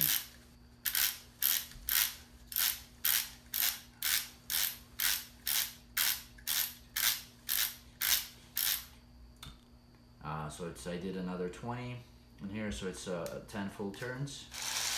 And here you go. The only issue that I see that the rubber band is a little bit too long.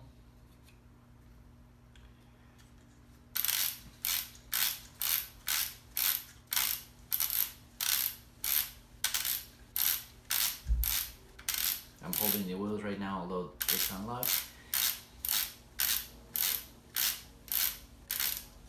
So because I did all the assembly correct, the train moves perfect.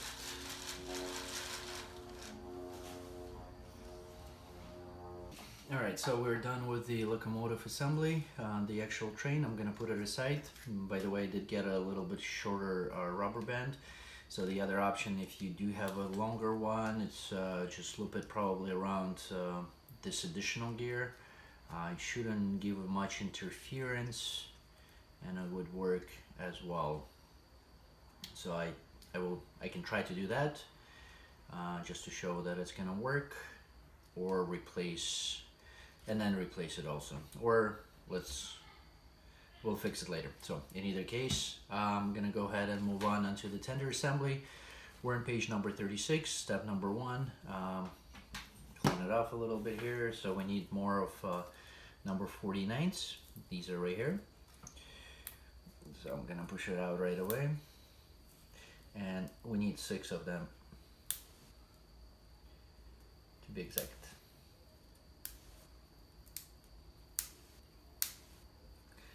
I'm kind of pushing them from the back with my fingernail, tip of my finger, and then I'm gonna use my favorite file to push the ones out that I already removed from the connection point. So there's one more.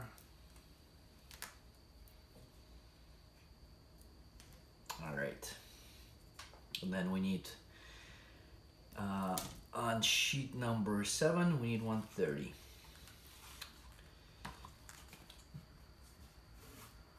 So sheet number 7, there's 2 pieces 130. There we go. I'm gonna put it aside. Now need to clean off, use the toothpick and clean off that inside from dust.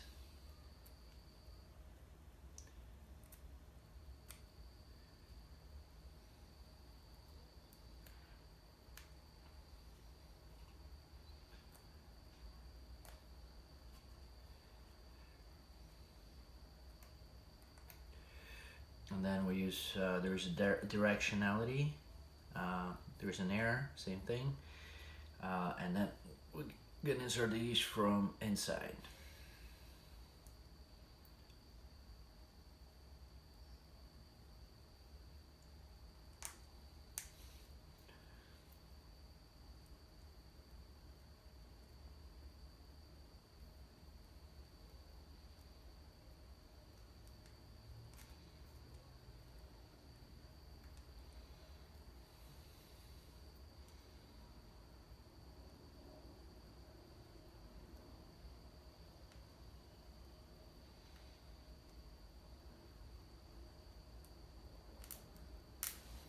Use my helper tool to get the pieces all the way in. And then the second one, also direction, and from the inside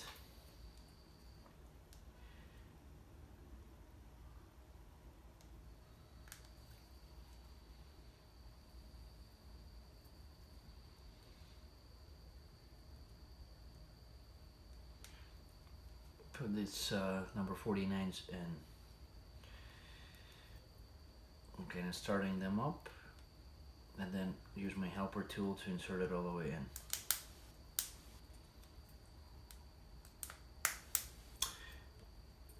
As far as it can go.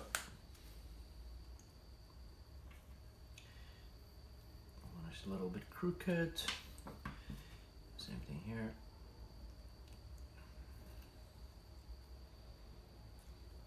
Alright. Now we need 131, 132, and 133. Those are also on the sheet number 7. You got 133, 132, and 131 is the one that fell out a little bit earlier. So we total need 1, 2, 3, 4, 5, 6, 12 of the 133, 6 and 6 of 131 and 132. I'm gonna get all these boards out, so I'm not holding the whole board.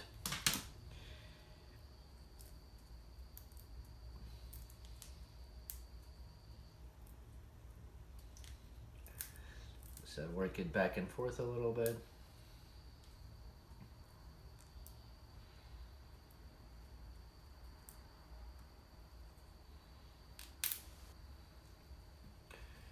And that's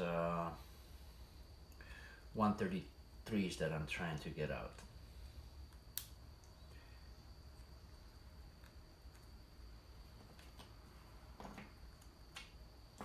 The other option is to find these connection points and just pre-cut it.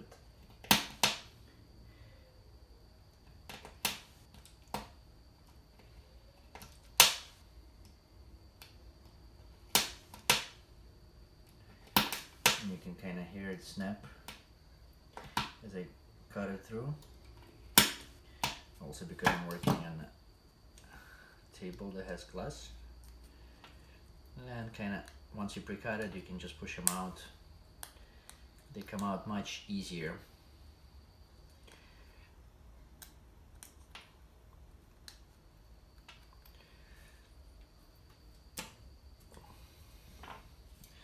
I'm gonna do that on all of them now. Probably should get like X-Acto knife because it's a little thinner than this box cutter. But I always have the box cutter laying around and not so much for the X-Acto knife.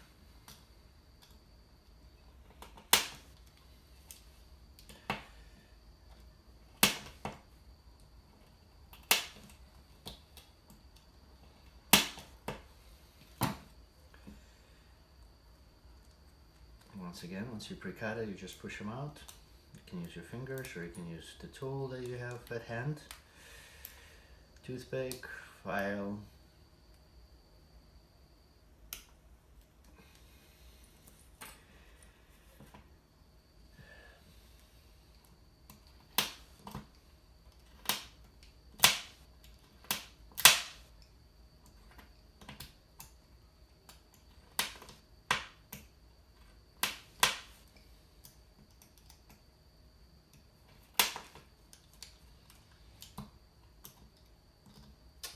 I'm working now on pieces number 132.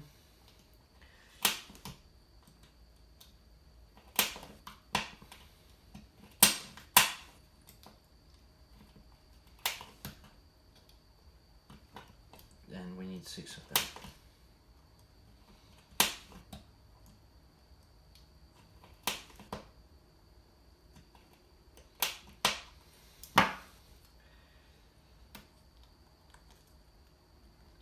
That way you can make sure by pre-cutting at the connection points that you're not going to break the pieces, and they come out much easier.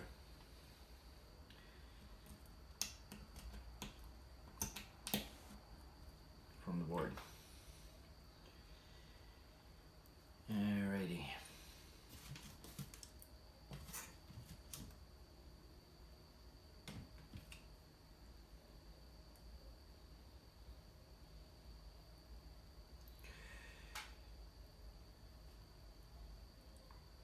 Got a little small piece coming off of this one, and then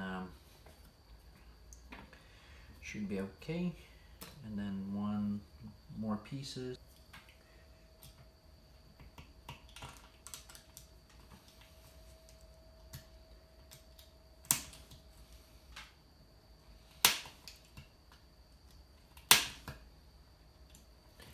That one's got 4 connection points at each. I mean, two connection points at each end, so total of 4 per piece.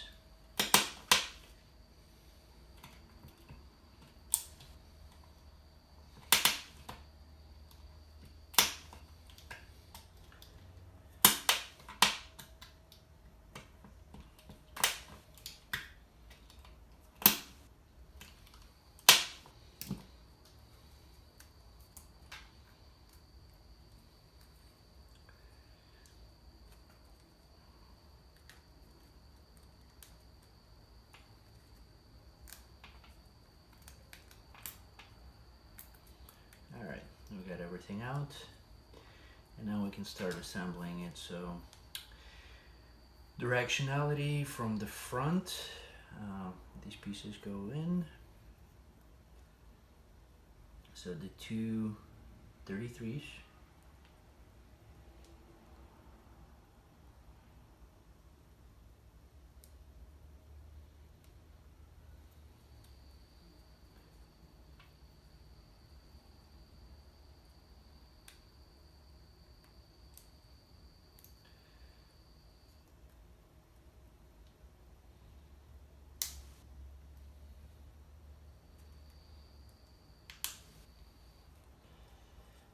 just check. Then you have slide in the 31 and then use the 33 to lock it.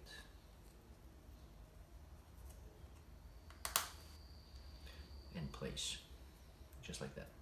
So I'm using my helper tool here to get these pieces all the way in. So, and that's the sequence. So you do 33, 33, not all the way in, just kind of like pre-start them. Then you insert the 31 in there. Sorry, 131, not 131. Then you use 133. Lock it in place vertically. And then lock down the 133s using the tool.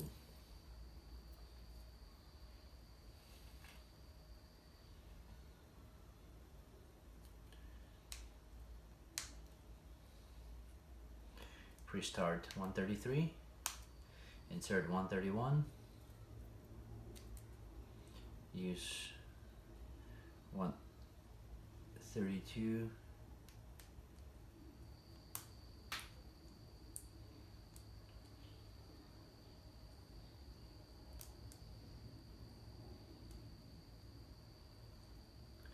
to lock it down.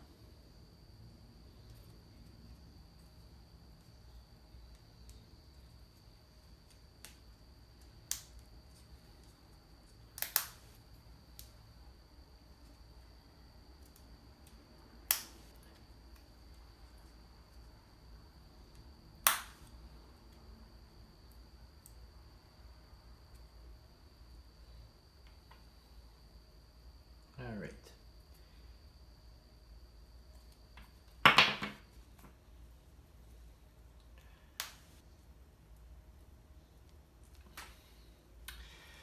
So one side is ready, and then we'll do the same thing on the other end. So I'm gonna do just insert all the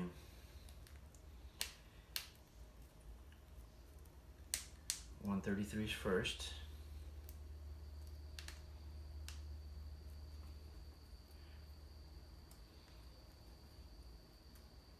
They're tough little guys here.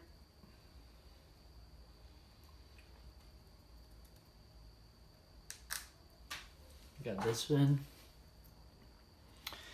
Then we do 131. And then use 132s to lock it down first.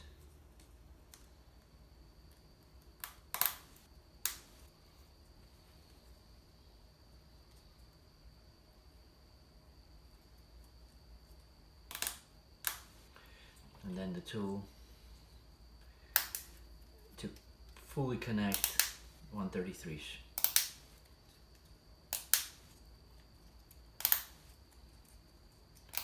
Just like that. The next step is 3, and then we need to wax. I'm gonna use a larger piece of toothpick, and we're gonna wax this little 49 pieces, or pieces number 49. So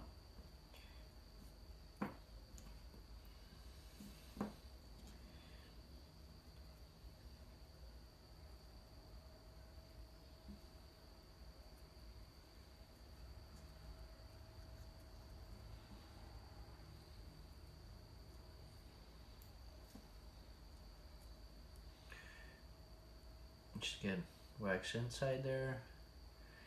If you have a little bit too much, it's okay. You can wipe it down, or you can try to remove it at the later point of time.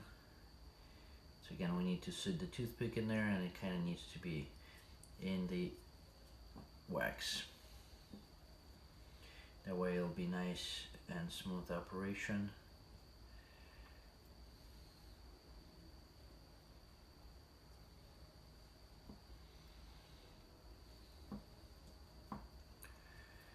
Once we start rolling.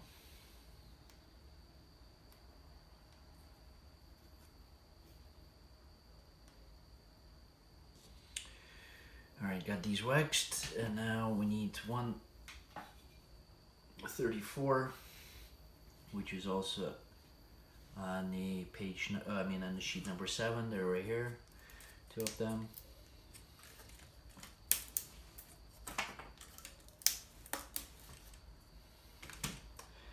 And then with these little studs down, we connect them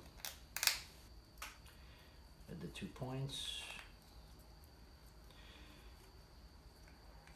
and then the other 2 assemblies go snap together. There you go. And then we need 2 pieces number 135. They're also on the board number 7. They're right here. And then we need 2 more 135s.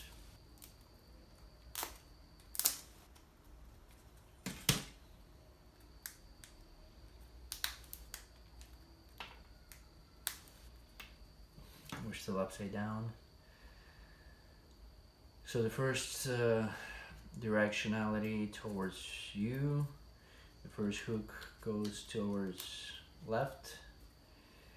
Then the one on the opposite end goes towards right. So you kind of insert it and push it down so it locks in place, and then in the same direction but push it up. So the hook is in the same direction, but you need to push up the little assembly.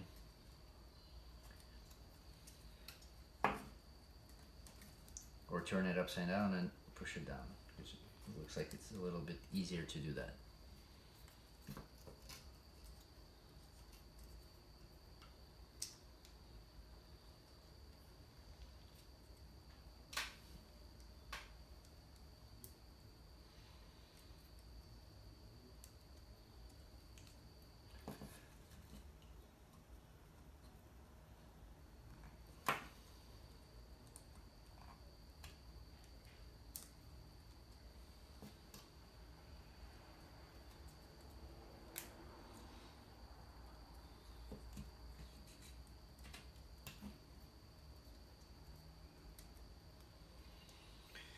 Alrighty.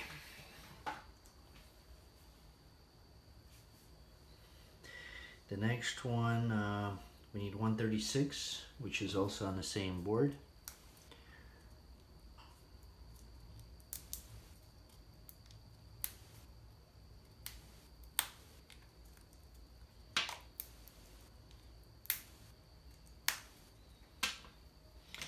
And we insert it with the hook going the opposite direction in between 135s.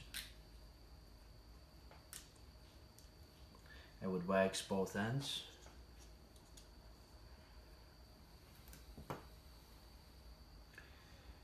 Both sides, so it moves a little bit easier.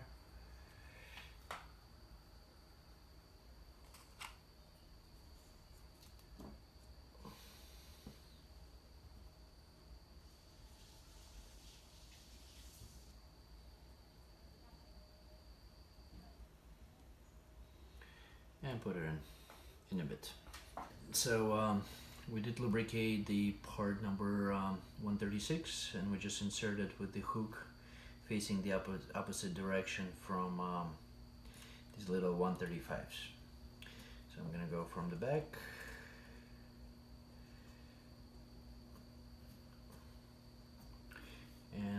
opposite end.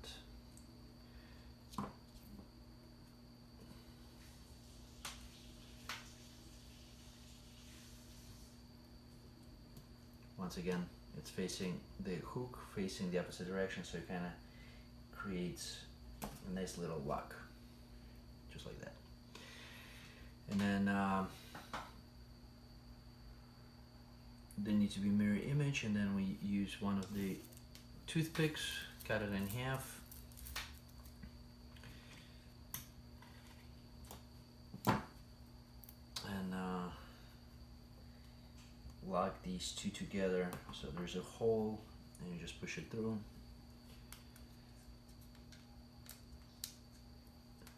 All the way through, and same thing on the other end.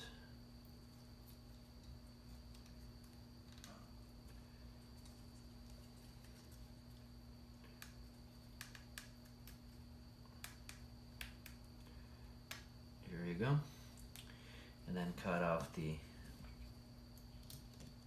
pieces that are sticking out.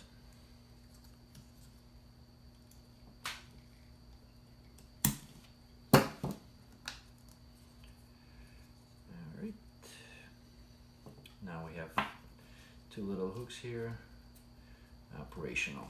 And we move on to the page number 37, make sure we're recording, and then we need a rubber band here. Double it up, then one time hook it on one side,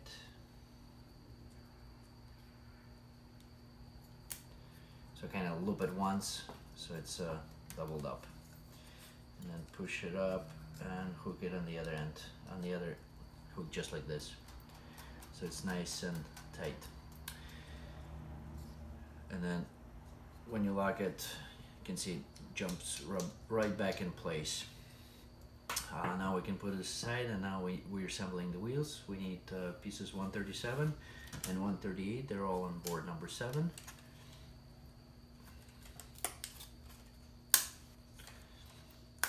So we get 137 out.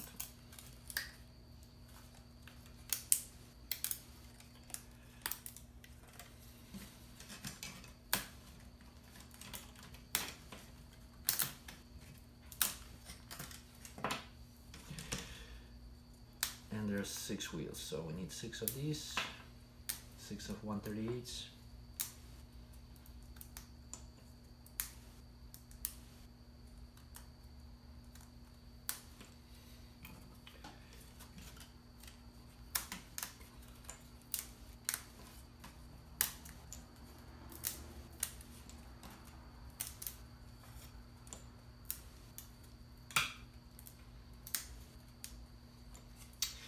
And just like with the wheels on a train, I'm gonna clean the smaller one off with a file.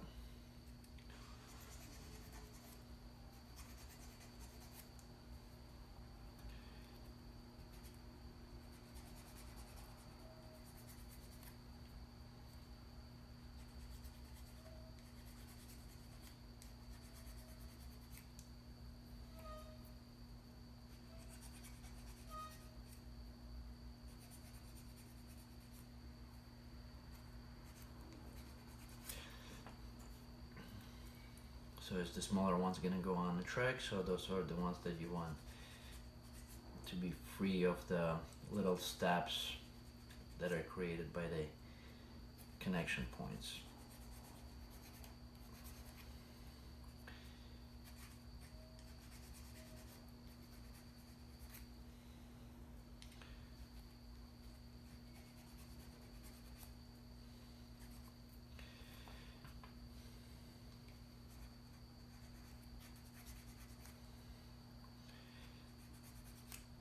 So in the bigger wheels, I'm just gonna clean off, make sure there's no fibers.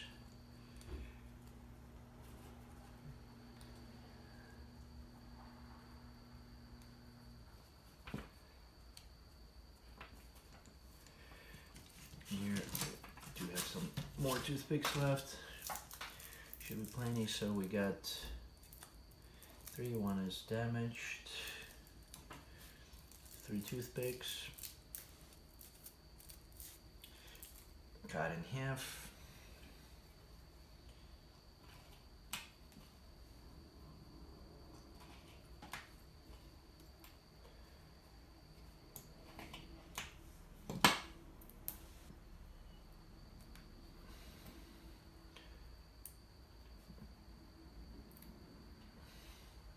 And then we use one big, one small, and connect on the outer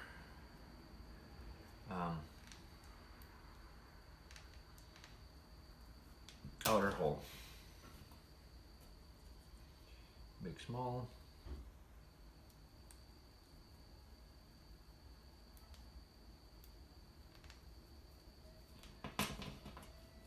Outer hole.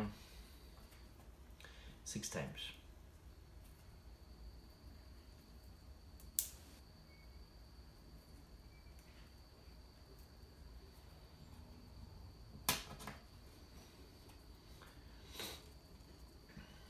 So a lot of that assembly repetitious. It just takes a little bit longer time, and obviously we do need wheels.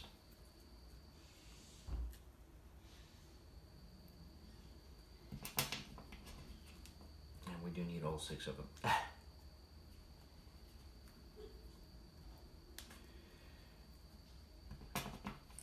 Alright. So now we can cut these off. We set out pre-cut. If it doesn't cut all the way through, and then just break it off. Some of the toothpicks are a little bit softer.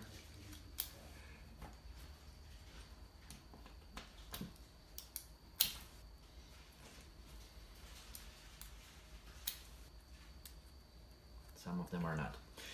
And then we need 3 toothpicks cut to specific length. Once again, if you run out for any reason, use just a regular toothpicks that are sold in any grocery store. Here we use the one.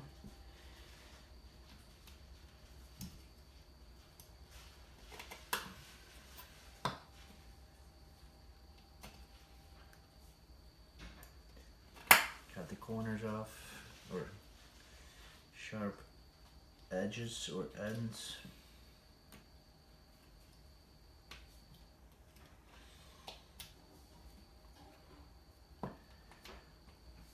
And all you need is to pre-cut, and then it'll snap off if it doesn't cut off right away.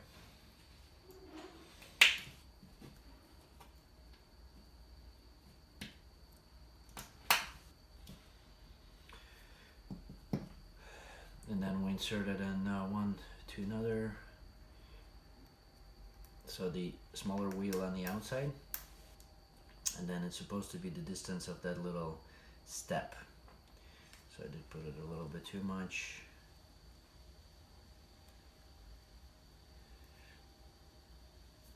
One and two, and just make sure that the openings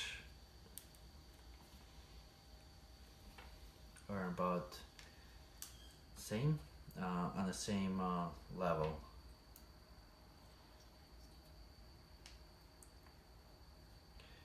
So they'll be not off balance.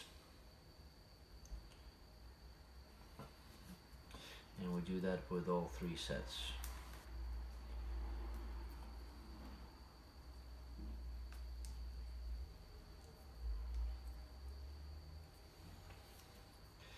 Once again, this is for to set it on the rails.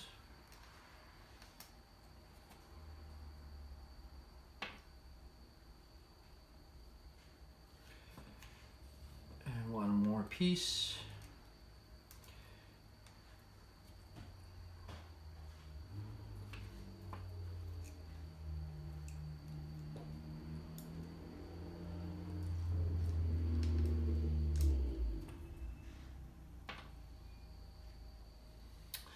Down with the wheels, and then we just insert these wheels into the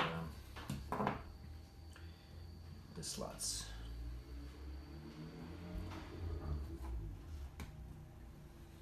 So again, you'll be able to adjust the wheel width once everything is set in place. Now we need 125s to lock it up, and 125s are on the board number 8. We're on the board number 8. We have that little block here, and we need 6.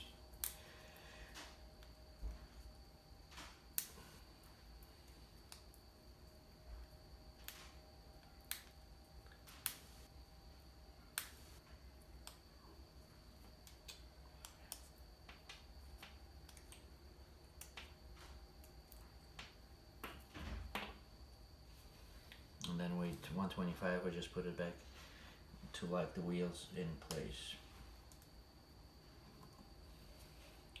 With the holes or the bosses facing down.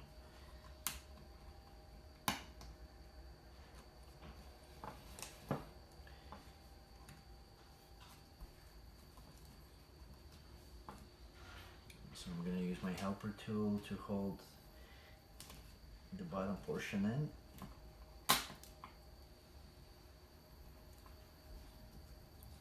Or try to hold it in.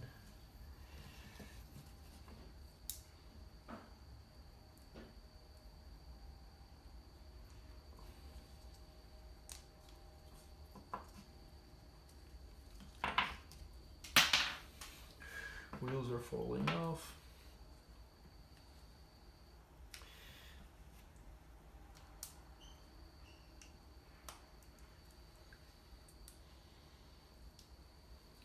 So the idea is that one piece locks the other one and locks the wheel down. So I'm still fighting with the first one.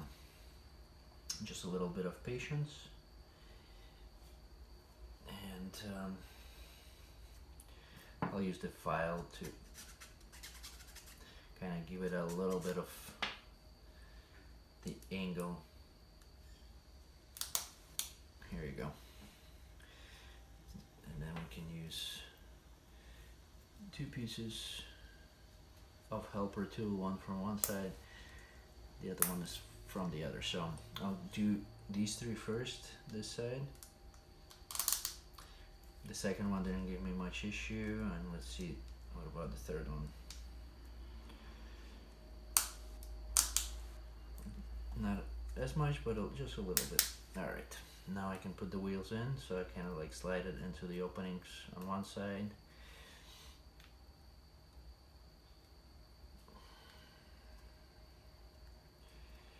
And then I'm gonna lock the other sides.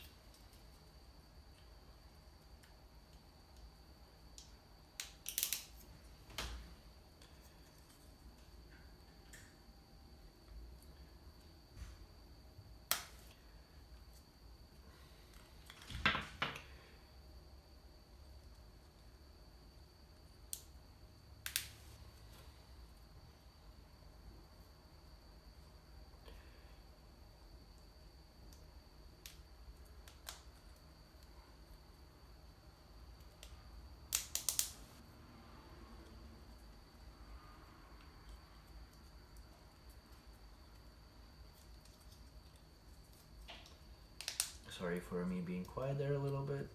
I'm just concentrating on my work. Make sure I lock it down. And then one last piece. And we'll move on to the next step.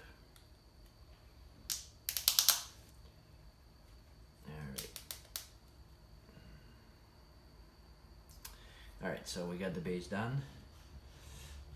Wheels fine, and then now we need piece 139, which is on board number 6. That's the last board, and here's 139 from the back towards the front.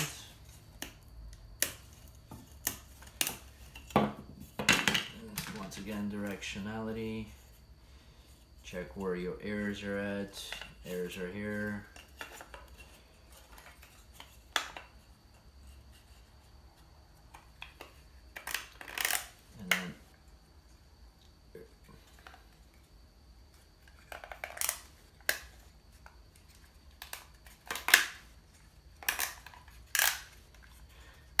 get all 4 bosses into place, connectors nice and tight. And then we need 35, 33, 34, and 35. Those are the bumpers. We already should know how to put those on.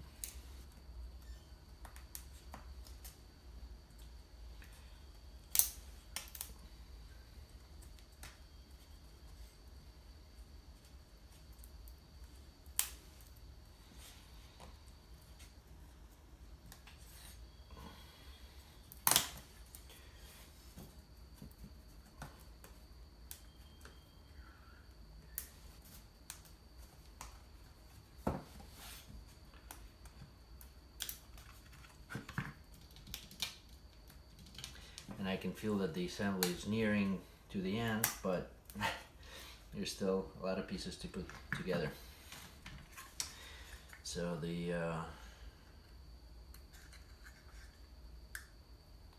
bumpers go on the side that has the slots. I mean, you can put it on the other side. And then we have the big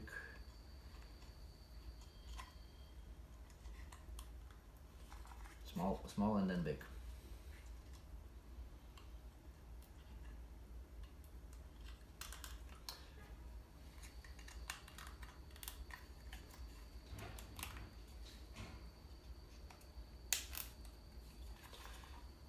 And then we move on to page number 38,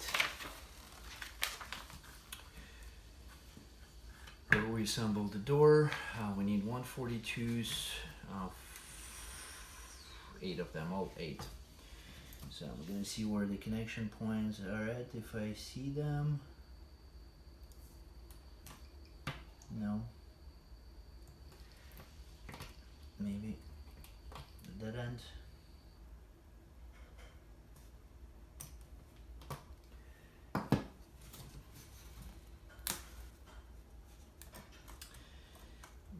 Don't really see the connection points to cut them out. Actually right here on the left side at the slope. Yeah. You can see exactly, I can hear it where it snaps.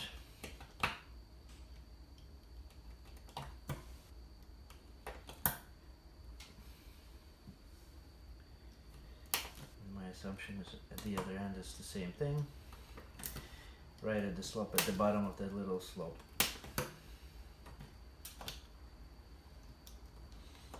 And now all 8 of them should come out fairly easy. 1, 2, 3.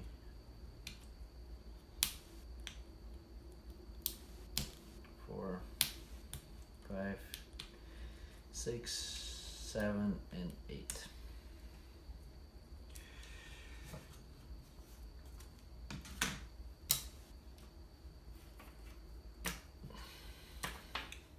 And now the doors should would start with 141. Got 2 of them.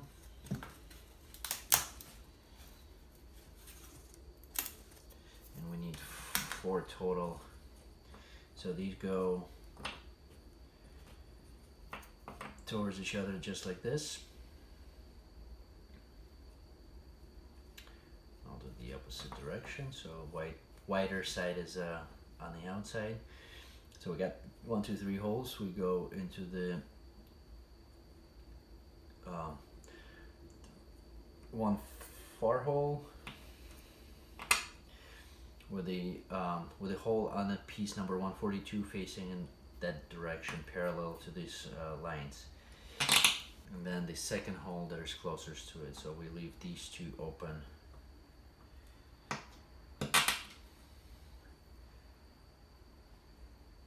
Just like that. They do recommend to use the little bit of wax to get this all the way in. Not really necessary, but it might help a little bit. So you insert it all the way down, and then we'll get piece 140, which is on the same board.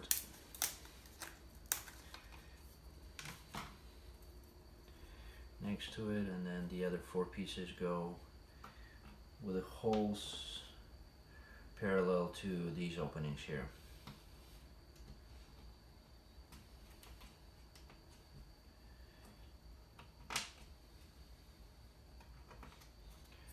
Once again, helper tool to get them all the way to the as far as they can go. And then we need 4 toothpicks.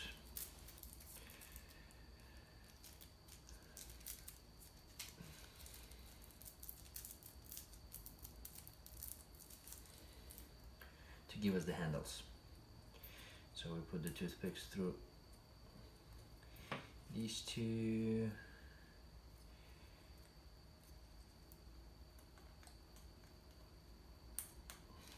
This door, and there's these 2.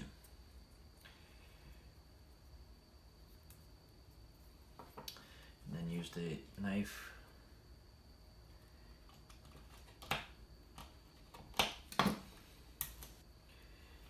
to break these off.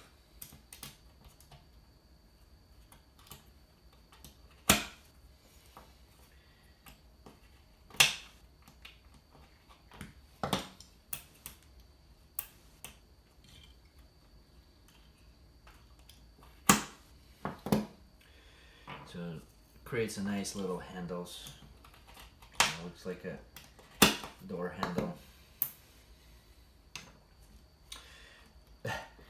Based on how these toothpicks jump, let's say you're required to wear safety glasses, but I don't think those are necessary. Shouldn't be a big problem. And then we need 143s. They're also on same board number 6.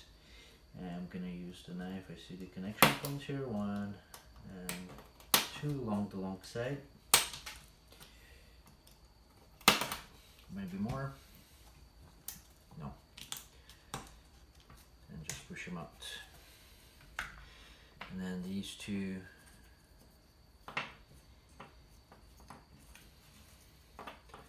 go together, and from the back you insert the numbers for 143. Once again, just don't press it in the middle, press it at the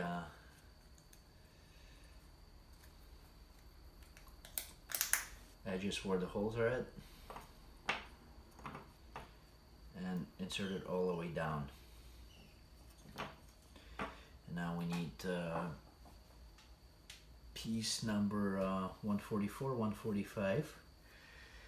They're on the board number 7.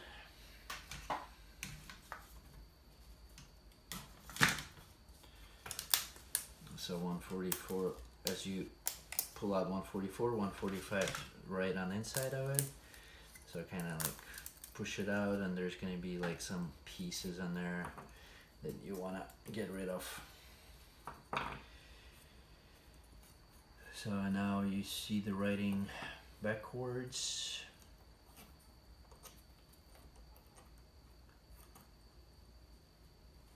And then we need pieces 146, 147, which are on the same board.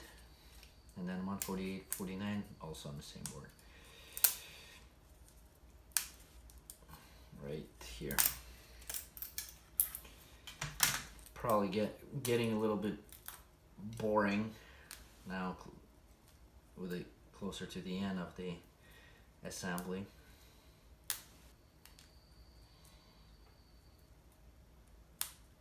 But bear with me just a little more as we're almost done. I mean, obviously you can go on your own or skip it through. There you go. So 146 is the longer pieces. They're gonna go into the big 144 board.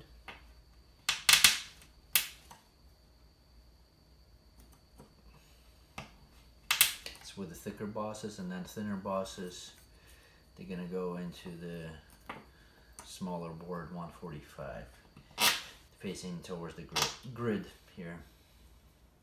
Grill or grid. Make sure they're all the way in.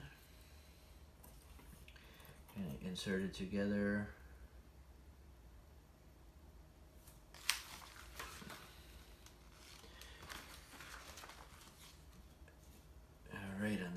148 and 149.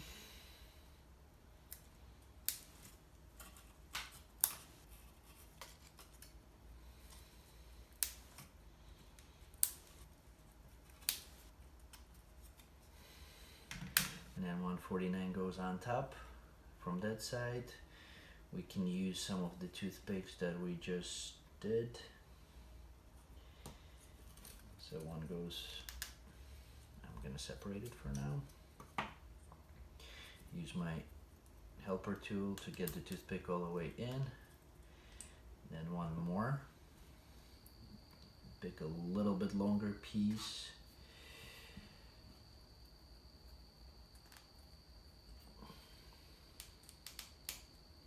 All the way in, and then 148 is from the other end. Gonna hold the toothpicks down so they don't pull out, and then cut off on the other end.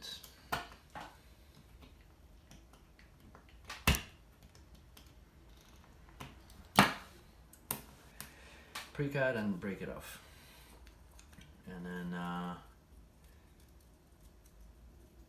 one last piece, one last toothpick, I should say, so we can lock it in place. And then we still have plenty of toothpicks left.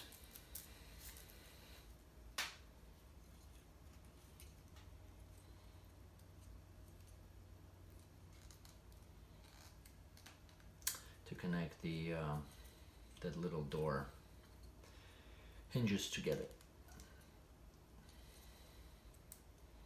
And then same thing, just break off the toothpicks or pre-cut, snap it off. The door is ready. Move on to page number 39. We just did this step, we broke off all the pieces. Now we need to get the opener assembly completed, which is, let's see, two pieces, 150 and 151, and they're on sheet number 5. So we go back to one of the older sheets, and here's 150 and 151.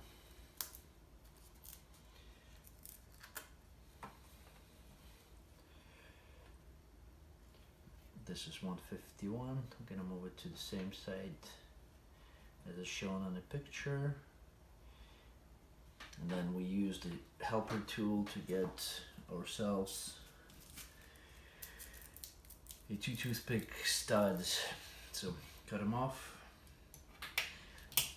Flat point on one side, and then it should be the length of the longer shorter side.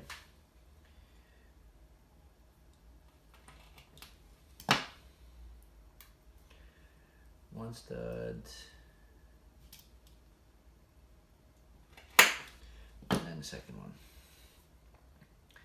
And then those go into these little holes on the gears. Make sure they're flat on the other side, they go all the way in. And then we need piece 152, which is on sheet 7.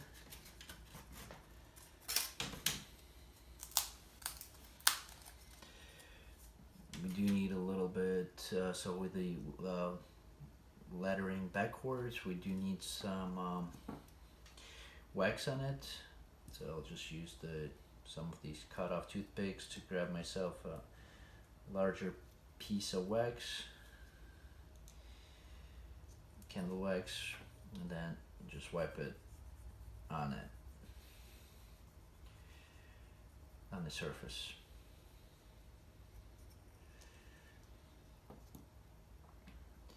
And also I need some on both of these gears that we just created,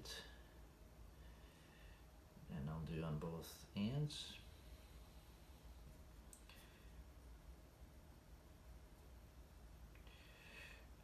I see in between the gears there's a little bit of fiber sticking out, so I'm gonna just pull it off. And then we need pieces, we need 2 more toothpicks. I keep on thinking I'm running out, but there's more underneath this boards. Once again, I didn't bring any new. I used whatever was provided inside the box. That's what I've been using. So with this board, we insert all 4 toothpicks into the 4 available holes for the toothpicks.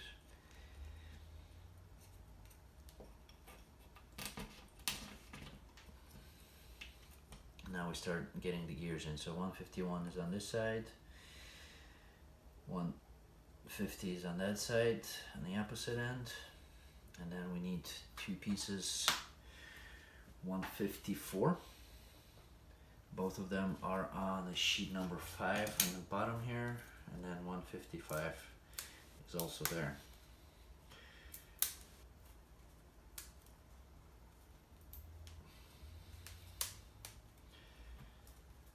So we got wax on both sides of these 2 gears.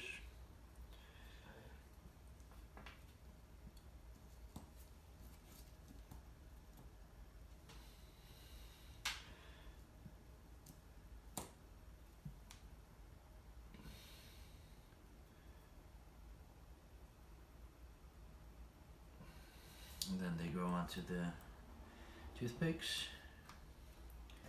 And then as these lock down, we need to put 1 more gear, also a little bit of lubrication on it. And make sure you lubricate the sides.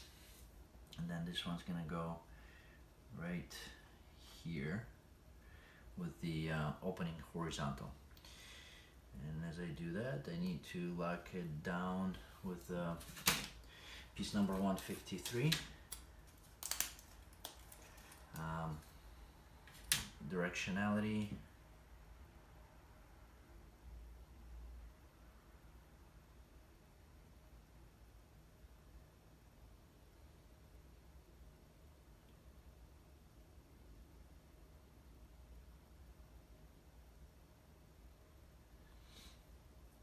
Going to be, well, I'm looking at it upside down, that's why I'm a little bit confused. But the same directionality, and then you just insert it through the toothpicks through the holes. I guess once again, getting late. Now make sure your gears stay in place as you put them. And then we cut off only these 4 sharp ones. You can pre-cut.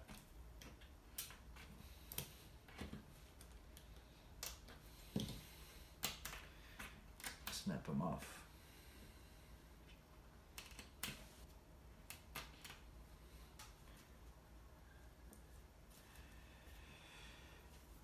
And lubricate the 2 toothpicks. My hands are already in lubricant, so these 2 little toothpicks that are sticking out, lubricate them a little bit.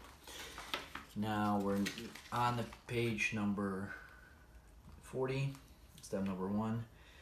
Got these 2 little guys. As we hold the assembly as is without moving it, with these little handles that go in onto the toothpicks, and then there's a little bosses that go into the holes. So make sure the toothpicks are inside that handle there. And then we need piece 156, which is on the board number 7, right here, with the BR facing you, holding the doors on the other end. Now we need piece 157, we're in step number 2, 157 and 158, they're on the board number 6.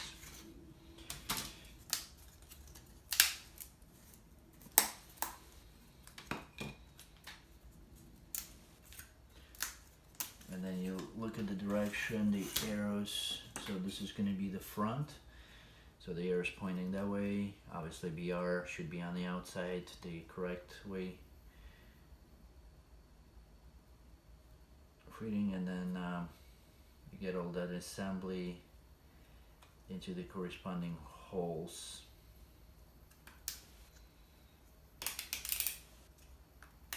Of 157, and then 158 locks it on the other side. So there's a slot, 2 slots.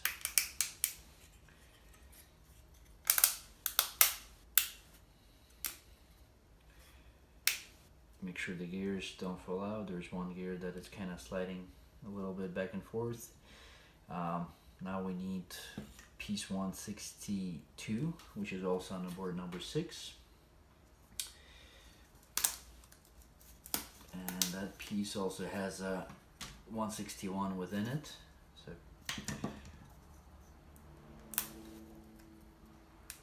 pull that one out. And then that gets inserted from the BR side, UGears facing forward obviously. Then we need 160, which is on the board number 5.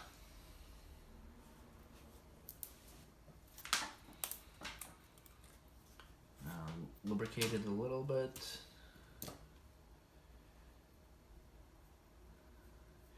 And then the piece, the 161, I'd say file it a little bit, sand it down the steps as it needs to be inside the assembly, and it's going to be spinning, and then put a little bit of wax on the outside also. It's going to go through this hole, so 161 goes over onto the 160 all the way to the end, and then you insert it through this hole right here and insert it through the gear. And then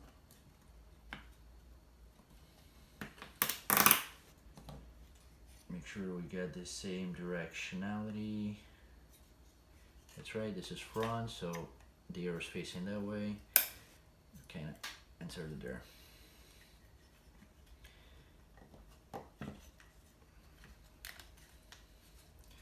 Now we check, make sure we can open the doors real good.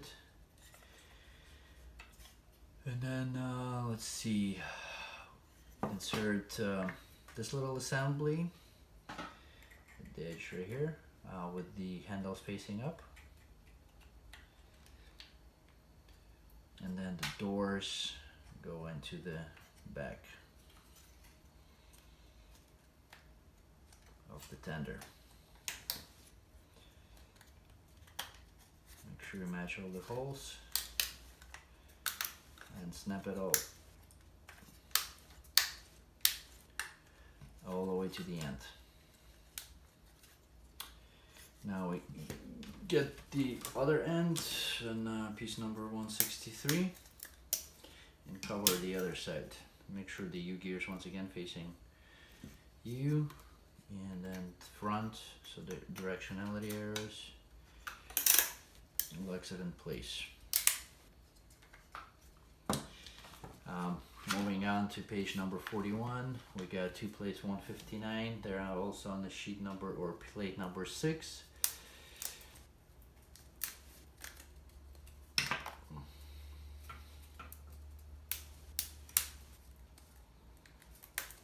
One and 2. Remove plate number 6 because I don't need it anymore. And then these go, you insert it into the front. As you get it in, then you snap it to the middle piece and the back. And then you do the same thing on the opposite end. Insert it into the front portion. There's a slot in there, and then snap it into the center and back.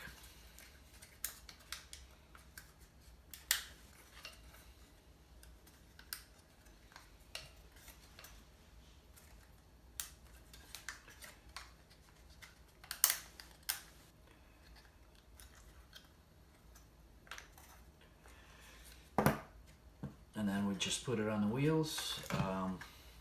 Bumpers are in the back. That's where the door is at. Directionality, there's airs here, airs there, and then you just snap the whole assembly onto the wheelbase.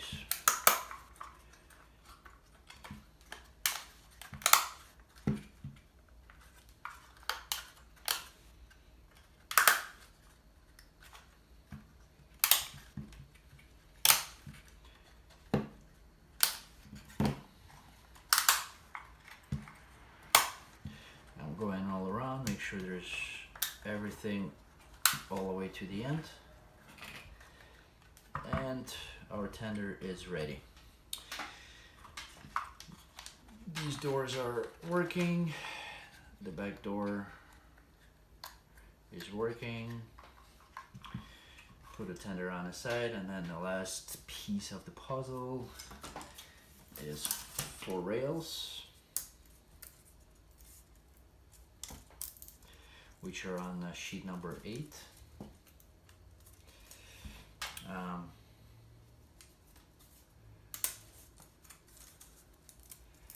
You can use the knife to cut them out, or just push them out.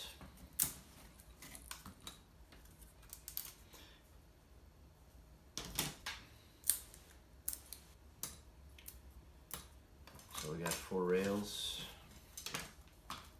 Then pieces 166, 167.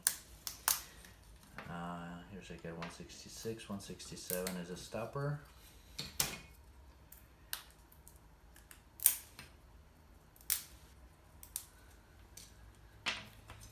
Which goes, there's a big boss that goes into the slot, 166 facing down. The number facing down so you don't see it.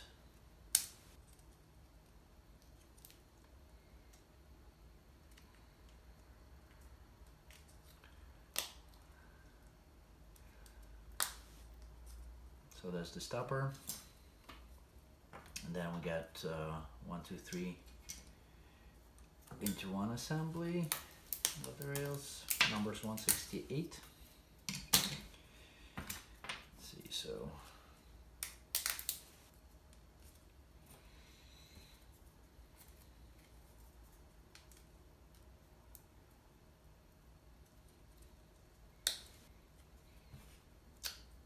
obviously with the numbers facing down so they're not visible. Push it as far as you can up to the surface.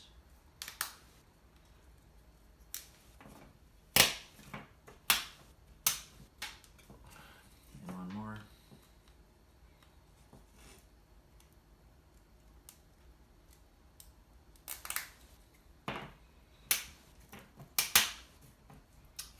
Then piece 165, that's the center one. I'm not even connect both ends. As I probably might as well.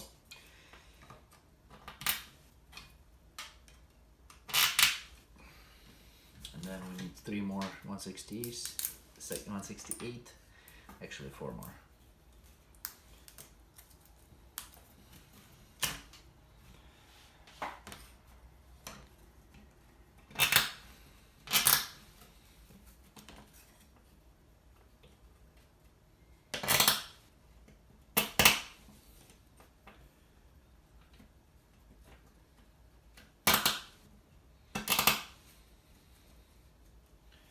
And we get our set of rails.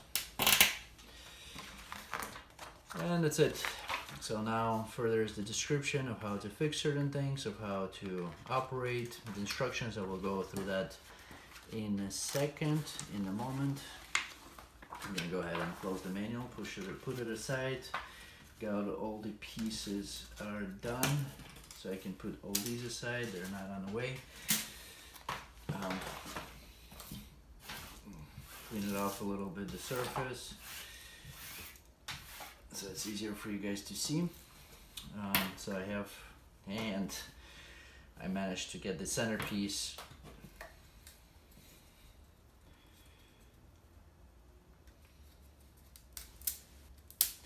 with the 165 facing up, so everybody can see what number it is. So easy to replace. And now we have our assembly. So we have the tender. Gotta make sure the wheels right fine.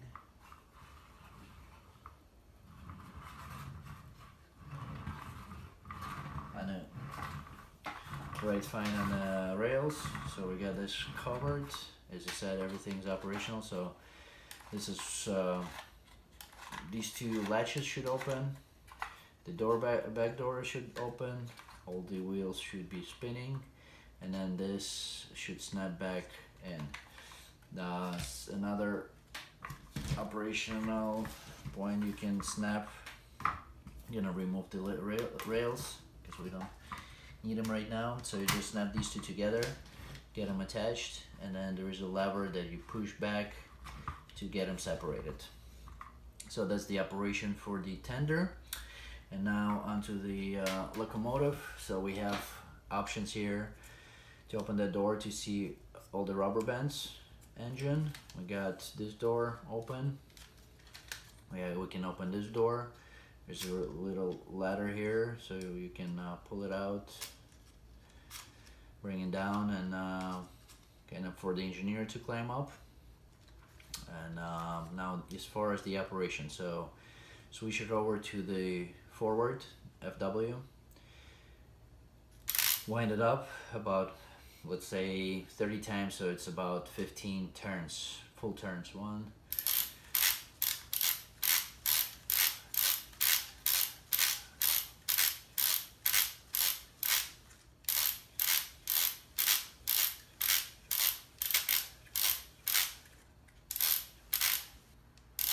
so if you go more, I mean, you could. The problem is obviously using toothpicks, chance of the toothpicks snapping if you put too much tension on the rubber bands is large. So I wouldn't recommend to go more than 15, maybe 20 turns or so. Maybe 20, it's even more than needed.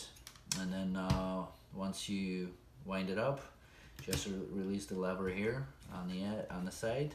So kind of pull it away, and then it's gonna go. Well,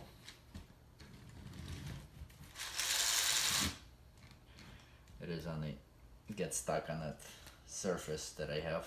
Not very great for the display. Maybe the wheels need clean off. Once again, these wheels on the smaller ones go on the rails. The larger ones, that's what it rides on the surface. So I didn't clean off these much. But here you can see the operation. It works nice and easy. More times you operate it, the smoother it's going to become. Replacement of the rubber bands, fairly easy. You just snap these pieces off as kind of working backwards, take everything apart, and then this will pop out, replace the rubber bands. Kind of working backwards, it's very easy. If you want to just ride it around, switch it to neutral. You can lock it in neutral. There is a little hole, put a toothpick through here, and to lock it through so it doesn't go to one side or the other. So when you put it in neutral, pretty much this one, well, the toothpick's on the way, but this one is in the freely spinning, so you can just ride it back and forth. You can see how all the gears operate. And then obviously you can switch it over into reverse. And then once you switch it in reverse, you need to wind it the other direction. So obviously in this case it's unwind 1, 2, 3, about 30 times.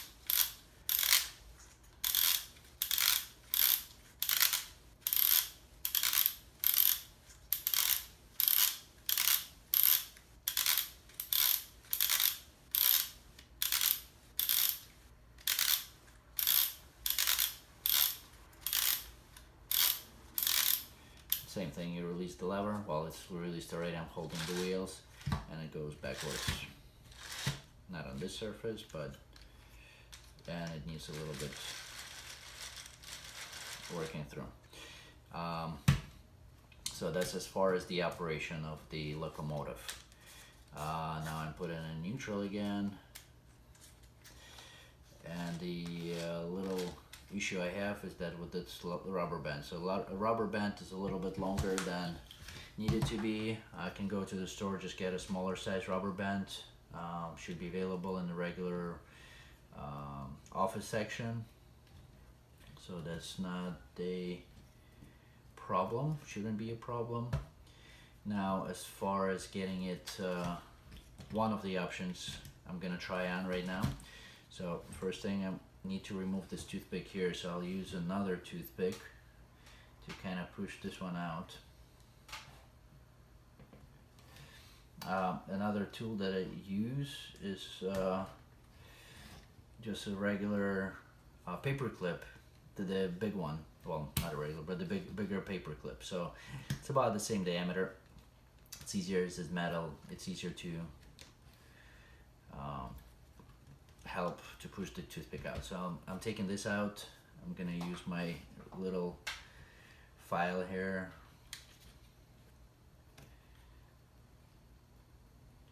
to get the rubber band onto. So I'm pulling this gear out, the third gear from the front, or a third axle assembly. Let's see if I can do that without breaking anything, or without the need to remove. I think I need to remove it on the other side also, so I'm gonna push the other toothpick out too.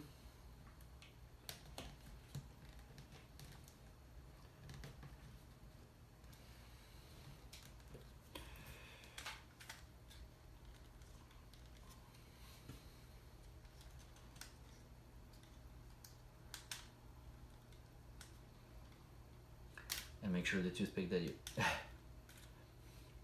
using doesn't get stuck. Alright, so I'm removing that 125 piece.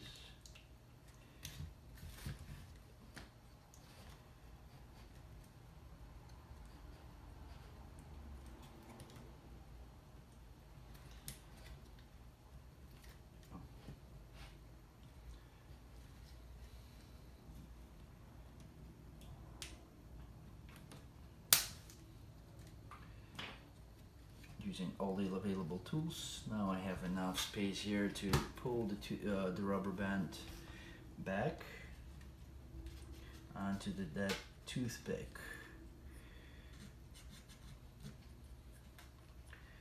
I'm gonna worry about the placement a little bit later, so I got it on the toothpick.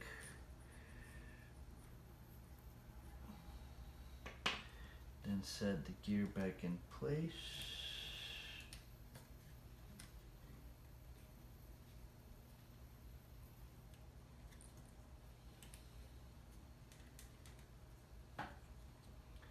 Make sure it's connected to where you need it to connect, and then put 125s back on just to lock it in place. We're not going to worry about the toothpicks right now, just want to see the operation. So I got the toothpick onto the third gear, rubber band onto the third gear, and let's see, we'll have it in neutral.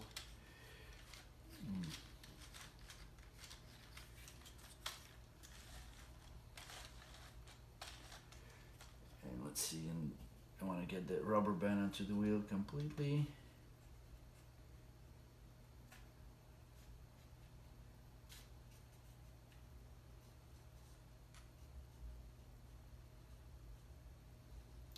Because there's some slack to it, kind of hard to get it onto the gear. So we had that other helper tool for the rubber band. So this one's thicker, and I got it on gear. So let's see, put it in drive, forward, wind it up. I just unwinded it, so from the reverse I'm winding it more.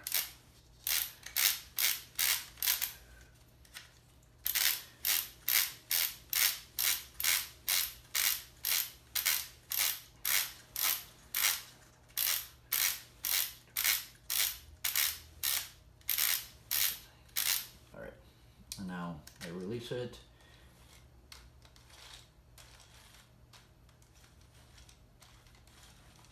All right, now my flywheel spins, so which is good.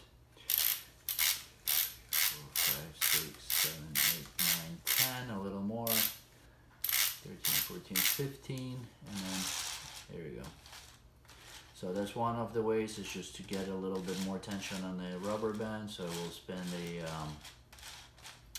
the flywheel, but the best, if the one that you got is a little bit longer than needed to be, I'd say just get a shorter one. Will make the life much easier, and will make the assembly operate much better. So I'm pulling out these two toothpicks out completely, as I need to disassemble it partially. Taking the pieces 125 out on both ends. Well, I don't have to do, so I'm snapping this top rail off as I'm replacing the rubber band. Also, I need to take this front pieces out, so I once again use a toothpick, kind of push the other toothpick out.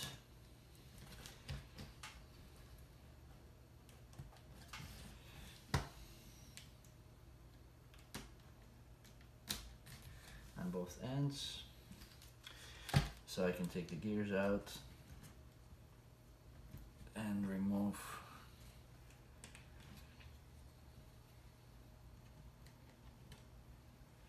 this one. As I remember, were 123, so they're a little bit larger.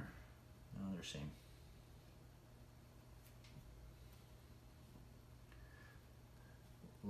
Larger boss, yeah. So I'm gonna put them aside, make sure I don't mix them up.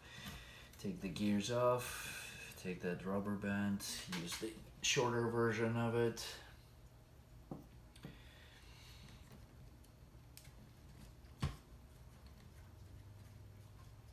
Oh, forgot to take that 125 out. There's the second gear and this one. So I'll take the 2 gears out, take the put the third one back in, as that one doesn't have to, or I mean doesn't have the toothpick.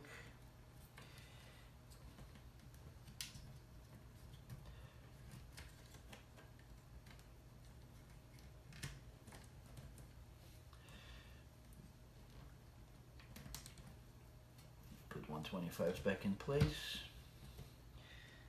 so the gear doesn't fall apart. And then use this shorter rubber band, get it on the wheel.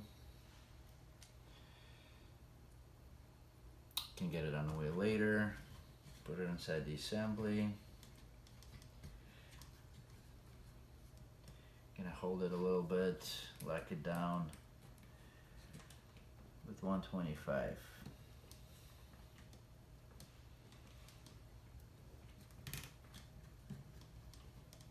Both sides so it doesn't fall out.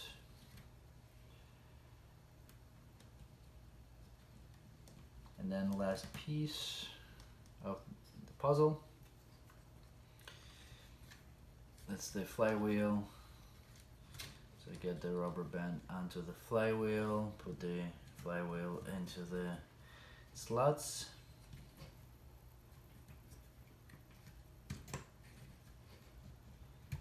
And lock it down with those larger pieces. 1 and 2. Right now we're putting all the toothpicks back in.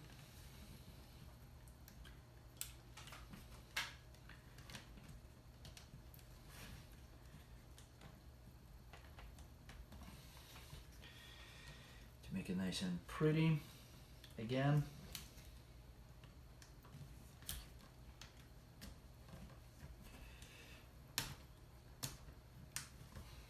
One side, the other side. So the replacement of certain specific parts is very easy. As I mentioned, rubber bands, if I'll ever come to replacing these ones, or if I get enough requests, I will do a video on replacing the main 12 rubber bands. So guys, let me know. And then one final touch, and our train is ready to roll again. Now 1, 2, 3, 4, 5, 6, 7, 8, 9, 10, 11, 12. Let go. Here we go. Fully operational. So this is the assembly, the end of it. So you got locomotive, tender, and rails. It's about 2 feet of display rails with a stopper there. Let me know if there are any questions, any comments. You can put everything down at the comment section of the YouTube video. You can send me email. You can go on my website, contact me through the contact us form. The website is UGears.us. Also, that's where you can get the product, tips, any kind of support, manuals, instruction manuals, PDF format. So everything is available there. Once again, our website is UGears.us. Thank you for watching. Let me know if there are any questions, comments, or any assistance I can provide for you to assemble the models. As you can see, I haven't broken anything. It is only my second time assembling this locomotive, and I think I've done a fairly good job. Alright, I'll see you guys later with the next video. Have a good day.